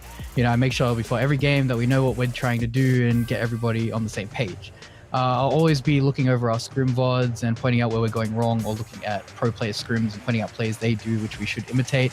I just try to be like as supportive as I can with the team outside of just playing scrims, and try to like bring a lot of game theory to what we're already applying to our game. Personally, I don't have like some like huge goal or anything. I just want to have fun and get better at the game. Maybe establish our squad as one of the most dominant teams in the region. You know, I really just want to learn how to play the game correctly and just get better.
Hello Halo fans, welcome back here to the HCS Pro Series number 4. We are getting ever closer to our grand final. We've only got 2 best of 5s until we determine our next champion here in ANZ. I've got Hoots as well as SSJ4 back by my side. And lads, unfortunately, I'm going to have to retract my previous statement. It seems like I've been debated by a few different documents that are floating around. It was, in fact, Divine Mind that got the 2-1 over the Direwolves. So it will be the Demons and the Divine Minds who will be going head-to-head here for a rematch against the Chiefs. So looking at this elimination bracket, this is the way it has panned out. Divine Mind, ever since they dropped down in this elimination bracket, it looked pretty easy for them. You know, obviously a 2-1 against Direwolves, putting their backs against the wall, but Hoots right now, this is just kind of what we expected here for this elimination finals. It was kind of what we expected until about 3 minutes ago, Luke, when you just dropped some random bombshell on us. And I thought it was going to be lit. I thought it was going to be insane. I saw in the Twitch chat, Bald saying, well, that's news to me because I'm pretty sure I just lost 2-1. But, oh, well. Here's what we've got. Demons v Divine Mind. Can't wait. I'm glad we got the right matchup now. Yeah, I'm excited to see where this is going to, pump out for us. There was a few, theories that are going to be floating around in the break if it was going to be the Direwolves, but now we get to see ourselves with the Demons and the Divine Minds going head-to-head here, Justin. And I think this can kind of circle back to your previous point before we went to the break, was this is going to be an interesting test for the Demons here because they're going up against the Divine Mind squad who today have looked really, really clean. These guys, albeit they lost their series against the Chiefs, but you're losing a series to the Chiefs. At this point, it's kind of expected for most of these teams, but when we talked to Flex Reigns, he was still super eager and super excited to be able to come back into that grand final and try and fight out with the Chiefs because these guys seem to be moving forward, looking really, really clean. Yeah, and you know what? Getting knocked down to the elimination bracket by the Chiefs. That's quite the run for the Demons. So whatever happens from here, I think they can hang their heads high. But Divine Mind, looking at that bracket, we made a mistake before, but that's no glitch on your screen. Direwolves did manage to take a map off them, so we'll have to see how they go. But Demons, we have Sways, who had that monster overkill off the rip on game 2 there. And Square, he's ready to step up, I think. He'll be looking to redeem himself after that last map there.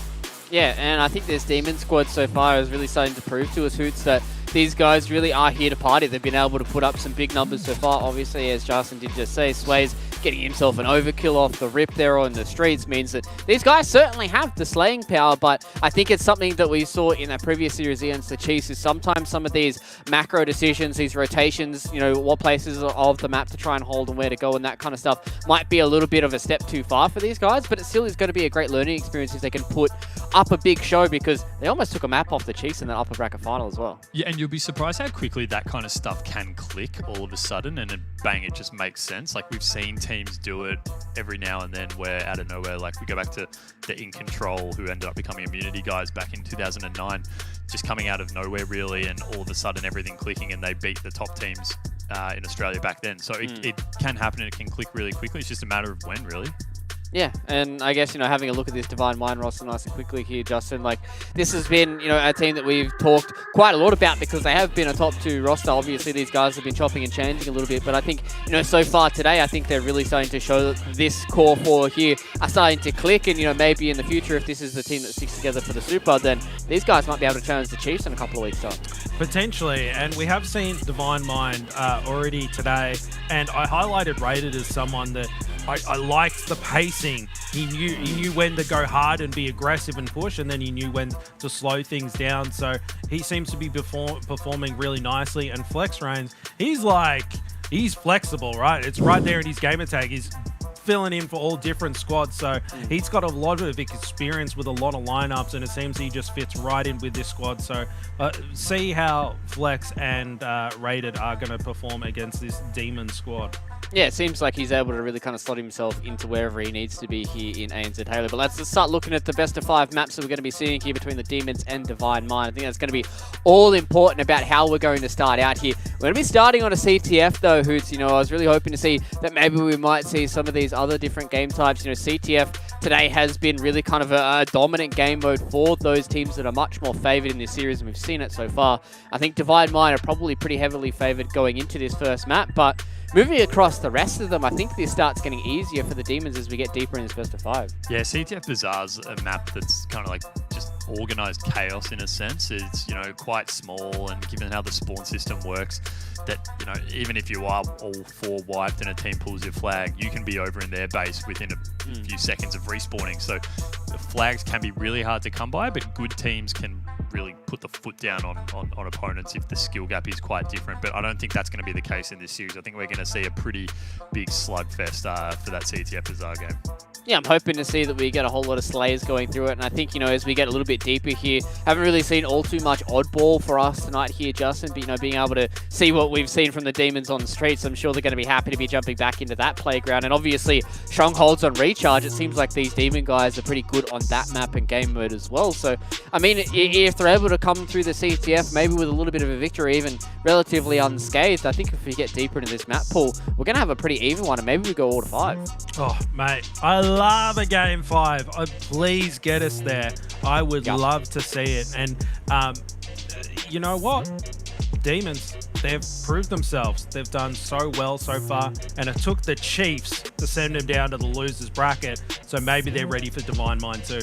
Yeah, I mean, I think right now, from what we've seen from the Demons, these guys can certainly do it. You know, they've been able to at least put the Chiefs' backs against the wall. There was a few kind of blowouts in some of those other maps, but right now we've really seen this Demon squad come together. But, you know, the other side of things, we've also talked about this Divine Mind squad. Yes, they're in the elimination bracket, but at some point everybody has to be down there. And, you know, these guys have been looking pretty clean and consistent today, and I think that might be, like, you know, a kind of a shock to the system here for the Demons, the fact that going up against the Chiefs and Divine Mind Mind twice in one night might start, wearing on them, having to play this kind of top-tier, next-level kind of Halo to try and get through these series. Yeah, but I guess that's kind of the whole purpose of the Pro Series as well, right? In terms of like all 8 teams in here are here for a reason because they're all really good. It's not like those more open tournaments that we had late last year where you could be the top-rated seed coming up against a team who's never even competed before. So you've got to expect you're going to be coming up against really top-tier talent, and so they can be a bit of a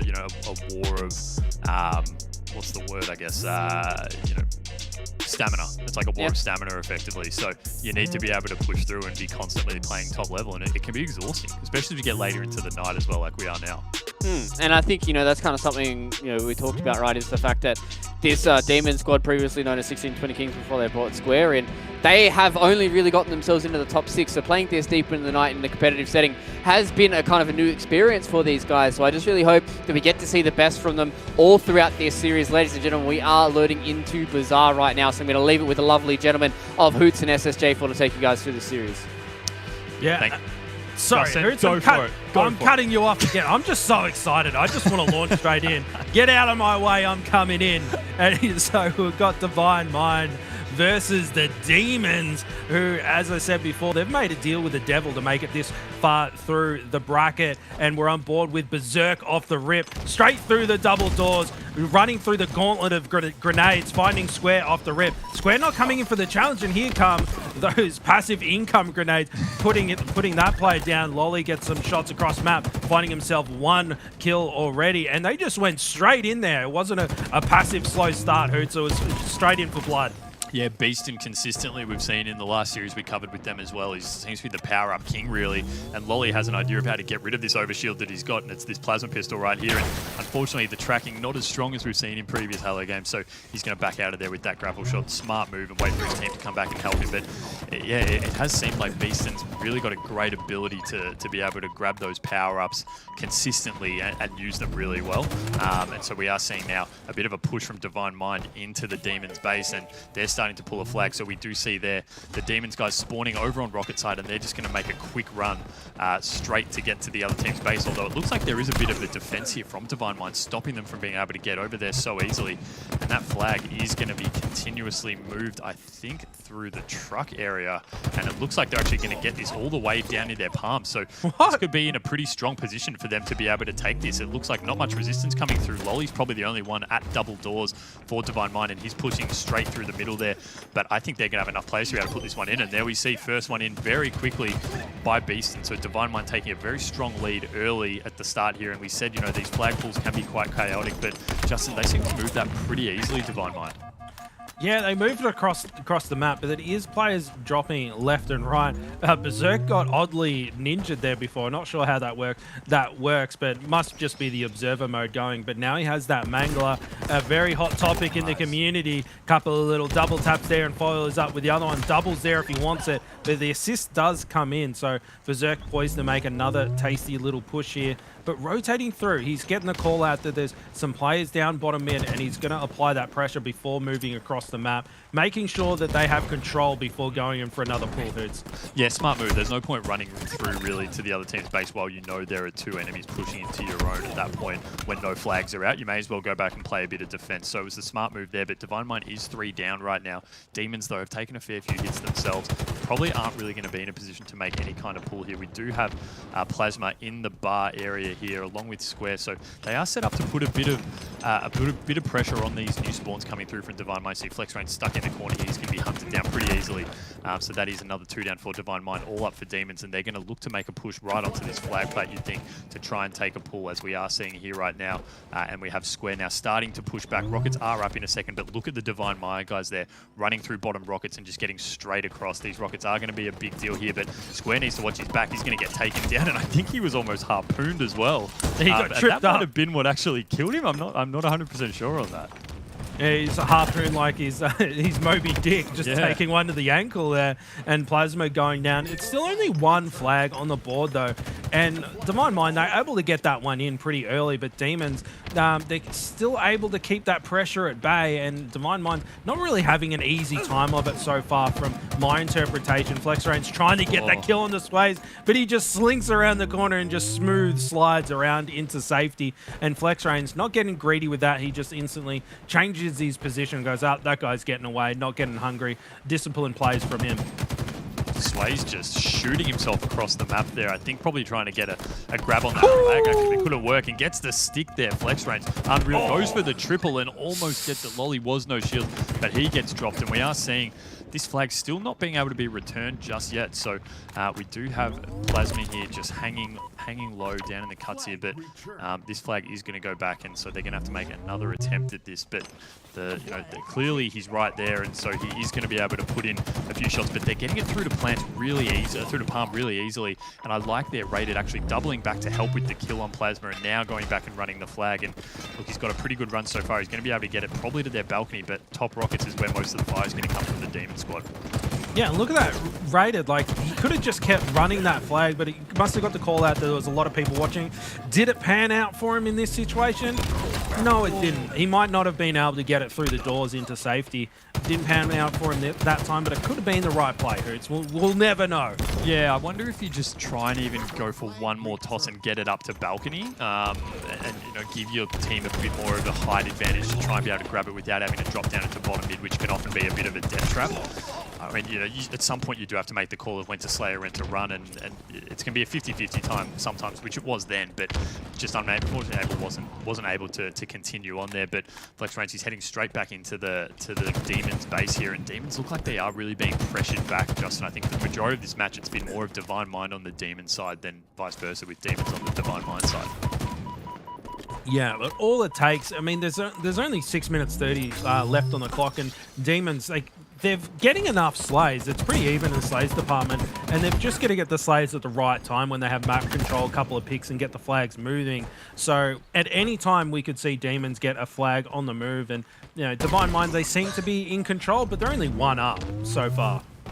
Yeah. So it's by no means over yet, and we do see these games often go to the entirety of the timer as well. 5 caps can be a bit of a struggle on this, and if anything's to go by in terms of the score we've got right now and the time we've had, 5 caps might be a bit beyond what's going to happen, but you do see those dynamo grenades coming in from Plasma. Done a great ability there to turn that fight around and secure the OS for his team as well. So 3 down for Divine Mind. We need to see Demons starting to push across, whether it is through Palm or through the bar, but with this OS, Plasma can actually start to push in, but look, that OS pretty much goes straight away. I don't know if that was just a precautionary nade by FlexRain's there, but it landed straight on him, and he is going to be in a position now to work with his team to start to clear out, and that is 4 dead for Divine Mind. So the flag's going to get pulled, and the Divine Mind's guys are going to start to sprint over to that Demon's base. It's just a matter of if the Demons can get a couple of picks as they see those Divine Mind players starting to make their way over there.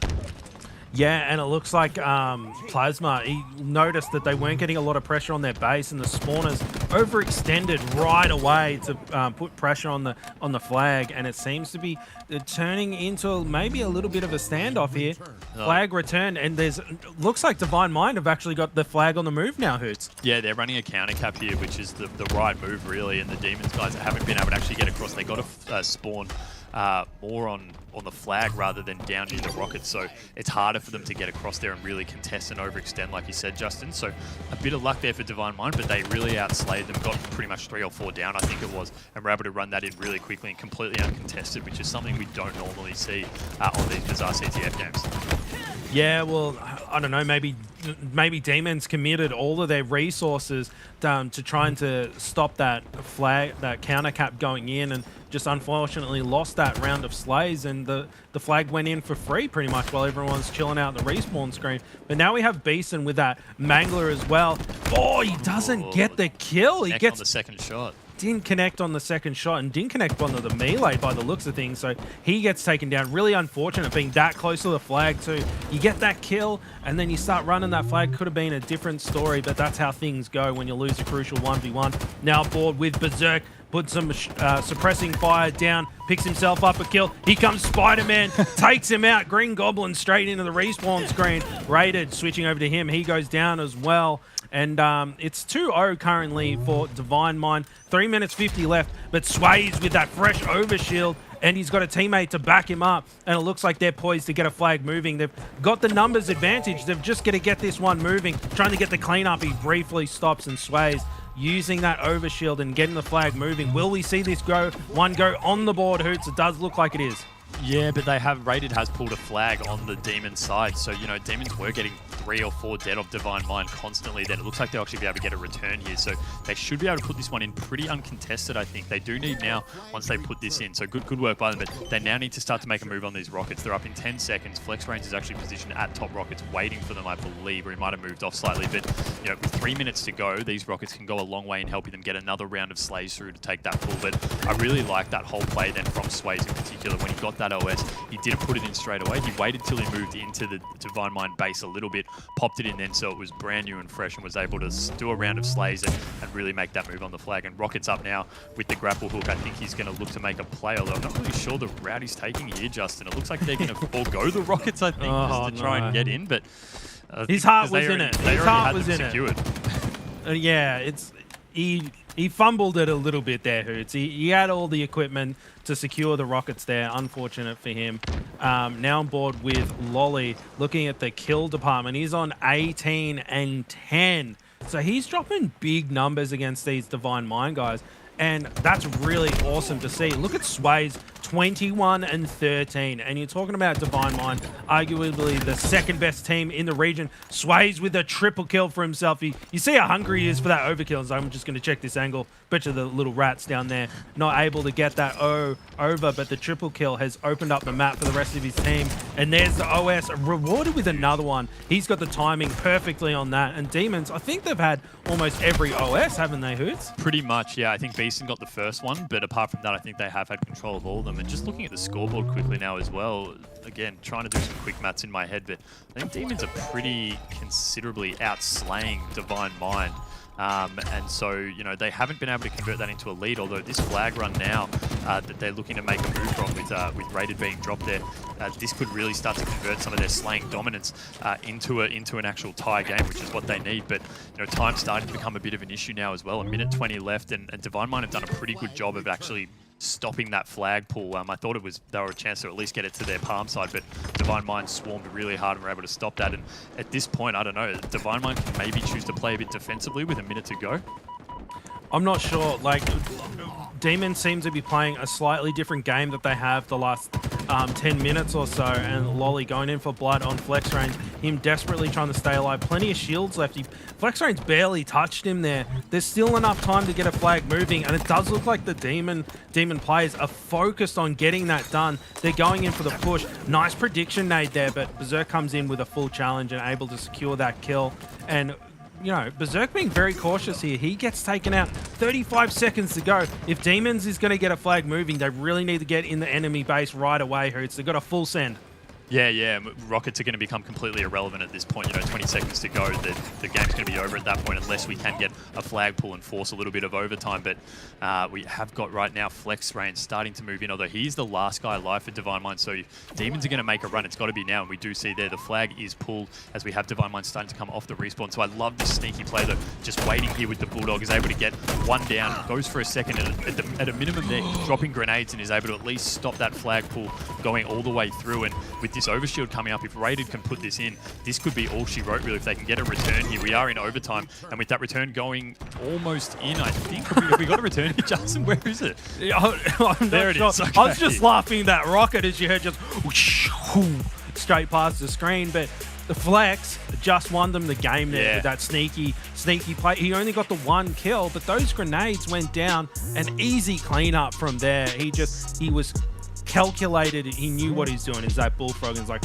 I'm going to wait here. They're going to go right over my heads, and I'm going to stop this flag, boys. Don't worry about it. And he got the job done. Yeah, it was perfect trigger discipline and not pushing himself out too much and being too aggressive, almost going that more defensive angle of I'm just going to sit here and wait. And, you know, he managed to pick up one kill, and then the grenades were enough to help his teammates come in and pick up a few of those final ones as well. And then securing that OS was pretty much all she wrote. But, I mean, look at the slays there. Sways going with 30. Unfortunately, it wasn't enough for his team, but across the board, really, there was some pretty consistent slaying coming from the Divine Mind squad. So, look, that's going to be a bit disheartening for Demons. I think they were definitely in it up to their teeth for the majority of the game, but they just couldn't convert some of those flag caps. And Divine Mind were able to overextend at the right times to get in and get a flag pull when required to stop those easy caps. And it was just enough for them to be able to get that win and win by 1 flag cap. Yeah, and you know what? Keep saying it. Demons are like showing up to play. They're really surprising everyone here, and especially myself. And Divine Minds, they need to watch out because the Demons, they were out slaying them as far as I can see. And as soon as the Demons start clicking some of that objective work together a little bit better, they're going to start taking maps off these guys. Yeah, absolutely. You know, they've been up to their eyeballs in it, really. Even against the Chiefs, like you said, they got so close, and I think a lot of that was just momentum that really pushed them away from being able to contest with those second and third games. But yeah, the rocket work from Sways there, fantastic. And the OS we spoke about as well was really well controlled by Demons for the most part, but they just couldn't convert it really into any meaningful pushes or setups to be able to get some flag pulls, and a nice triple there from Sways coming through. So yeah, look, they'll take a lot from that Divine Mind. I think that they had their backs up against the wall for a bit, and even when you get that final flag pull to force overtime, you can start to panic. But Sways was just super clever there. Big head on his shoulders, and was able to put a stop to that and help secure them that first win. Yeah, and we are moving into the next map, which is going to be Slayer Live Fire. What are your predictions there? Because we did see that Demons were able to outslay narrowly the Divine Mind boys. Are they going to be able to follow that up in this game here? Because, you know, you say, hey, they outslayed in the objective, therefore they will outslay in the Slay game, but completely different maps and played in completely different ways because of the game type. Are they going to be able to take this one? Yeah, well, you're right, because I mean, we get rid of the distraction of having to pull the flag and we can focus purely on the slays. And it's just going to be interesting to see the kind of setups these teams go for. You know, we have seen typically in the live fire slays that we have had in previous weeks that, you know, one team usually gets pinned at A, one team gets pinned at the tower, and it's just a matter of which team chooses to push first. And we've seen the pace of these games has slowed down a lot recently as well.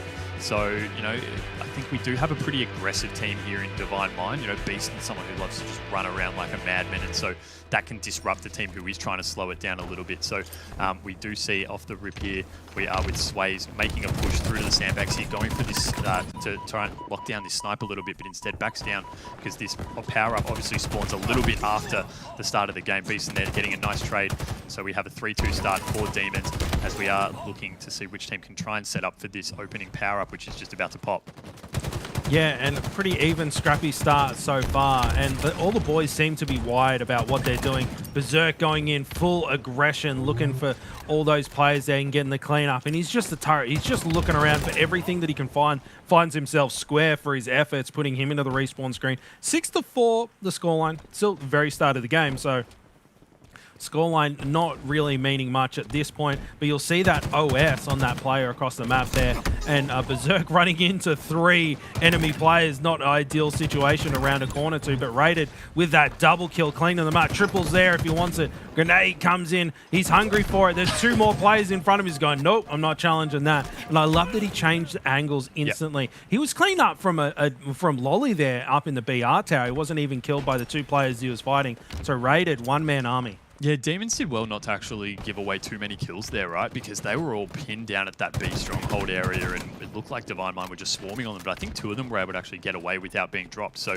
a good effort there of managing to conserve life and not give up some free kills, but we do have 2 Divine Mind members dropped around this tower area, it looks like, and so a bit of a trade going on around here with Demons as well. The no-scope may be a bit too keen when you're dropping down Sways, but instead just repulse him off the map. I don't know if it worked for him, Justin. I think he was able to actually stay on, so just didn't able to get it across, but Flex Rain's keeping his head down there, avoiding that snipe shot there from Sways, but he's just dropping no scopes and cleaning up with the BR. Doing a pretty good job to stay alive there. I think Lolly's going to be able to actually come through and clean some of them up as this overshield looks like it's popping again in a couple of seconds. And we do have, I think, Demons. No, it's Divine Mind in a position to pick that up. It's going to be Flex Rain. So smart move by Lolly. They're backing down a little bit and grabbing that snipe, and hopefully they can try and whittle some of this OS away from Lolly, who I think is going to be trying to push through. Where is he gone, Justin? I can't even see him on the heads-up display. I think he's moving over to B from bottom mid.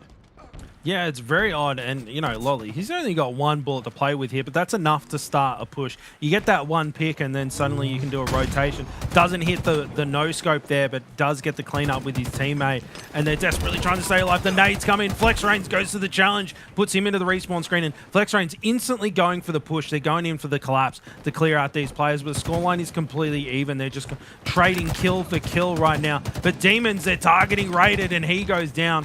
2 for 1 for Demons in that situation. That little exchange there, Hoots, and keeping things nice and even. And that new sniper rifle coming up. Hashtag Croc Gang in the store if you're looking to support the scene. And Square applying as much pressure as he can. And I love his positioning there, Hoots, because it's so textbook to just throw the grenades down the hallway, and he knew that, and he was suppressed back. Didn't pan out this time, but he avoided a lot of damage just by taking a slightly different angle. Yeah, that was unfortunate for Square. He was single-handedly trying to hold that Divine Mind squad off the snipe there, but didn't really have any help with him. And then we do see Divine Mind, instead of giving up that snipe for free, tossing it off the map, which is a smart move, obviously, because it keeps it out of the hands of Demons. So they're saying, you know, if we're not going to have it, we don't want you having it at all, especially when we're in a game as close as this with only about 4 kills in it. You don't want to be giving anyone with a snipe some free picks to try and bring a bit of a lead on. So we're seeing this crafty jump here from FlexRains. It's tricky to pull off, Justin. I don't know if you've been able to, but it can often be quite hard to get a sneaky jump up there. But we have this OS popping in about 10 seconds now, so we're going to see a bit of a push across to the Brutefield side here. Sway's doing a good job of just trying to keep FlexRains off it, but Beaston's going to come in and provide a bit of protection, and I think he should be able to pick this up. A great use of the drop wall then. A lot of people, Justin, don't opt to use it because they think it is so weak, but if you can save just one shot in a one-on-one, that can be the difference between winning and losing. Absolutely. And, you know, the high-end players, they know how to eke out every little advantage, and a one-shot advantage is absolutely huge. You could have 2 players, both of them not missing a single shot, but if you have that drop wall, suddenly it's, you know, you're a shot up in that situation and you'll come out on top on that. So you're not wrong, Hoots. If you listen at home, start using those drop rolls, people. It's quite a little advantage. FlexRains, it's a killing spree and double kill for him. Going to have a look at his... he's 6 and 5 right now with a massive pile of assists too, so he seems to be doing pretty well. But scoreline is just completely even. It's back and forth, back and forth. And Demons just continuing to impress me, and look at that. Beeson with the double, turns around for the triple, but too weak, and he does fall. Rated now with that heat wave, stalking down bottom mid, suppressing 2 players there, opting to rotate away. He's trying to keep a handle on that power weapon, not wanting to give it to the Demon squad, and they decide, nope, we're not going through that door. It's a nade fest. Yeah, I mean, the biggest gap we had was about 4 kills a little earlier on, but it's been pretty much just 1 or even the whole way through for the last minute or 2 now, so no team really able to put any kind of separation between the others. I love this aggressiveness from Rated, though, jumping out there with the heat wave and just helping his team out, chucking assists in. He's done a lot there to make sure his team can stay alive, but, you know, the push from Demons now moving over to that tower as this snipe's popping in a little bit, but, you know, Rated just staying alive, popping some team damage. We see the blue popping up there on the damage indicator, and, you know, 2-kill lead for Demons now as we're starting to get towards 40, Justin, and this is when it gets really close. It is starting to get really close, isn't it? And it's just been back and forth completely even, hasn't it, right, Hoots? And we have got that sniper. It is about to pop, and Rated applying so much pressure there, top mid, then going down bottom mid to check all of those angles. A lot of kills in the kill feed. We've got 3 Demons coming back from the depths of hell in the respawn screen. That does look like Divine Minds are going to be able to scoop up that sniper rifle. This could be the key that puts him in the lead and cements this game for them, Hoots. And it looks Beaston. He's got the overshield as well. Divine Mind stacked with all the goodies. Yeah, absolutely. Not really a surprise, I guess, with Beaston, given how often he's been able to get it. And he's pushing hard. We're seeing the pings come up through over on the blue side. I don't think anyone's actually there right now for Demons. They've been able to get away through the sandbags, but the assists coming in. Divine Mind have a 1-kill lead right now. Demons, you know, still staying in it. By no means this is out of their reach with just the 1-kill gap, but they're getting spawned over at tower and starting to make a push through top mid. Square's going to be caught. They're almost unawares, but they're able to get Beaston down, and Plasma comes in with a massive double there, really helping his team out. FlexRains with the snipe, dropping shields, but is unable to convert. A lot of shields being dropped, actually, so we could see a fair few assists coming through for him. 41 all right now.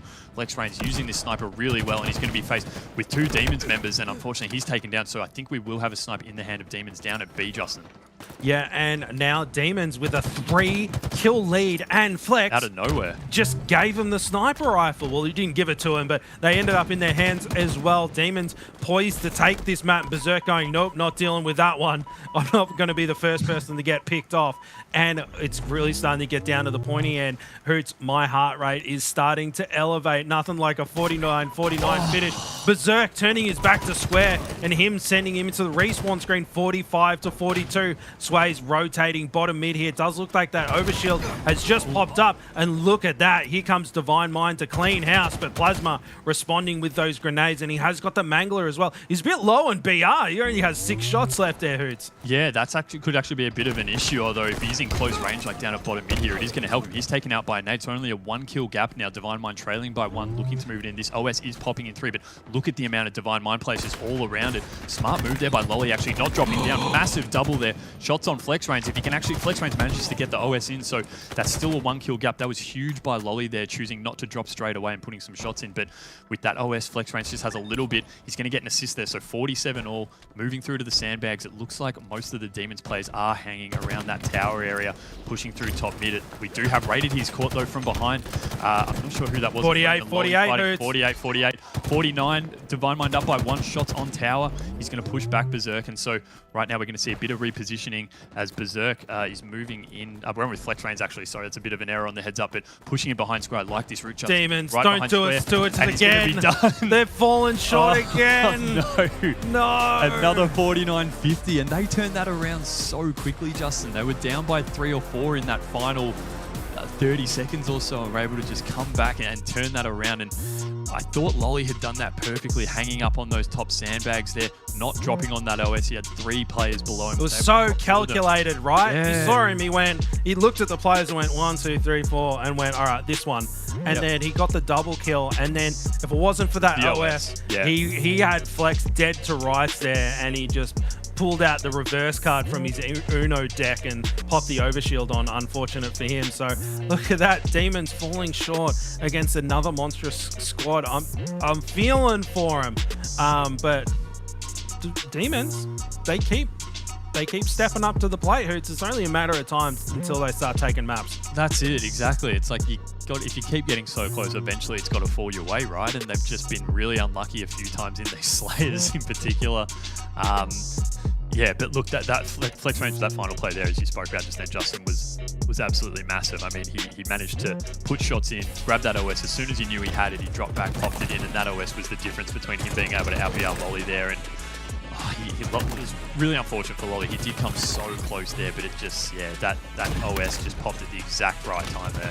And, you know, but credit to Divine Mind. They were the ones who were set up in that brute field for it. Demons weren't in a place to do it. So, you know, Lolly had to do it by himself, and maybe if he had just one more helper, he would have been able to drop Flex Range, and that would have been a completely different result. Yeah, absolutely. Like, you can't rely on one player on your team to make a play like that. You've got to be working together as a unit consistently. And you're exactly right, Hoots. If he'd had even just one teammate there helping him out on that angle, he probably would have got the job done, and that might have translated to the win. So something to take away from that for the Demon Boys. Yeah, but here it's not again. Yeah, there he is. Perfectly calculated. Double kill, triple kill is there, but Flex Range pops the overshield on. Hacks. Yeah, and at the end there, Flex Range, you know, he ran that route perfectly at the end, popping up behind the tower.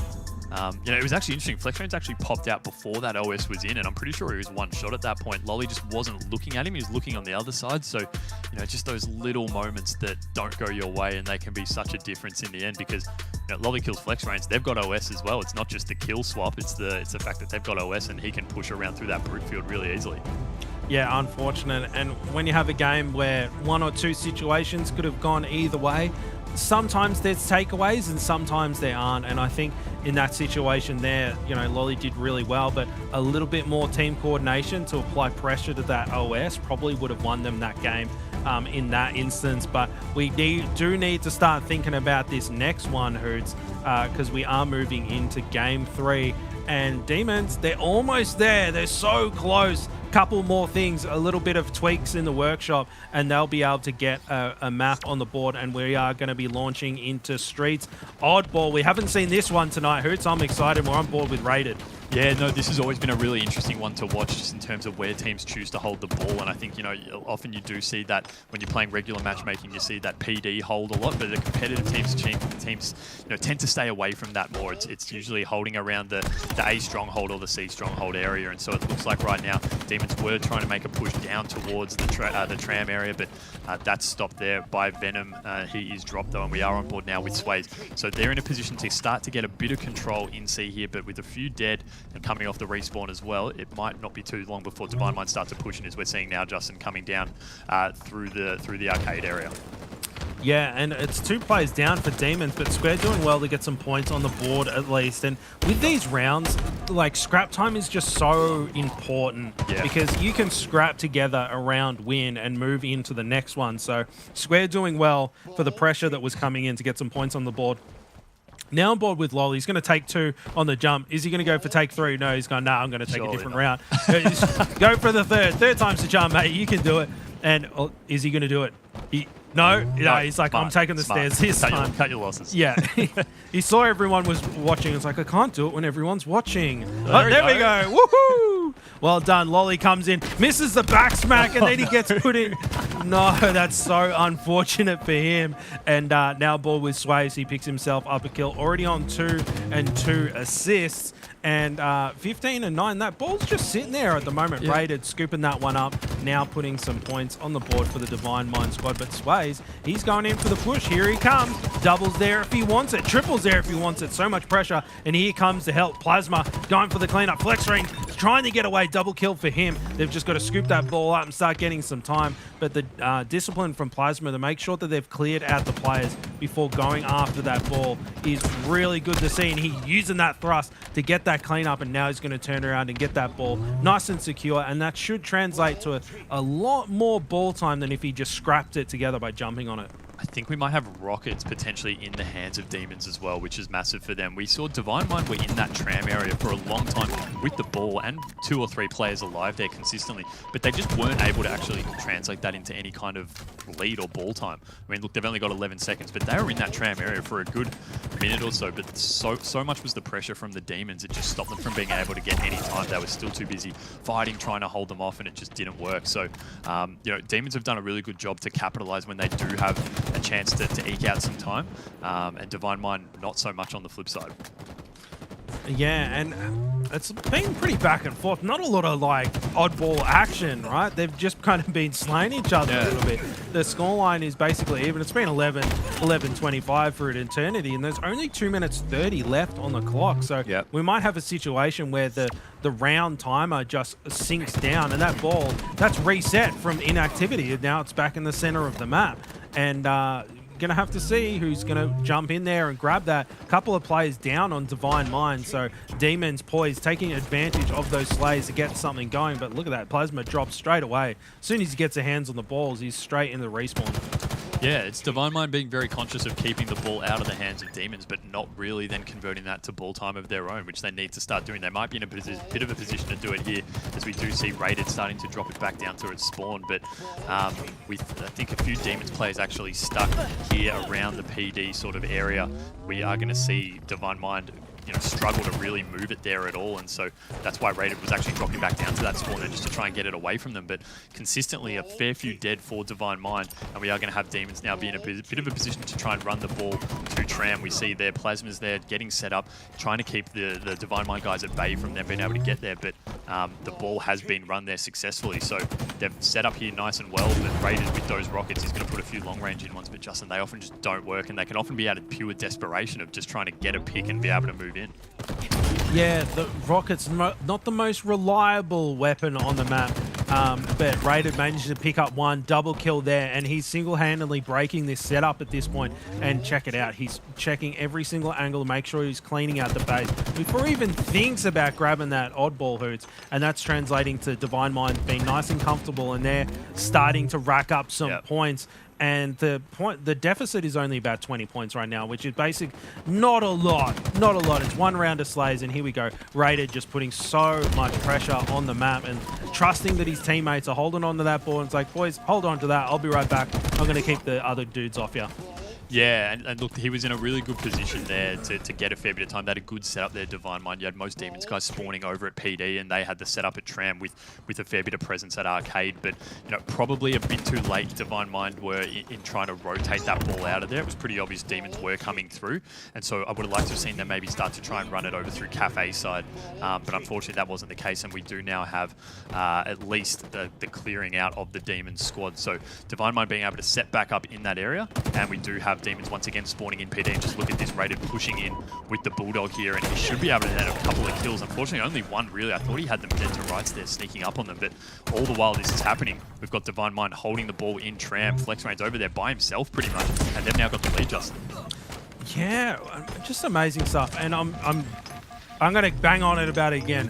Rated, his team is just impressing me so much, and he had the right play there, and it was so calculated too. Like he got himself across the map, and then he was waiting for the angle, he's waiting for that push, and he was like, if I can distract them and even just get one pick, that just opens up the map for my teammates. Now Sways with that rocket launcher, and Divine Mind, they're pretty close to being able to take out this first round. FlexRain, he looks very comfortable there, but here comes the pressure from Lolly. He's got one opportunity to get it done, and the players are coming in. Are they going to be able to stop this? 97 to 50. Beeson, he's got it, only needs to scrap together a couple of points. Will he get it? No, he dies. And look at this, Demons right there on the finish line. They're basically into 100 points. That's 99.5 if I've ever seen it. And Demons, now they've got their hands on the ball. If they can hold this setup, those points stack out pretty quick, Hoots. Look at that scoreline. It's already starting to add up pretty good. Yeah, and they're not really Divine Mind in a position, I think, to make much of a play. Beeston's kind of close, but FlexRain, this is huge. He needs to win this BR fight. He's not going to be able to and pushes back. And meanwhile, you know, Plasma's dropped it, but we've got another player there holding on to it. Berserk, he's just going to scrap comes in and put it in. Grabs it at the last second. Super smart play there. You know, I think it was just a case that they turned their mind at the exact wrong time there, the Demons, and Berserk able to jump in and grab that. But wow, you know, I thought at the start of that, Justin, I thought we weren't going to see either team get to the 100 points, but Divine Mind just put in two really big chunks of time there and were able to basically get that win in the opening round, and that was clutch from FlexRain there, because I thought Demons were close to making a comeback as well. Yeah, and you know, you set up in there, and where was the Demons teammates helping him out there? It was just that one player trying to hold off a three-man push. So interesting to see that he didn't have a lot of help there, which is kind of what happened with Lolly on the previous Slayer when he was trying to stop that OS grab. But Lolly doing well with that Bulldog and the ball, just rotating it through, not worrying about the time. He's just juggling it across the map to get it to a safer area so he can string together more time. Picks himself up a kill for his effort. And here comes the clean-up grenades. Lolly doing everything that he can. He's fighting so many different players at once, and Sways, is he sneaking this just ball straight away? out of there? Yeah. I don't mind it. I don't mind it. It gets the perfect as well, which helps your cause. But yeah, smart move. Look, he just got it straight out of there, tossed it out. His teammates have it. They're actually bringing it straight back to Tram now, because they know that all the Divine Mind guys are spawning over at PD. But really smart move there, just causing a little bit of a ruckus. And sometimes it can make the Divine Mind guys think, oh crap, like where's the ball going? We need to watch that. And so they get confused, and other team members can come in and make a few picks. And I think they've been really good Demons at moving the ball when required. And even though they didn't get that first round win, I think that they've been a lot more mobile with the ball than Divine Mind. Yeah, and now FlexRain's, and talking about Demons with their ball control, they have got 26 points already, and FlexRain's, he's copping a couple of grenades, but he's still scrapping together that time, Hoots, and those grenades coming in with the pressure, but it looks like the teammates on Divine Mind are able to keep them at bay. And FlexRain is taken out there. He seemed a bit lost, Hoots, a little bit like myself. I'm mumbling my words, save me. Well, rockets are now popping in about 1 second, so it's going to be big to see who can pick these up. Demons have a pretty good setup now in Tramp, and a nice little lead as well of about 30 seconds. So we do see... It's coming out again every time, the microwave. We love it. But the rockets are in the hands of Plasma, so pushing up into this arcade area, and he's not even going to need to waste one, so that's a good result for him. And they've still got ball control as well, halfway to victory. And a nice little, what I thought was a double. It was at least a, well, it was a double in the end, but not the two guys I thought he was shooting with those rockets. He managed to drop the shields of one of them and kill the other, but you know, he'll take that every day of the week, a 2-for-1 effectively. And yeah, they're still just racking up time. Look at Sways, he's just still holding the ball, and they're up to 72 seconds against 11.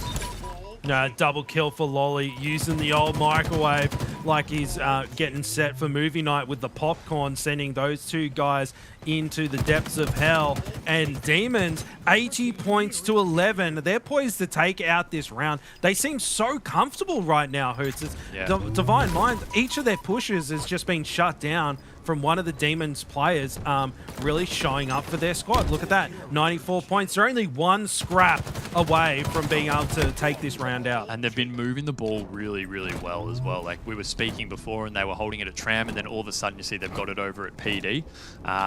Beeston now with his hands on the ball in PD, it's going to take a bit of a miracle for them to be able to come back. But we have seen weirder things, but right now his team probably needs to be covering that arcade area because it looks like he's sort of all alone there, and we do have one team, one member from Demons, which is Square, just sitting in that arcade. So he could make a bit of a push if he wanted to, but right now they're still managing to get a bit of time together, and they did have 3 down for Demons there for a little bit. So this has been a big chunk of time, but they are going to need a considerable amount more.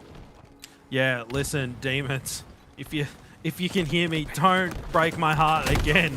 Make sure you don't let Divine Mind clutch up this round. You've got to get in there, get that scrap going, and it's very back and forth. Flex Rain's able to get away with that one. That's unbelievable. And the ball, Lolly's got rockets. That's going to be key for them to shut down this last push here. Divine Mind rotating that ball away, 94 to 50, double kill for Lolly. He does fall though, rated, rotating that ball away as fast as he can, trying to string together the time. And they got a good setup here. 94 to 55 seems like a big scoreline, but those points rack up quick. They're almost already in the 60s, Hoots, and it's not going to be long. Demons, they need to coordinate a push. They can't just expect to get in there for free. Divine Mind's doing everything they can to win this round, and Plasma shut down. Divine Mind, they're hanging on by a thread. They might be able to do it, Hoots. Square's the last guy alive here for his team. The rest of, although they have got a really good spawn here with Sways coming in underneath. Divine Mind are starting to move it really well, although the ball is starting to roll back towards Demons. They still can't get a hand on it though, and it is back in the hand of Divine Mind. Another 3 dead for Demons. They're starting to really try and scrap their push as a team. They're desperating. They're going, boys, we only need one little push, and here it is. I told you, from 55 to 100, it goes quick. And the Divine Mind, they're just about to take over. Demon's got time for one last push. But look how comfortable rated it. He's just hanging out down the bottom mid there, just like, boys, I got this one in the bag. And look at that, Divine Mind clutch it up. Unbelievable. Demons breaking my heart again. Oh my god, I feel like I'm watching a team comedy. Well, I mean, look, it's a good thing it's a public holiday tomorrow so they can have a few drinks to drown their sorrows, because that is just so heartbreaking for them, Luke. Like, so close every time, and they just couldn't get it done.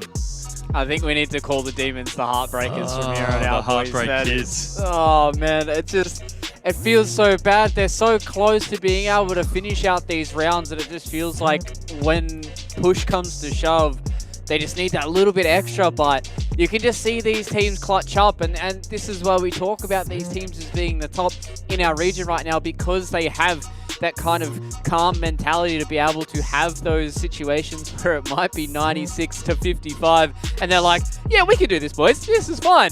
We can just hold it for a whole minute straight and be able to get this round done and dusted and make it a 3-0 in this lower bracket final and go say hi to the Chiefs one more time. But it just means that there's something for these Demon boys to work on for the future, right? And I think that's probably the one silver lining we can take out of this series for Demons right now, Justin, is the fact that they're doing everything right to a point, and then they eventually just get towards that final hurdle, and unfortunately they just stumble and aren't able to close it out.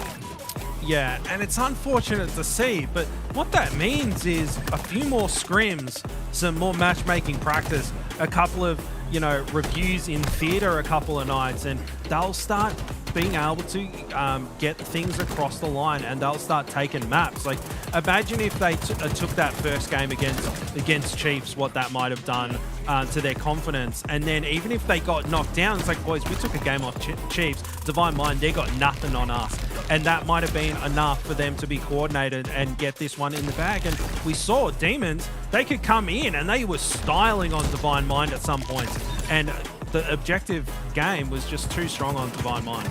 Yeah, you can just even see here in the replay package, it's 76-11, and it got to a point where they're just sitting on 94 points. All they needed was 6 seconds of holding the ball, and they just weren't able to get that objective time when they really needed it. And you can just see towards the end, the boys started to scramble. They really want to try and get something done, but all props to the Divine Mind here, Hoots. I think they're being able to pull that one back, albeit they were one round up in that oddball, so they had something to fall back on. But the fact that they're able to clutch up time and time again goes to show that these Divine Mind guys, they have the confidence in their own skills to be able to pull this one back from the brink. The Slayer was an opportunity for that, and the oddball was an opportunity for that as well. And Divine Mind, they stepped up every single time. And these guys, they're looking good. They might be, not as clean as what we were hoping for, but these guys were able to clutch up when they need to. Yeah, it just shows that Divine Mind are a bit more experienced in the end game of, when things are going crazy, how to settle yourself and come up with the win. But Demons just need to work on that a little bit more. That those final things of how to close it out.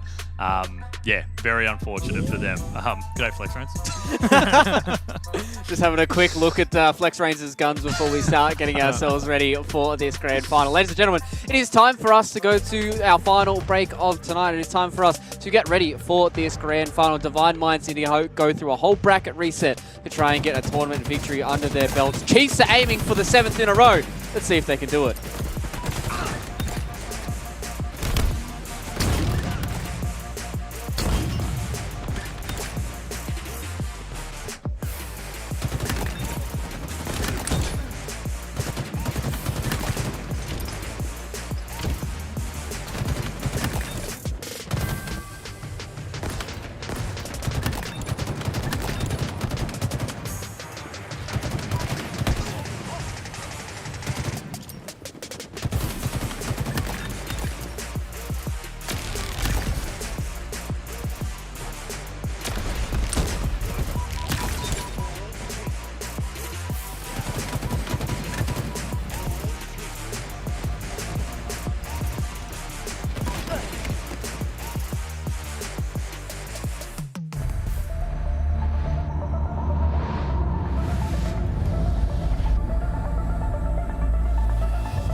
Since the break, for sure. And I'll talk about it in a second, because Mazzy's about to go off, apparently. Oh, and he does! I'm Madison Madzy Stone. I've been competing for about, been nearly 10 years now, actually. Yeah, I'm a country boy. I grew up in a little town called Thierry. Been living there for way too long. I worked in the mines for a few years, and yeah, now just gaming full time. Well, I first got an Xbox for my 4th or 5th birthday. It was Halo 1 on the original Xbox, and yeah, just ever since I loved it. Probably off the top of my head is my triple kill against Divine Mind on recharge. So I was pushing Tower 1, and I seen a guy in front of me. I beat him in a gun battle, and then I seen another player going for sword. So I shot him, he fell off the map, and then one came up behind me, and I outbeat him as well. So I got a triple kill. I think a good reasonable goal is top 8. Yeah, ANZ's never broken into the top 8, which would be incredible to just get ANZ into that top 8. And me individually, just just grinding as much as I possibly can, honing my individual skill, just make sure I'm up to par. Oh, obviously nothing beats a win. It feels pretty good. Compared to a loss, it's more of a learning curve, you know, like what can we do better next time to get that win. Yeah, we just want to do the best we possibly can and try and put ANZ on the map. Shout out to all the ANZ community for cheering us on and supporting us, really appreciate it.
The HCS is presented by Astro Gaming and AMD.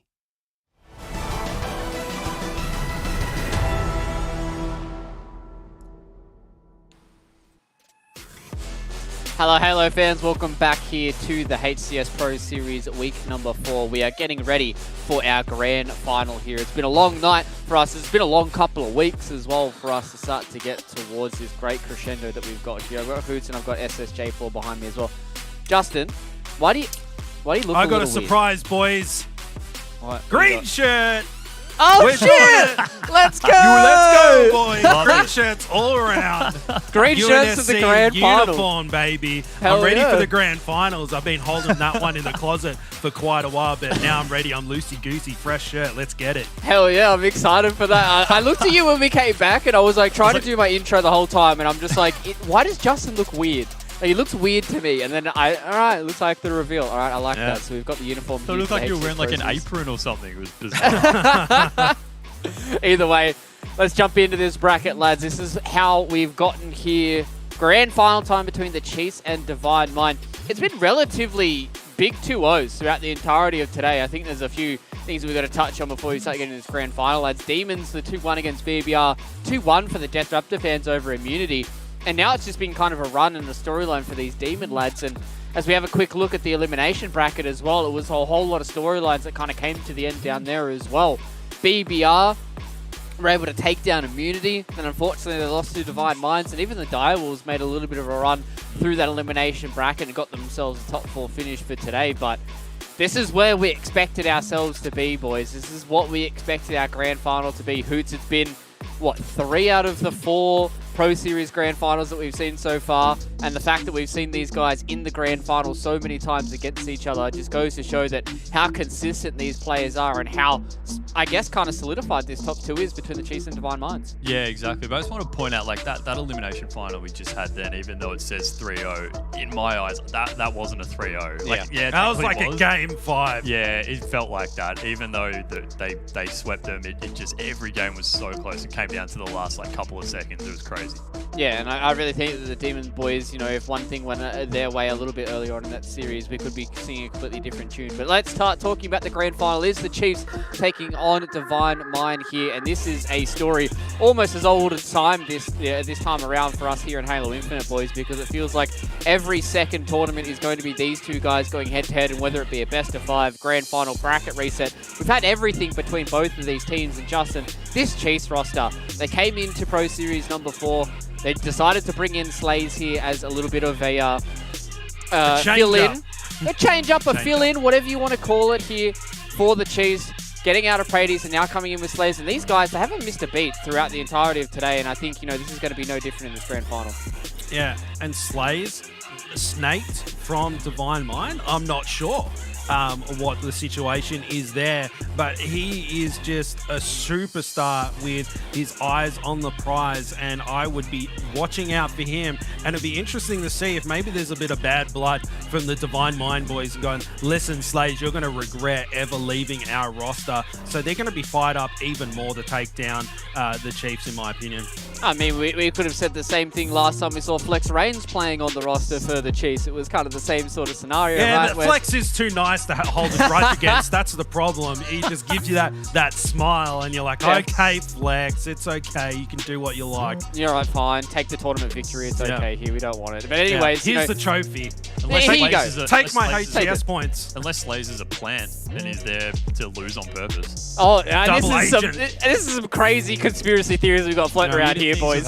Weird things have happened. I mean, true, we have had some pretty crazy stuff happen here in the Pro Series. But let's talk about this Divine Mind roster, right? Because these guys, when we were coming into the Pro Series, there was a little bit of a change-up in their roster. They brought Beeson into it. They had this kind of core that was floating around. Yeah, they've made some chops and changes as they go through, but these guys have started to look, you know, relatively strong once again here, Hoots, and I think these guys are really trying to make a shot for the title one more time. Yeah, absolutely. I really like the Flex Reigns and what he's brought to the team coming in, and yeah, you know, we spoke about how unfortunate it was for Demons in that last series to lose those really close matches, but you know, on the flip side, for Divine Mind to be able to actually close them out means so much as well. And so, you know, we've seen Rated as well as we got up on screen here. He's just been going off as well. You know, he's sort of the powerhouse of Divine Mind, I guess you could say, and, you know, contributing the most average kills per game for the squad, you know, in Pro Series 4. So, you know, he's been doing a fantastic job, and he's one of the players that Divine Mind really need to catch fire if, you know, to be honest, if they are going to have any chance of beating Chiefs. But, you know, they're coming off a pretty hyped series from just before. I reckon the adrenaline's going to be running, and, you know, they can use that to get straight in, whereas Chiefs have been kind of sitting around waiting for a little bit. So, you know, they come in warm. Yeah, and I think, you know, that's something that we talk about a little bit when we have these Pro Series, right, where it's about once you get into that grand final, you have to sit around for a little bit. There's been a decent amount of time between the series that we've shown on stream and what we get to play right now at the end of the night. And, you know, I think the Chiefs have shown to us that they don't really care whether or not they're warm or cold coming into a lot of these series. These guys are just here to play, and these guys are here to play some top tier Halo. And looking at these maps here, Justin, we've got CTF starting out on Aquarius. Again, I think, you know, I've probably tooted this horn a little bit too much, but I really do feel like the Chiefs are the best CTF team in Australia. Best team in Australia, full stop. But these guys have really been able to put a different stamp on CTF against these ANZ teams. And if Divine Mind are able to make that, you know, a bit of a tight series or even take the map, then that's a really good start for them here up against the Chiefs.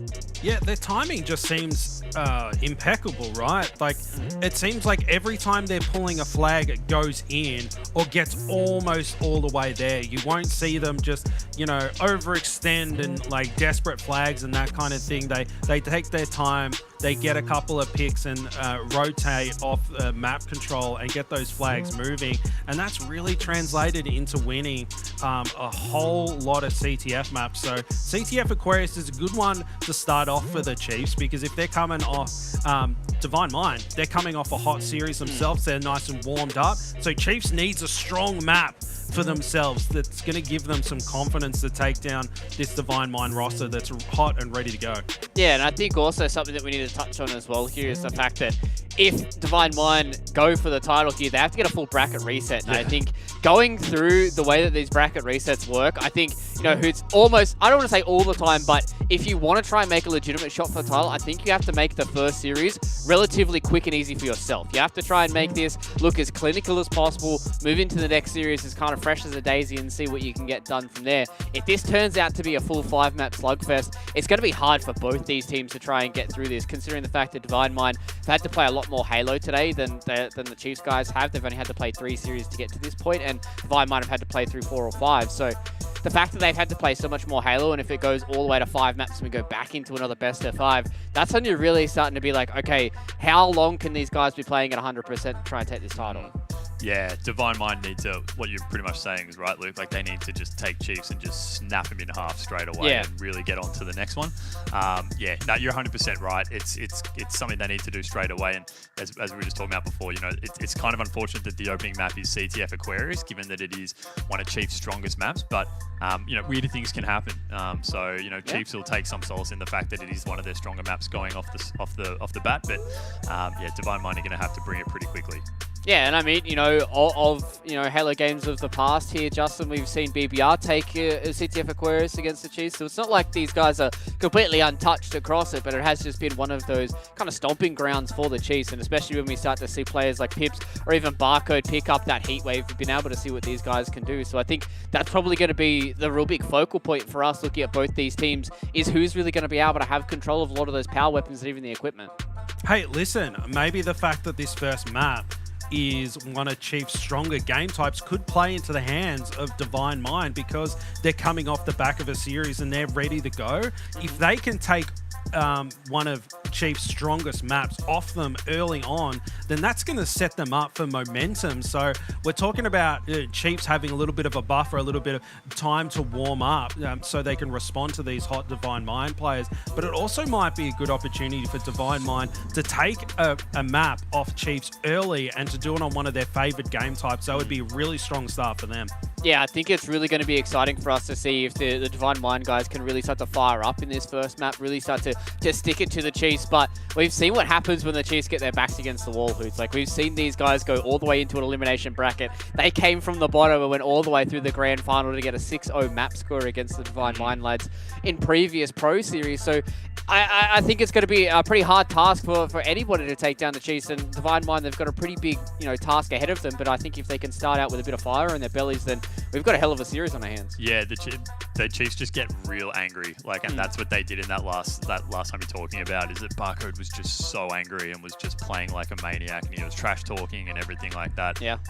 So yeah, that's what they need to do if that is the situation they find themselves in. It's worth noting, just for the people who have just tuned in, if you're watching, we're not actually running a training or a recruitment drive for the Army right now, despite all the green t-shirts. We actually are here to cast some Halo, and we do have our grand finals starting now in this game. Best of 5 series, sorry, I should say. The Chiefs up against Divine Mind. Aquarius CTF, the first game we're playing. As Luke mentioned before, Justin, we do need to see Divine Mind, if they want a chance of winning this, they're going to have to reset this best of 5 bracket and then go again in another best of 5. So the task is definitely up against them, and they're going to need to play some pretty clutch Halo to be able to do that.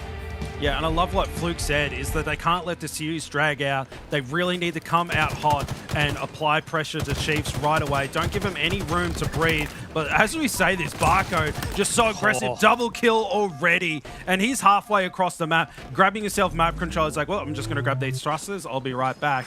And Barcode just doing Barcode things. He does get shut down by Flex Range, though. Now on board with Beeson, getting challenged there. Slaves putting him down into the respawn screen. Now on board with Raided, who has just been a monster all night. Cleans up 1 kill. A flag is already on the move. It's straight out of the gates like it's Melbourne Cup, Hoots. The horses are full sprint. The horses have bolted, yeah. Raided did have a quick look then at the Chiefs base to see if he could get a pull and try and cause a bit of a distraction, but he was dropped. We do have a pull coming out, though. I don't think there's actually really been much of a movement there from Divine Mind of the flag. That being said, Chiefs were a lot down then as well and weren't really able to do anything with this flag. So I think we've got a return here right now, if I'm wrong, Justin. I can't actually see it popping up on the HUD, but we are on board with Berserk, who's doing a bit of damage here in the Chiefs base. So he's going to try and start to run it out straight up the middle, which is kind of aggressive, but probably a smart move there, I think. He probably didn't really have his teammates around him to make a good run on this flag, and he's going to back down. He's got this heat wave in his back pocket as well. He's probably better off trying to stay alive and using this well to maybe set up for another pull.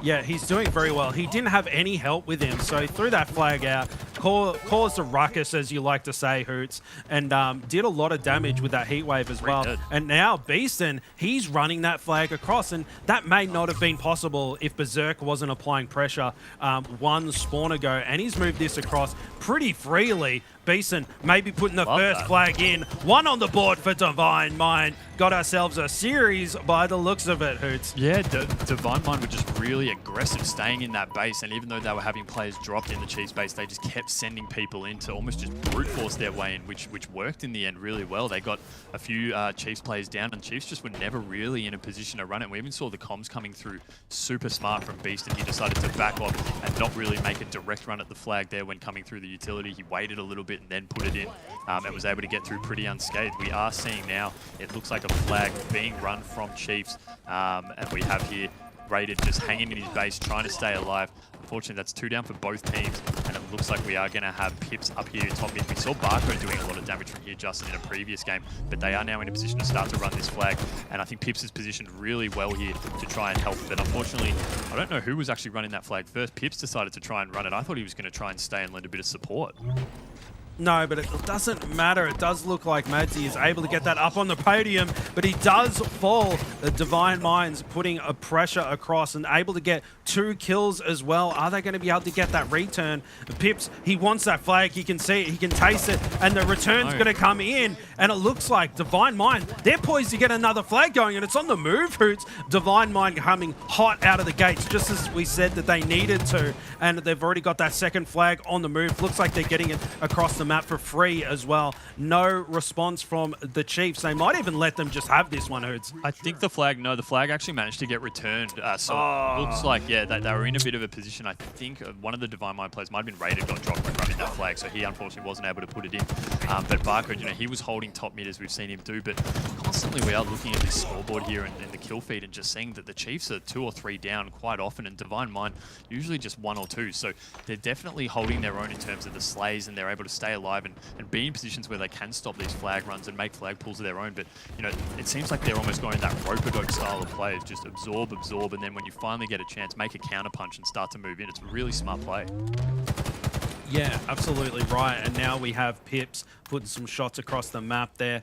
And after that one flag, it seems to be calmed down a little bit. It's pretty quiet on the map. Barcode, maybe he's going full stealth mode. He's got all the good. He's got the thrust, he's got the camo, and he's got that passive income grenade coming through. Look at that, perfectly placed. Gets called out by Flex Range though, so he gets shut down. So important to flush out those camo players and shut them down as soon as possible. So great stuff from Divine Mind to get that going, but that flag is just below them. Got to get that return.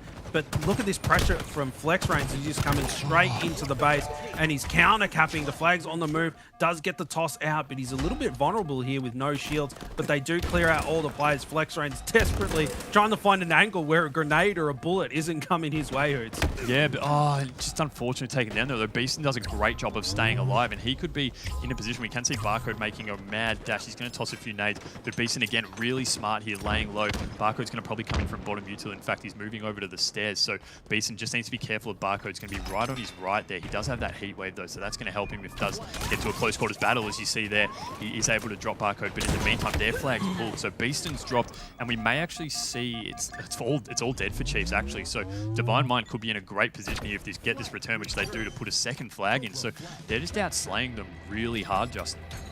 Yeah, Flex Rain's able to come out on top and get that flag in, and Divine Mind, they seem to be playing things very calculated, right? Like Beeston, he held the flag there and he's like, no, I've got to take my time. I need another round of slays before I can get that one to the finish line and get another one on the board. And that translated to the help arriving from his teammates and clearing out the aggressors there.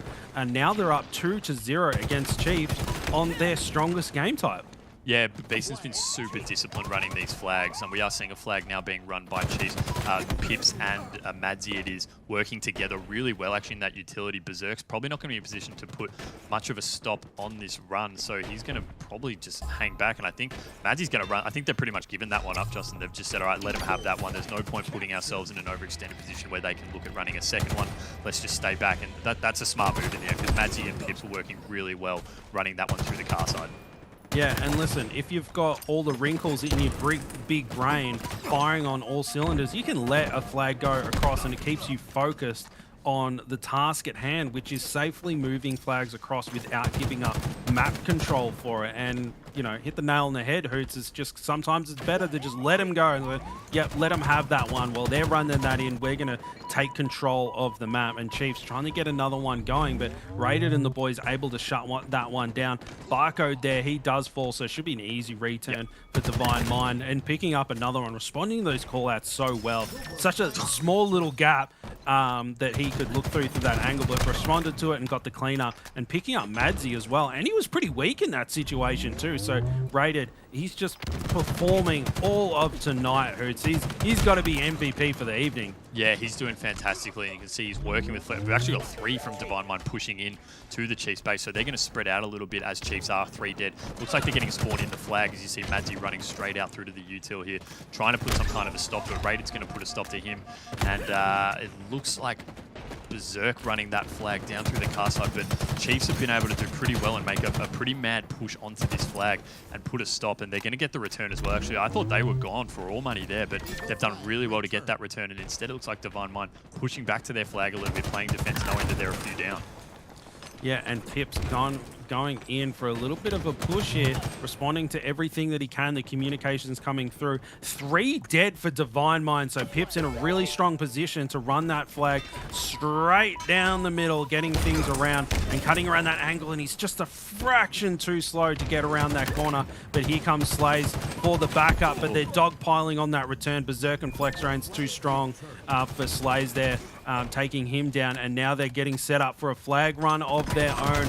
A lot of resources got committed to try and get that flag moving, and it does look like Divine Mind they're counter-capping in a way, pushing into the base. Rated, finding himself one. Flag is now on the move for Divine Mind. The spawners are applying some pressure, but just looking through the map there on the observer mode, it does look like that player's opted to just OE straight away and just kind of let those players have that flag in the base as the Chiefs counter-cap in a way. Yeah, we're just seeing like an inordinate amount of flag pulls going on for both sides here. We can see in the background there Barcode running that flag into his base, although Flex Rains is there putting in a bit of a fight. And meanwhile, Rated, who's actually the last one alive now, just holding it here in the util, waiting for his teammates to spawn back. I don't think they're going to be in any kind of a position to get a return, and in fact, he's got to deal with someone behind him with a heat wave. So that flag's going to be in a bit of an awkward position for him to grab and try and make a move on, knowing there's a guy with the heat wave right there in that utility. But it looks like he might have backed off, unless it's Pips actually below him. So Pips still with that heat wave, be able to clean him up, so that's really handy, getting Pips out of there. He was going to be able to do a lot of damage in close quarters and potentially look at getting a return, but meanwhile doing a bit of cross-map work. Rated, putting shots on Madzi as well after he drops, I believe it was Slays, so he's now starting to make a move in. They're swarming in pretty hard. There's an assist. He's going to try and get a move on this camo, and Barcode still just managing to stay alive, keeping this flag for his team, although he actually drops it out the front of his base, so I'm not sure what the thinking was behind that, Justin. Maybe it's just been a bit of a fumble. Maybe a bit of a fumble, but did look like there was a lot of pressure coming through from multiple angles there. And if I'm not mistaken, both flags ended up getting returned. Yeah. Ah, that's such a heartbreaker. When you have a flag standoff, you gotta have the climax at the end with all that build up. But now on board with Berserk, having a look at the kill feed. He's on 21 and 17, so putting up some big numbers for his squad. And I don't know, quick maths, it might be that Divine Mind is out slaying Chiefs at this point, but Slays with that camo now, working with his teammates to get a coordinated push in. They get a pick, and the flag is on the move, looking for those spawners. Flex Rain's completely unaware, and he's going to be able to shut him down. He didn't even need to get that kill in that situation. He already applied the pressure that he needed to, and Madzi moving that flag, he's quickly checking behind him. I think after so many failed flag attempts, he's maybe a little bit less confident about just being able to run that one in. And and he's checking his angles and a lot more cautious than maybe they usually would be. Yeah, and I think Barcode's actually stayed alive to get a double. He needs to get this triple if they've got any chance. They actually got the return as well, so they've only got a minute left now. Chiefs are down 1 cap, so Divine Mind can start to play a bit defensively if they want, although Pips, with this heat wave moving in, can make a bit of a difference here. They are all around the flag, and Pips, very smart. They're taking flex range down super easy, taking no damage. There are 2 Divine Mind players up top mid, but we are 2 down for Divine Mind as well, so they're the last 2 guys in a position to put a stop to this. That being said, they have pushed through down to the Chiefs flag and have dropped 2 on that side, so he might not even be in a position to pull this, and it looks like Divine Mind are just going to try and hang around and cause a nuisance in this base, and Pips, he gets a trade out, but I don't know, are they in a position to cap this, Justin? It's kind of hard to tell. It's getting pretty frantic. They are slowly pushing it in. It's getting scrappy in here. Get your glue sticks out, because we're going to be making ourselves a scrapbook. Slays with his mitts on that flag, desperately trying to get it in. 11 seconds, and the flag is out. They've thrown it out. They've thrown the bait flag out. Only 7 seconds. Divine Mind, they might be able to take this one out. Pipsy's got his mitts on the flag. It's going to go into overtime. They're going to have to get that return. Pips desperately trying to stay alive. His shields are flashing, Hoots. He's straining, and here comes Slays with pickup as well. Are they going to get that re? This is so stressful. Get it in, boys, in the return. And they've tied it up 2-2. Overtime. God, it was just absolutely frantic there, and you had Barcode dropped off their flag momentarily and wasn't able to be in a position to get that return and put their flag in, and I thought they were maybe going to lose that one, and Divine Mind so close to being able to put that through and get the win in this first game, but unfortunately just didn't work for them, and we basically reset now. We got another 5 minutes to see if we can get a result from here, but geez, there was just so many flag pulls in that game, Justin. It was all over the place.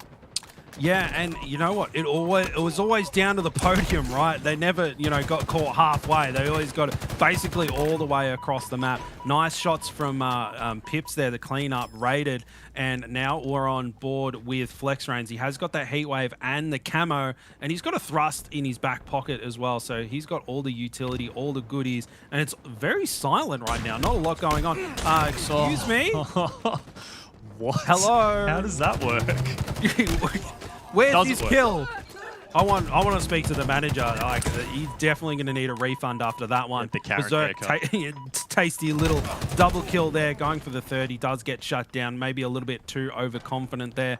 But now on board with Pips, as he's 2-on-1 right now, so it seems to be pretty even. Area denial with those grenades there. Flex Reigns holding back 2 players right now. Madzy very weak, and a lot of Divine Mind players falling in the kill feed. They're 3 dead. Berserk's the last one alive. Last man standing, running around there. So Chiefs, they can move freely across the map here, Hoots. And look at that. They just sprinted across and like, hey guys, we're in your base. We're going to come steal your flag. Yeah, but Divine Mind clearly knew that was coming, and you can see off the spawn they are getting right over to the Chiefs side. Not necessarily in their base, but at least getting top mid side to try and provide some kind of a cutoff when a flag run does happen. So flags out on both sides now. We have on board with Pips, and making a move over through this car side is he's going to look to provide a bit of support here as they run it, but this flag's in a bit of an awkward spot for them to return. They do get the return though, so with only 1 down for Divine Mind, they may still be in a position to stop this somehow, but working really well as a team here. I think there was a bit of a trade there between Madzy and Rated.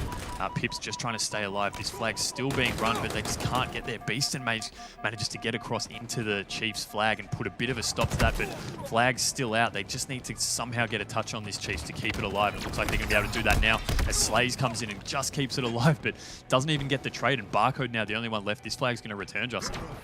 Now, another one return. It is just so even right now. Both of these squads are just countering each other so well. That flag was on the move, and as you pointed out, Divine Minds, they just had a perfect overextend to challenge them and get map control, and were able to shut that one down after a few scrappy battles of attrition there. Now Beeson across the map with that flag, and that flag's just been thrown out. Their desperation, they've just got to get the read, and they will be able to get that one in. And there we have it, 1 on the board, and Divine Mind, they take map number 1, Hoots. And as we said, we needed them to take this first map, come out hot, and take down Chiefs on potentially their best map and game type. Divine Minds, they're poised to take him down. I can feel it in my loins. Yeah, and that was a bloody close one as well, going to overtime, and they still had to scrap. I want to highlight Beaston. His flag runs in that match were unreal. Like, he ran car side every single time, but he's just able to, with that slide, get it down so quickly. And then when he gets to util and gets top util, just before running over the catwalk there to put it in, he always waits. He never charges aimlessly, which is what a lot of players can tend to do. When you're so close to the flag, you can just think, why wouldn't I run and put it in? But, knew not to do that. Super smart player. I love it from him. Yeah, and can't say enough nice things about the boys on Divine Mind. They seem to be getting things together now. They've got Beaston, who's a star up-and-coming player that's doing things that you're not seeing from the other players coming from the Call of Duty community. His playstyle is a little bit different. And Rated, he's just such a different player than what he was during Halo 5. He is so collected and big brain about everything, but previously he was more of an instinctual player who's just like a rabid dog, but now you could see he's thinking about everything that he's doing, so calculated and making good decisions, and then backing it up with a monster shot and being able to challenge the best players in the region. And that's translated to taking this first map. Yeah, absolutely. Chiefs did a really good job to get it to that tie towards the end. It was just a really last line of defense thing, as we saw just a little bit before, but running that final flag in was just perfect execution. And yeah, you take a lot of confidence from that win. We now move into our next game, but as we said before, it was not a game type we thought Divine Mind would have a shot in, and they were able to really win in a scrap as well, right? Like, it wasn't a super convincing win, but they had to get down and dirty and win it that way, and they can be the ones that really amp you up the most when you've had to sort of go the hard yards and put it in. It hasn't been easy. And so now we move on to our next game, Slayer Bazaar, and this is a map I love watching Barcode in particular. I know we talk about him every broadcast, but with him in the grapple hook on this map, we've seen him do some crazy things, and it's something I always look forward to myself. Yeah, but one thing is that you can do those things when you have map control and you have freedom created by your teammates. And with Divine Mind starting to step up a little bit and get to that Chiefs level, are they going to be able to shut Barcode down from doing those super flashy things and just grappling himself across the map? Or is Barcode just going to do whatever the hell he wants like he always does? He probably will, but Divine Mind, I don't think they're just going to let players do that kind of stuff for free.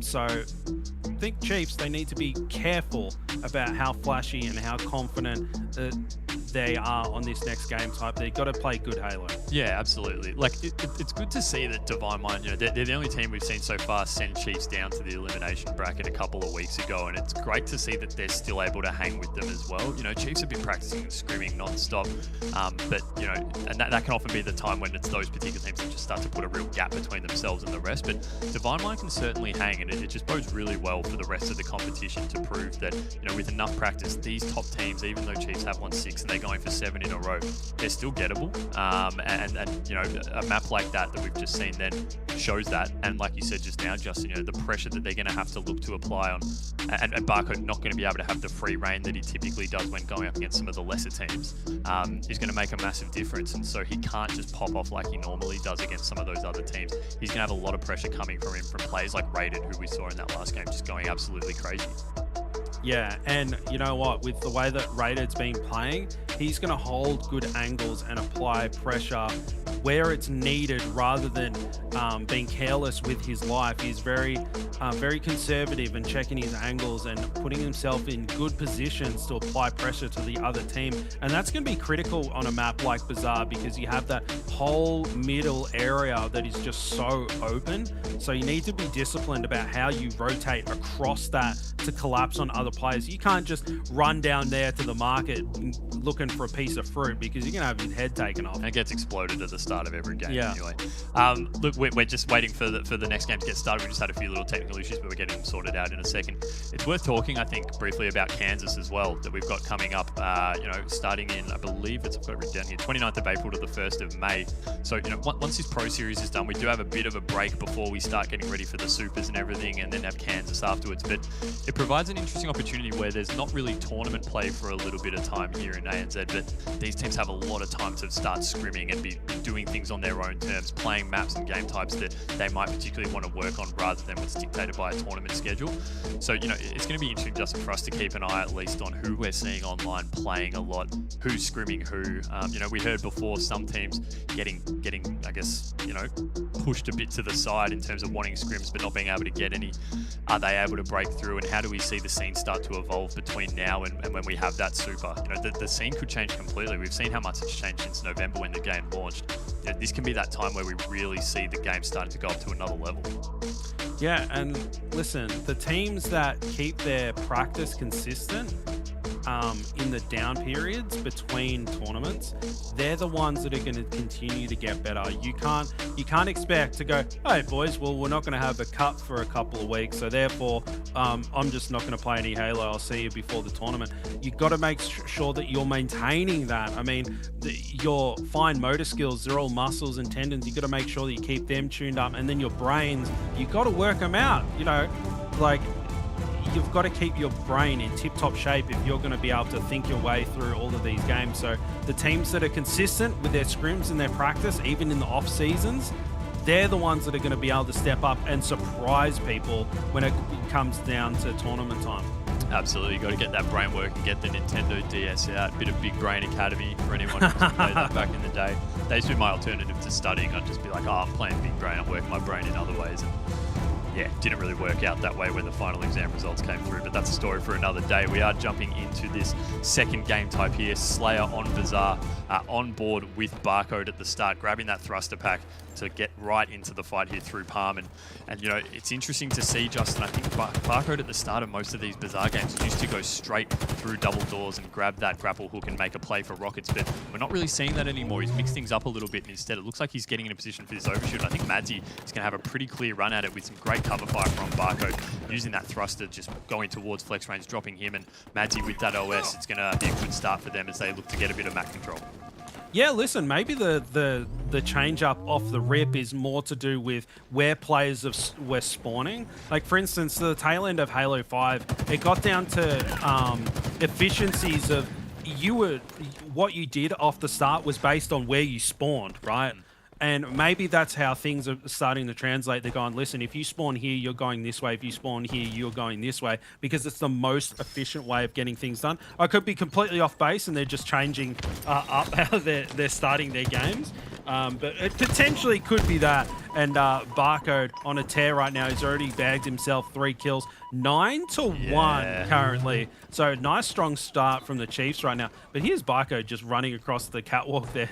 You're having no pressure applied to him, and he's just searching out these players. He's full tunnel vision trying to find them. So he seems just as comfortable as he always is on this map. Yeah, we might have had angry Barcode awoken after that last game, because this is a bit of a statement coming out with an 11-kill lead already at this point, and with this grapple hook, just look at the aggression rolling in, and you know, flex range copying some shots as well. If his team can start to push through these double doors, they can really start to collapse on Divine Mind, but they need to make sure they don't overextend too much. We do have OS popping in about 10 seconds, so they want to make sure they're in a position to at least make a play for that as well. But right now, it's just basically, I think it's Barcode and is it Pips just running it over here and just not really giving the Divine Guys a chance. And Barcode's just going full Spider-Man, jumping around everywhere, and just his movement around the map is just a level above most others. Yeah, and 18-4, they're just running over them right now. So much confidence, so much control, or not able to get that grenade through the hole there, and the pressure coming out on him straight away. But there's Pips with that overshield sniffing. It's like, don't worry, Alex, I'll get him for you. But no, he manages to snake that anyway. And Barcode on a killing spree already, 21-4. Chiefs is like, nah. You may beat us in CTF, but we're going to spank you round the Bazaar all night long. And I like that position. It was so hectic. Yeah. And now Barcode's just chilling out. Taking a breather. He's going to take a breather. Yeah, he's having a breather. He's probably having a couple of chips and a little bit of a drink. His boys, just give me a sec. I'm a bit peckish after running around so much. Now Slay's putting some pressure down. He is going to fall flex range, trying to rotate around the map. Beaston doing what he can to keep the players off that spanker. And Divine Mind, they cannot let Chiefs get that spanker, Hoots. No, not at all. I mean, it's looking dangerous enough as it is. They're already out to 23. Barcode's unfortunately dropped. I thought we were going to potentially be able to request to get back to him for a running right, but that's not to be the case. And I think we have Rockets here with Pips sitting down at bottom Rockets here. So just rolling through with the shoddy combo as well. And we saw the damage he was able to do with that Bulldog and Riley, Justin. And, you know, it's not Street, so that's the map where he was doing it. This map's a little bit more open, but, geez, Rockets and Shoddy, he's doing a good job of just hanging around this area because those two weapons are pretty lethal here. Unfortunately, getting one of those, what do you call them, Justin? The mashed potato rockets there, not really working to much effect. And, you know, he's just causing a bit of a ruckus, and Barcode's coming down to help him, but he'll kill himself. It works perfectly well against himself, apparently. Yeah, the one thing to take Pips down was Pips himself. Hey, look, do I want to brought this back a little bit now? It's only a 10-kill gap, you know, compared to what it was earlier. But, yeah, look, it's still that they've got themselves a really nice lead, and we have said that the one thing with Chiefs is you don't want to give them that buffer at the start to be able to just get a big break on you, because they're a team who can turn it on when required, but also hold those leads out really well. Yeah, Chiefs is all about confidence, right? And if they've got a buffer, then that gives them confidence. So look at that little duck and weave from Pips there. He's strafed so strong and able to shut down that play. Scoreline 30-17. It's starting to blow out quite a lot. It's not too late, Hoots. There's still enough time there for Divine Mind to bring things back. A couple of rounds of slays, and they're able to bring this one back. But Pips now with that OS, and Rated doing what he can to apply some pressure there. Didn't take any bullets himself. And maybe he should have stuck around to help against Pips a little bit more. And now Pips with that double kill, roaming through. Beaston trying to be sneaky here. Is he going to be caught off guard? He turned around. Look at that, the timing. What was he doing? Was he looking at the geometry on the map and going, that's a nice texture? And then Pips just went straight past him. He had the Mangler as well. I don't know how he wasn't able to even, I don't think he even connected with one of them. I think he missed the Mangler and just hit the straight melee. So that's really unfortunate with this 15 kill lead. So Mangler, all right, that Mangler. Speaking of missing the melees. Yeah, let's just all avoid that one. It's not working for anyone. We may as well cut our losses. But Barcode, you know, out to 12 kills, 4 deaths right now. He's just having his way really right now and moving around really freely. But Madzi just hanging at these double doors. His team's hanging out bottom rockets as well. So he's sort of the lone, almost ratting it out for his team over on this side, just causing a distraction. And he'll say, you know, you can come right at me, Flex Mains. I'll melee you and take the trade every day of the week because I'm up 14 kills and I've got those ones to spare. Yeah, a little bit. You can't be just trading things out. 38-25. Chiefs, they're really running away with it at this point. And look at this. Barcode's already setting up for that rocket to spawn up. Overshield's about to pop too. And he's got that Mangler to hold down this area on the map. If Chiefs get this Overshield and this rocket, it's all over. Divine Mind, they cannot let them get it. It's really their last opportunity to bring things back. That was very hectic there. Beaston, that was a really tasty strafe. And he almost got the better of Barcode there. Overshield has just popped, and so has the rocket. Fresh mag into the Mangler. Is he going to drop it? And he is. He's opted for the BR Spanker combo, the correct combo, and he's got a thrust. He hasn't. It looked like he was looking up and it's like, oh, I could have sworn I had a grapple, but he didn't, Hoot. So now he's going to have to rotate through the sewers. Yeah, 10-kill gap right now. It looks like there's not going to be a stake-tacular, unfortunately. I thought we were definitely on track for that at the start of the match. But going back to that fight between Barcode and Beeson before, I think it's safe to say that Barcode and Beeson probably have the two best strafes in ANZ, I think. Barcode just has this weird, loopy sort of circular motion, and Beeson's got that sort of COD background and that strafing with that as well that he puts to perfection. That was fantastic to watch before. We have 2 dead right now for Chiefs as well as Divine Mind. And look, Divine Mind's starting to bring it back a little bit. 9-kill gap, but they just don't have any free deaths really to play with right now. Slays here, 11 kills and 9 deaths, so he's doing a good job as well, keeping his teammates ahead here. But you know, with this gap, Justin, it's probably going to be quite insurmountable for Divine Mind. We have seen some pretty incredible comebacks so far tonight in terms of Slayer, but I think this one might be a bit beyond their reach, and Chiefs looking pretty strong to start to level this at 1-1. Yeah, and listen, like if you were Divine Mind and you were looking to bring a game back, it's all about just that next round of slays. And he goes, boys, we're just going to win the next rotation. And then you're like, okay, well, now the deficit is like 6 kills. And you're like, that's within reach. We can do that. It's like, that's only 1 more rotation. You've just got to break it down. You can't look at it and go, oh, look, they're up 15 kills. We'll never catch up to them. And, you know, Divine Mind Chiefs just a little bit too strong for them this time, responding really strongly after that CTF game. Coming out angry Code coming out, and a little bit of rubber banding there as he's flinging himself into the air. 50-35, I think the scoreline was, so pretty convincing in the end. Yeah, look, that was a pretty one-sided affair. It was, you know, you can try and spin the narrative a bit that Divine might have a chance to get back into it, but when you have a start that I think was, what was it, 14-2 or something like that, it was always going to be very hard for them to get back to that, and Barcode was just running wild at the start there. I thought we were on board for a running ride. Unfortunately, it wasn't the case, but still just flying around, and you saw the kind of ability they had to be able to just hang top mid and not take any damage consistently, and that's something that Divine Mind are going to need to try and shore up. But we saw their Barcode 17 kills there, which was a leading Slayer on the map, I believe it was. And then, yeah, across on the other side, not really much to write home about for Divine Mind, unfortunately. So, you know, we take that 1-1 now in the series, so we're tied back up. Keep in mind, if you have just joined us, Divine Mind did lose to the Chiefs earlier in this tournament, so they're going to have to win this best of 5, and then that will reset the bracket, and then we'll have to go to another best of 5 after that. I would love to see a bracket reset, Hoots. Bring it on. I'm ready for it. I had myself a little bit of coffee before this series came up in preparation, staying up late, so I'm ready for it, and I'm sure Divine Mind want to take down the Chiefs in the grand final and take that streak away, and they've got it in them. They won that first map. They may have got stomped in the second, but sometimes that's just the way the cookie crumbles. If a team is confident and they have map control, then they can just do what they like, and there's no reason why Divine Mind can't do that themselves. So it'll be interesting what they do in this third map. Yeah, it's got to be a bit deflating for Divine Mind as well, right? Like they really scrapped that first win through, and you know, it looked like they were easily able to hang with the Chiefs, but when it comes to just raw slaying, the Chiefs just are on another level, really. When you have players like Barcode and Slays, and you know, Slays is fitting in. Let's talk about that as well, Justin. Slays is fitting in really well to this lineup now, rejoining the Chiefs again, and you know, sort of come in like a duck to water. And that's one thing that we've seen with the Chiefs consistently over the last couple of weeks, is that no matter who comes in, they're really just able to move on and get started straight away and start to dominate and pick up where they're left off. Yeah, and it's just coming down to those key players, the foundations of the Chiefs squad, is that you keep them together, then you can slot in a player and they can fill that void, and the other three guys can just keep playing the way they're playing. And Slays, he's such a talented player that he will be able to adapt to whatever style is necessary to get the W for the Chiefs guys, so it's no surprise that they're still able to be very dominant.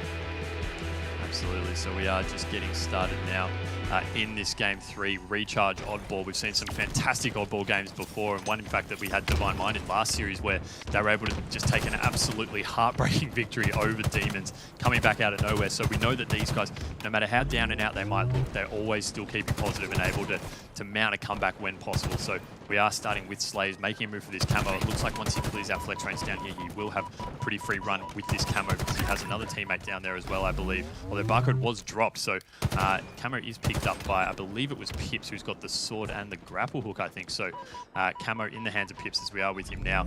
Starting to get a bit of position around this ball, Justin, but smart move when you've got camo. No point really picking that ball up. Yeah, he's being very patient here.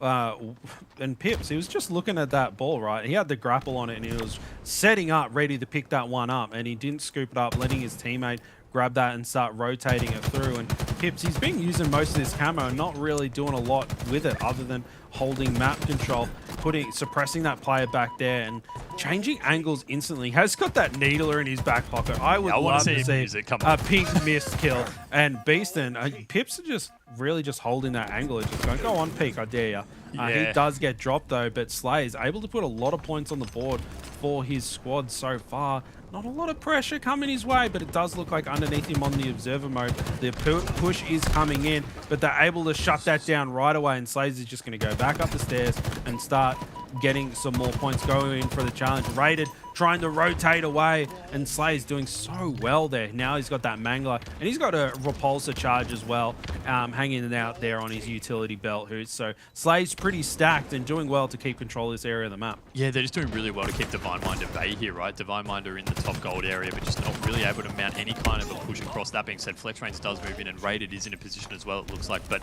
Pips, play balls at there. Well, that's effectively a play ball, dropping it into a neutral part of the map. So Divine Mind are going to have to extend out and expose themselves if they do want to start to get a bit of a play on that. The camo has come up now. Barcode drops Berserk there, and Berserk not able to put that in. Barcode instead the beneficiary of that, putting that camo in, and smart play there, just moving that ball up. No Slays is there, tosses it up to him, and Barcode with camo. He's going to want to try and start to utilize this a little bit, but unfortunately hasn't been able to fully yet. So that ball hasn't really been able to make a move into top A. You can tell Barcode wants to get it at least out of this area because he feels they're in a position to start getting a bit more time, but no one from his team really in a position to get there, and Barcode's smart move. No point wasting that camo, but great use of the plasminades there, Justin, just waiting, predicting, and able to drop one, but unfortunately taken down himself. This ball's just stayed pretty much down here the whole time. Yeah, it's just sitting at the bottom of the stairs. We saw Barcode. He was trying to get it up there, Hoods. He threw it up a couple of times. It just kept rolling back down. He's like, boys, I need another extra set of hands on this ball to get it up. Now, looking at the scoreline, 40-0 currently. So Chiefs with a comfortable lead right now, and they're really taking their time before they're getting points onto the board. And look at that. Slays just safely scoops up that ball and starts rotating it through, getting even more points on the board for the Chiefs. And Divine Mind, they can't seem to respond all that well. They're going in, they're getting a couple of kills and stalling them for a while. But as I say that, they're responding, they're set up, and they're getting some points, and they're going to try and bring this one back, dudes. Yeah, Berserk's going to need a bit of support, I think, up at top A, and we do see there he ends up just playballing it off. He didn't really have people around him to do that, although Pips actually grabbed it off him. So mid-air, Pips grabs it, doesn't let it go down yet, and Berserk says, all right, that's all right. Maybe I'll actually try and hold it up here, which he's going to do, and start to rotate it down to Hydro, it looks like. Or no, he's actually going to double back. So a bit of uncertainty here on where to take the ball. They're being very methodical and trying to figure out where to go, but it seems like, at least the comms are working properly, and they're knowing that, hey, it looks like a lot of the Chiefs guys are spawning long hole area, starting to make a move through to Hydro, so maybe we don't run it there. So smart move in the end, although it did look like he was running around like a bit of a headless chook. A little bit. Just having a peek at the kill feed here, Hoots, and Barcode just doing Barcode things. He's on 12 kills already. No one else is in the double digits. Star player for his squad, yada yada, just doing everything that he does every single map. I don't know how he does it. Every single map, every single game type, he always seems to be top of the charts. Like he's trying to sell albums, now on board with Rated. And you can see that patience that I keep banging on about. Is Rated's holding those angles, checking, putting shots across map, trying to catch Barcode off guard there, applying that pressure. And here comes Berserk and his teammates, and he gets the call out, and it's like, boys, we're applying pressure, we're going in.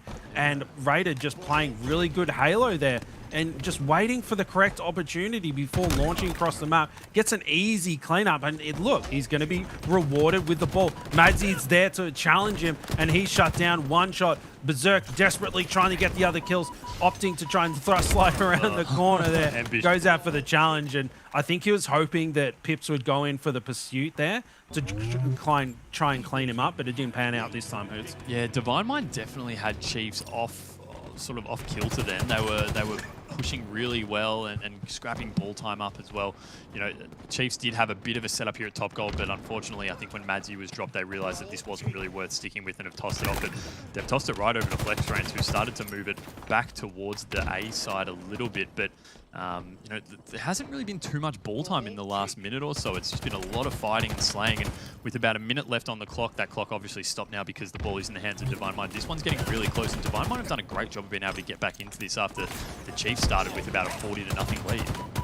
Yeah, 10 points of difference. It may as well be even Hoots, and Divine Mind, they are doing really well. And look at that, we just got the 1 minute warning on the screen. It could come down to time, Hoots. It's going to get super scrappy at the end of this round. I can feel it. And both teams, they're trying to be as disciplined as possible to try and wait for the perfect time to scoop that ball up. They're not looking for scrap because they can't afford to give up their lives. They're being patient and trying to get those ones down. Now Madzi with that shock rifle and the camo, picking one up for himself already. Now in a pretty decent position to grab that ball if he wants to.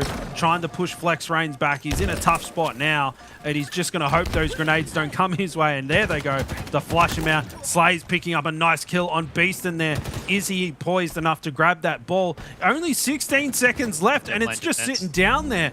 And Chiefs, they're just holding Divine Mind off. They don't have any time left. Are they going to be able to stop this push? And, you know, trading in those situations is really good for Divine Mind. They're just going to run down the clock. Unbelievable. And last desperation onto the oddball there. And the Chiefs take round number 1. Unbelievable. Yeah, Justin, you said that they look like they're not wanting to scrap time, but you know, at what point do you actually think that's what we have to do, right? Like there were moments then when Divine Mind could have racked up a couple of seconds here and there, and you know, you can still drop the ball and fight at any point. It just seemed like they were trying to get the perfect setup and grab some time, but you know, often against a team like Chiefs, you're not going to get that perfect setup, and sometimes you just have to take seconds where you can get them. And you know, that could have been a bit of a difference there between winning and losing. They just unfortunately ran out of time, but yeah, there were opportunities there where I felt they could have racked up a little bit of time and just didn't take advantage of it.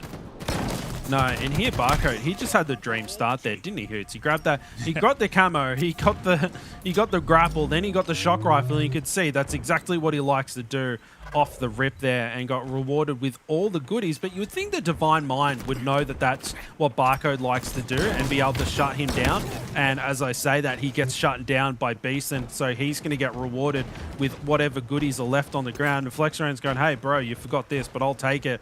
Ball sitting there on the ground. Chiefs already with 22 points on the board. Flexrain's not able to rotate though away, unfortunately. Who's raided, putting some shots down there, finds himself Madzi as well. Madzi coming for the cleanup, and he's got that sword as well. He's going to be so dangerous if he can get it over to the elevator area. You can just hold that down so well with that sword. You just hold it by the door and just slice anyone in half as soon as they come through that corner. And he's ready for him. He's like, bro, you hold the ball over there. I've got this door. And he even just peeking every now and then, even if they're at the other door, that's enough of a gap that you are going to be close that one out. And look at that double killing spree for Madzi. Slice and dice, baby. Yeah, this is a really strong setup for Chiefs right now. Divine Mind have been 3 down for quite a while, it looks like, just constantly getting deaths against them.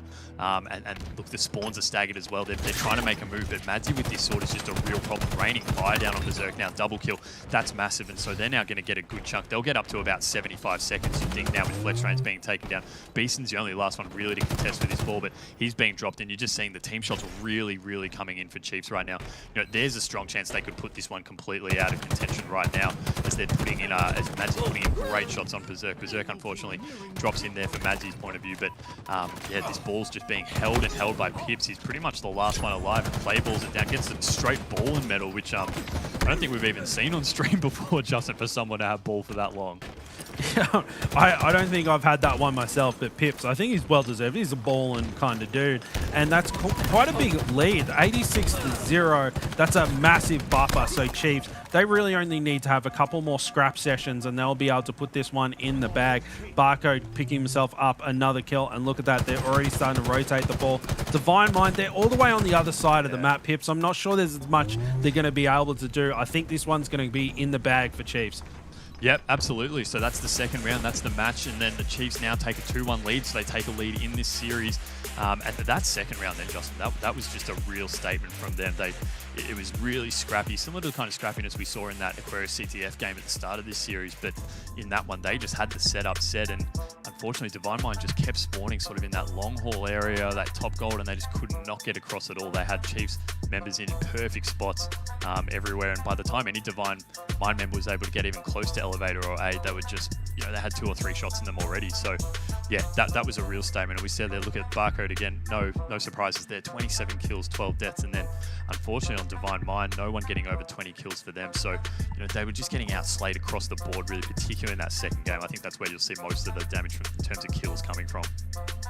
Yeah, unfortunate for Divine Mind there, but you know what? I think it more boils down to Chiefs just playing that so well. You could see that when they got set up, they held together as a squad, and it's like, hey, you're on ball, and then they were cutting off all those angles and being able to apply pressure to the Divine Mind pushes, and the Divine Mind pushes weren't coordinated or strong enough to hold them back, and there we go, straight falling. 1 minute straight of ball time for Pip. So he had his mittens on that. So it must have got a little bit boring there holding that ball for that whole time. Just didn't even need to drop it to put shots in though. That's the thing. Like his team was just doing all of that for him. They had that. Their angles were perfectly covered. And you got to feel for Divine Mind. There was just nothing they could do against a setup that strong.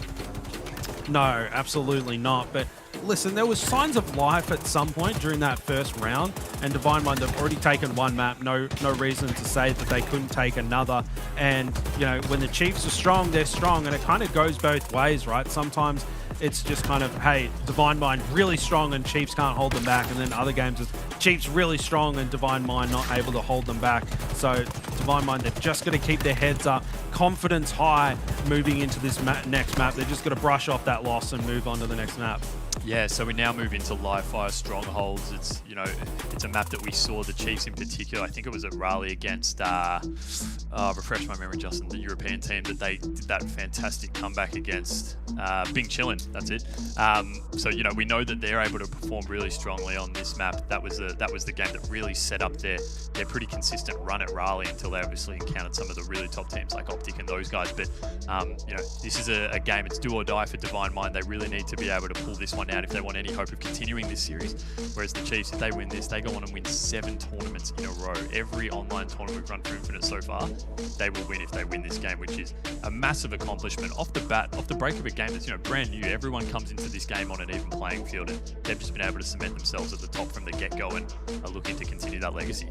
Yeah, that is a crazy stat line to think about, and the fact they've only dropped the one series online here in ANZ, it's just kind of like, and with that double elimination, they lost that series and went, we just lost the series, boys. Are we going to start like taking this seriously? And then they did, and they ended up winning anyway. So, you know, like you've got to get up pretty early to catch Chiefs off guard. Yeah, 100%. And, you know, it is getting, for those of you watching overseas, if you are, you know, it is getting pretty early in the morning right now. We've just hit midnight on the East Coast, which is where most of the players are playing from right now. So luckily we got a public holiday tomorrow, so we can all be sleeping in a little bit. But that's another thing we have to think about as well is fatigue, you know, particularly Divine Mind, who've been playing a little bit more tonight than the Chiefs. At what point does that start to kick in? Because people can think who don't really play games that often that sitting on your couch and playing games, it's just, you're not doing anything, you're not expending any energy. But when you are playing these intense games, you know, where a lot's on the line, you can get exhausted pretty quickly. Your brain just turns to mush. Like even just stuff, you know, your eyes get tired and that kind of thing. But eventually your brain will just stop functioning, right? Like you have a full tournament and you'll just be spent mentally. And because this game is all mentals, you've got to be thinking all the time. You can't really work on instinct. You've got to be communicating and coordinating with your squad. And fatigue definitely starts to set in. So hopefully these guys had a couple of energy drinks and they're peak and ready to go. Couple of monsters. A couple of monsters or whatever they've got in the mini fridge next to them. But is that the case with Divine Mind? I'm not too sure. I think maybe it's just Chiefs doing what they've always done and they're just super strong. Yeah, who knows? I mean, I think we saw I think Barcode last week it was, I think, saying that, you know, his sleep schedule in the lead up to these tournaments can just be completely out of kilter, and you never know. Like some of the times they've only been working off an hour's sleep or so all day, and they still are playing till 2 or 3 in the morning, which is something that in my age I just can't do anymore, Justin. But you know, when you're young, you may as well do that. But we are on board with Berserk now starting off. Divine Mind were 2 taken down at the very start, so not the best start for them. And Barcode with this snipe as well as he moves in to capture this C point.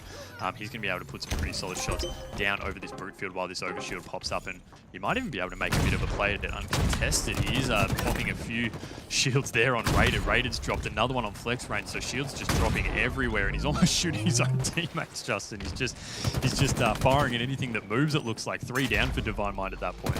Yeah, and what influence was he there on the map then, right?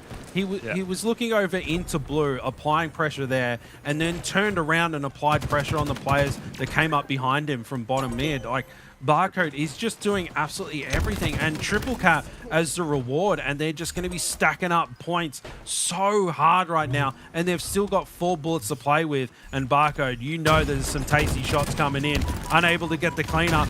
but the grenades come in. That tasty angle on Rated just ripping his scalp off. There we go, giving Beaston a haircut too, taking him out. Third one's there. Will he be able to get the cleanup and Berserk? But Pips comes in and snakes away that triple kill from him. And Chiefs on that triple cap already, pumping points onto the scoreboard, Hoots. Dear God, there was a period there, and it almost still is happening, where Divine Mind has just been 3 down consistently. We see it, as I say that, we see it again, and you know they were running a triple cap there, the Chiefs, and I think it was the last tournament we casted, Justin, that it was this game type as well, where Barco just with that snipe just went ballistic, and he's doing it again now. 7-0 right now to start this game off, 4 assists as well. Just putting in an absolute crap ton of damage. He is, and he's managed to get that heat wave. Look at that disrespect. He's just flinging him off the map, and just like a little bit of a teabag with his gun. It's like, see you, mate, have fun in the respawn screen. I'll see you later. And here he is, just moving across the map already. So much confidence. Give us 10. One more for the Frenzy. There it is, killing Frenzy for the old Barcode. Still heaps of heat wave to use, and capping this stronghold as well. Already 100 points on the board for Chiefs. What are you got to do to stop this, man?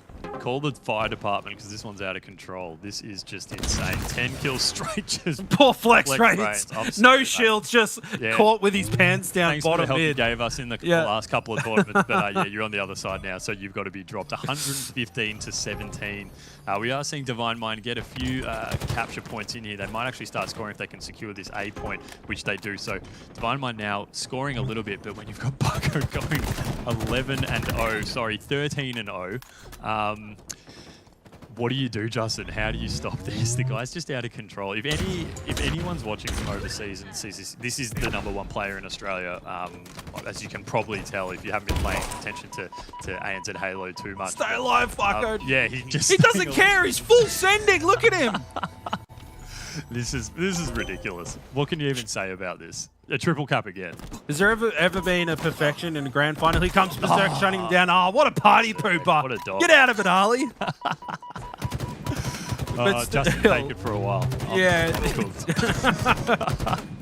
And, you know, the scoreline, look at it. Triple cap still in effect for Chiefs. They've just got so much map control launching around the map. But now Madsy with that sniper trying to get a nice little no-scope there. Hits the body shot on Berserk. Here comes the cleanup. And Divine Mind, they're just hanging on for dear life. They have got one stronghold trying to get to second, but him falling down as well. Chiefs just so comfortable on an absolute tear. The Divine Mind, they are starting to put some points on the board. Triple cap potential if they play things right, but a player does fall. Triple cap on the board for Divine Mind. They're down, but they're not out, Hoots. No, it's exactly what they needed as well when you have dominance like this and it starts so badly. But, you know, we've seen scores like this turn around even tonight, Justin, pretty much. Like, you know, I don't think we actually saw, I believe it was Immunity, almost managed to come back. Unfortunately, just couldn't get it done. But Barcode's the one they clearly need to shut down. 17-1 right now he's on. So he's, you know, kicked off another spree after that death we saw him take before. And it's a triple kill with that ridiculous no-scope there on B. We didn't see it from his perspective, unfortunately, but trust me, it happened as we saw whoever that was that he took out just get absolutely deleted from the server. And just look at the amount of movement he's just looking around with now and zooming in, and he's just completely zoned in right now. He's in another level. Yeah, and it's translating to the scoreboard. Have a look, a bit of quick maths. I think he's out slaying single-handedly everyone on Divine Mind. 14. That's got it. Yeah, he is. No, by 1. He's 1 down. Wow, he's just on another level. It's just ridiculous, and he does it with such confidence and ease, moving around the map. Chiefs now putting even more points on the board. They only need 20 more points to be able to put this one away. Divine Minds, they're really in a desperate situation now, but there does look like they're not giving up. They're trying to secure the C stronghold on the other side of the map. Are they going to be able to get it over the line, or is the Chiefs going to shut them down? Triple cap in effect, and I think that's going to be all she wrote. Ticking down, that scoreline just goes up so quick with the triple cap. It was 240, then it was 250 before I could even have time to breathe, Hoots. And so with that, we have the Chiefs take out their 7th in a row.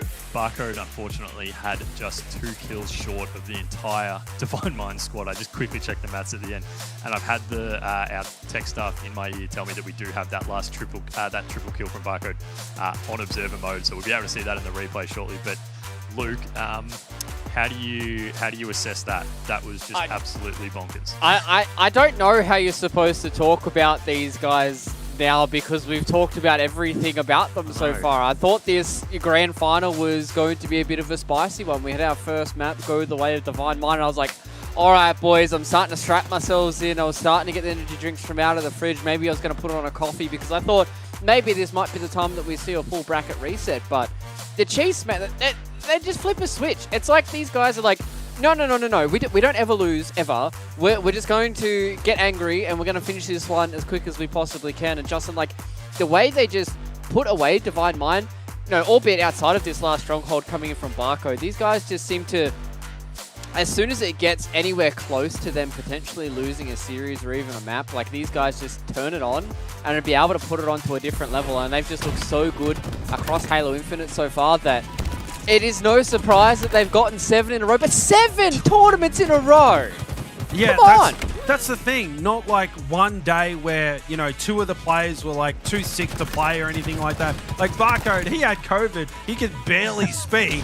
And he was still, by COVID, dropping massive 30 bombs in those series. And there's just nothing that can stop these guys from doing what they want to do. And, you stay objective when you're trying to put on an entertaining cast, but when Barco comes in and he's dropping the same amount of kills as the entire other team, and the other team's the second best team in the region, what else do you say other than it's a slaughter? And it's, all Barcode all day. Yeah, it's absolutely nutty. It feels like every time we get into Grand Final, Barcode is like kind of quiet to his own standards throughout a lot of these series. Yeah, he's like, I'm going to use both my thumbs this game, boys. That's so disgusting what this guy can do in Halo Infinite. And it, like, as we said, like, it feels like every time that he gets in a grand final, he just steps it up. It's like he's just like one of these big game players for the Chiefs, and every single time that he starts to fire on all these cylinders, he just puts up disgusting numbers against the second best team in our region, by the way. It's not like they're playing against the 20th seed in some open bracket game. This is a grand final that we've seen an infinite amount of times so far across our tournaments, and they do this time and time again, lads. And I think it's just ridiculous that they've been able to make this dynasty so far, Hoots, that even looking forward, I think if you span across a lot of ANZ Esports in the current era and probably the last 5 or 6 years, I don't think you'd be able to find me a team that's been more dominant than the Chiefs have been so far in Halo Infinite. I mean, I've seen teams, dominate Halo at certain points before, but the Chiefs are absolutely doing that right now.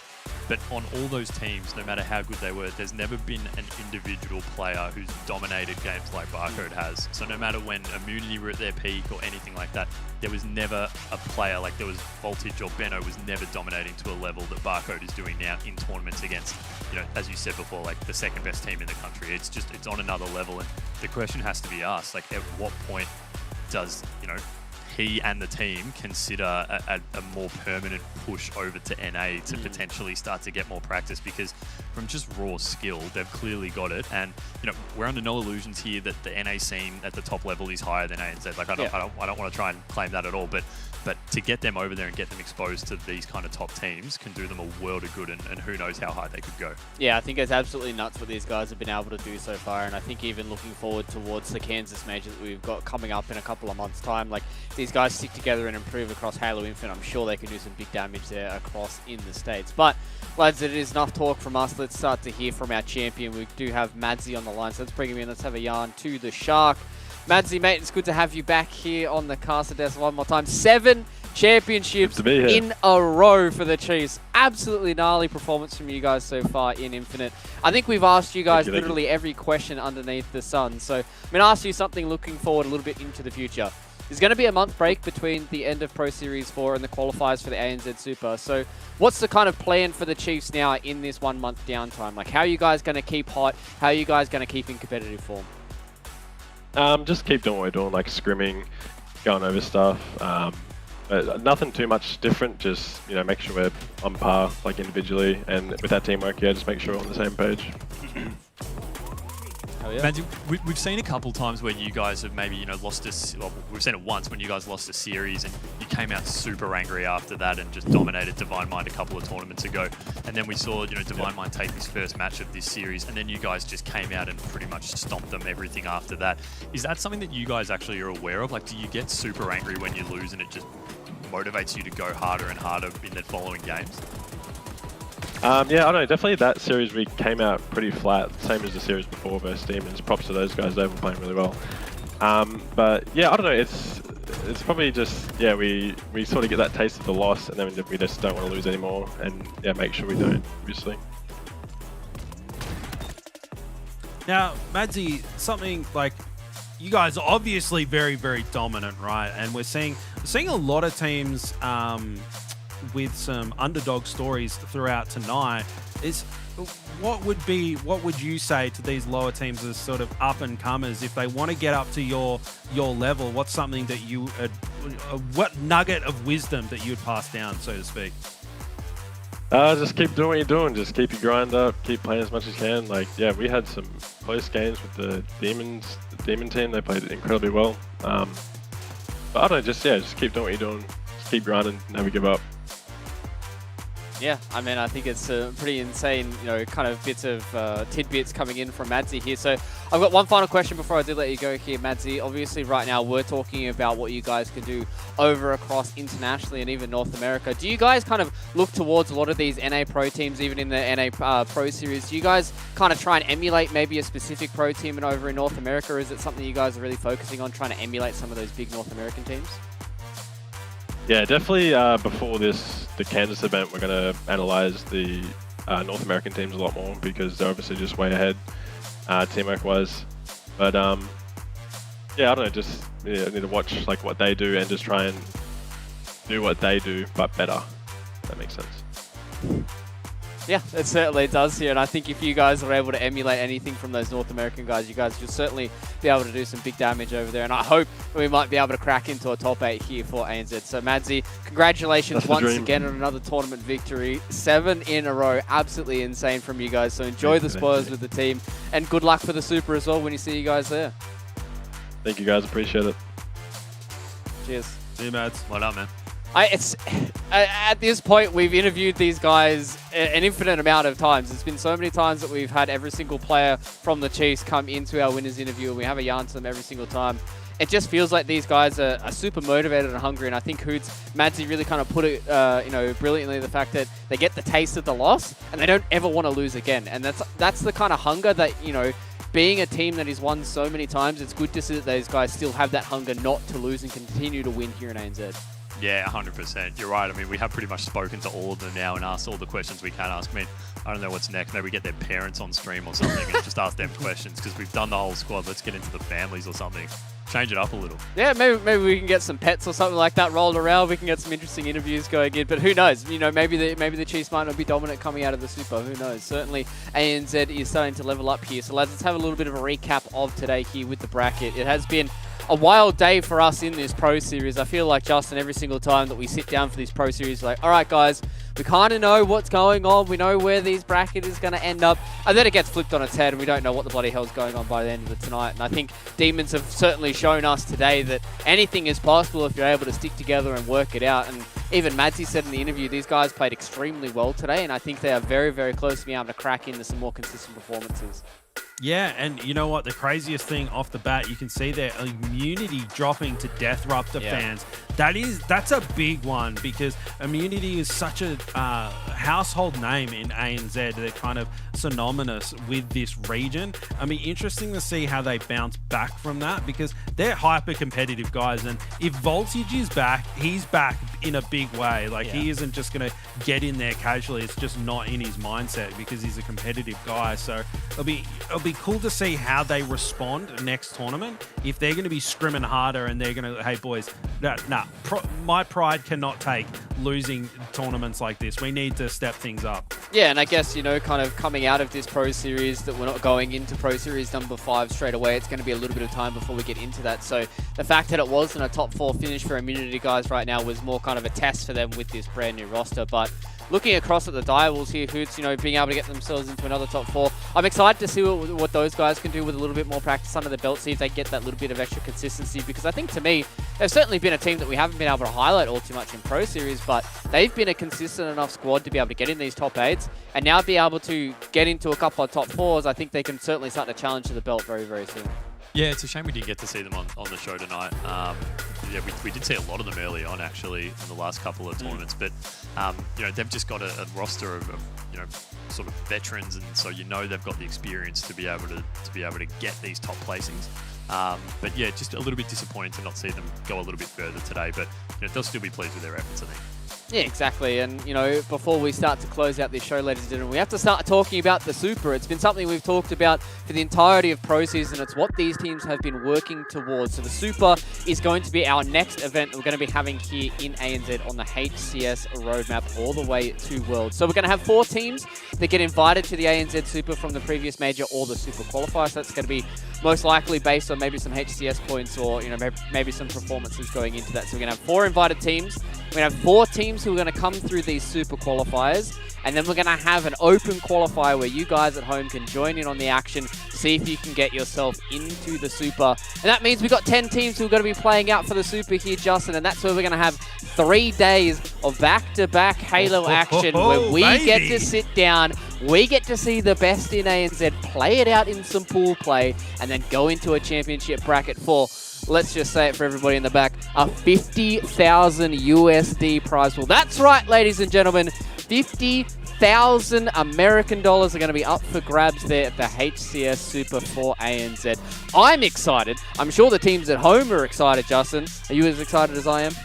Mate, that's a lot of cheddar. Yeah. Particularly for this region. So that cash injection will surely be appreciated. But I like this format, like having that open bracket, able to the opportunity for a couple of teams to fight their way through. And those open tournaments are always so interesting, right? Because you see Chiefs and Divine Mind, and they always come out first, second, rah, rah, rah, rah, everything that's happened. But you take those teams out, and then all of a sudden there's this big shake-up, and you have so many interesting games with those mid-tier teams. And, sometimes they're a little bit more scrappy, but they're fun to watch when it's scrappy. And it's like, what are they doing? What is this play? Why are they running this flag this way? And it's like, oh my God, what's he doing with that? It can get crazy, right? So I really enjoy the open tournaments, and it's a good opportunity to make a name for yourself. You fight your way through the open bracket and get into the Super or the Pro League. You can make a name for yourself.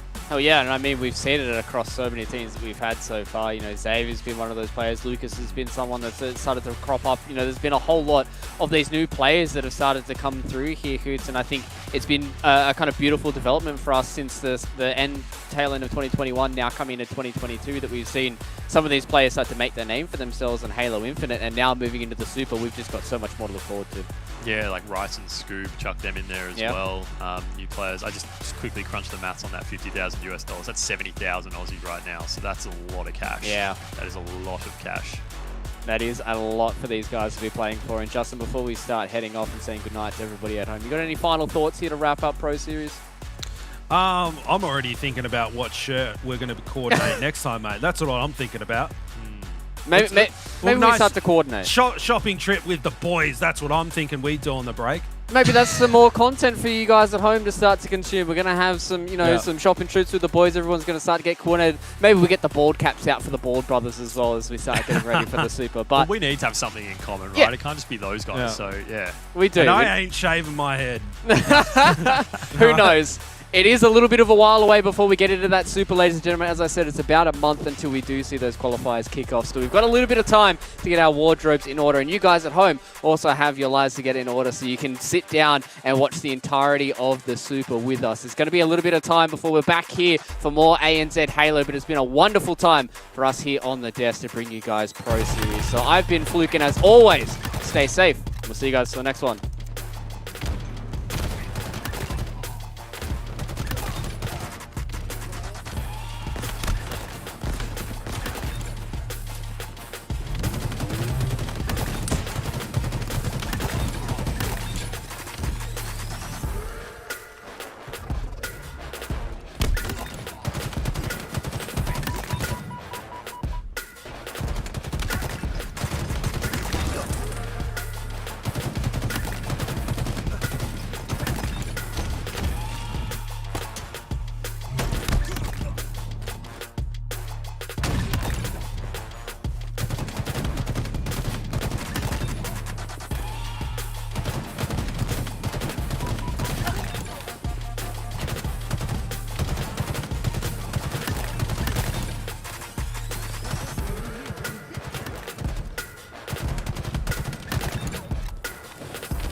Bye.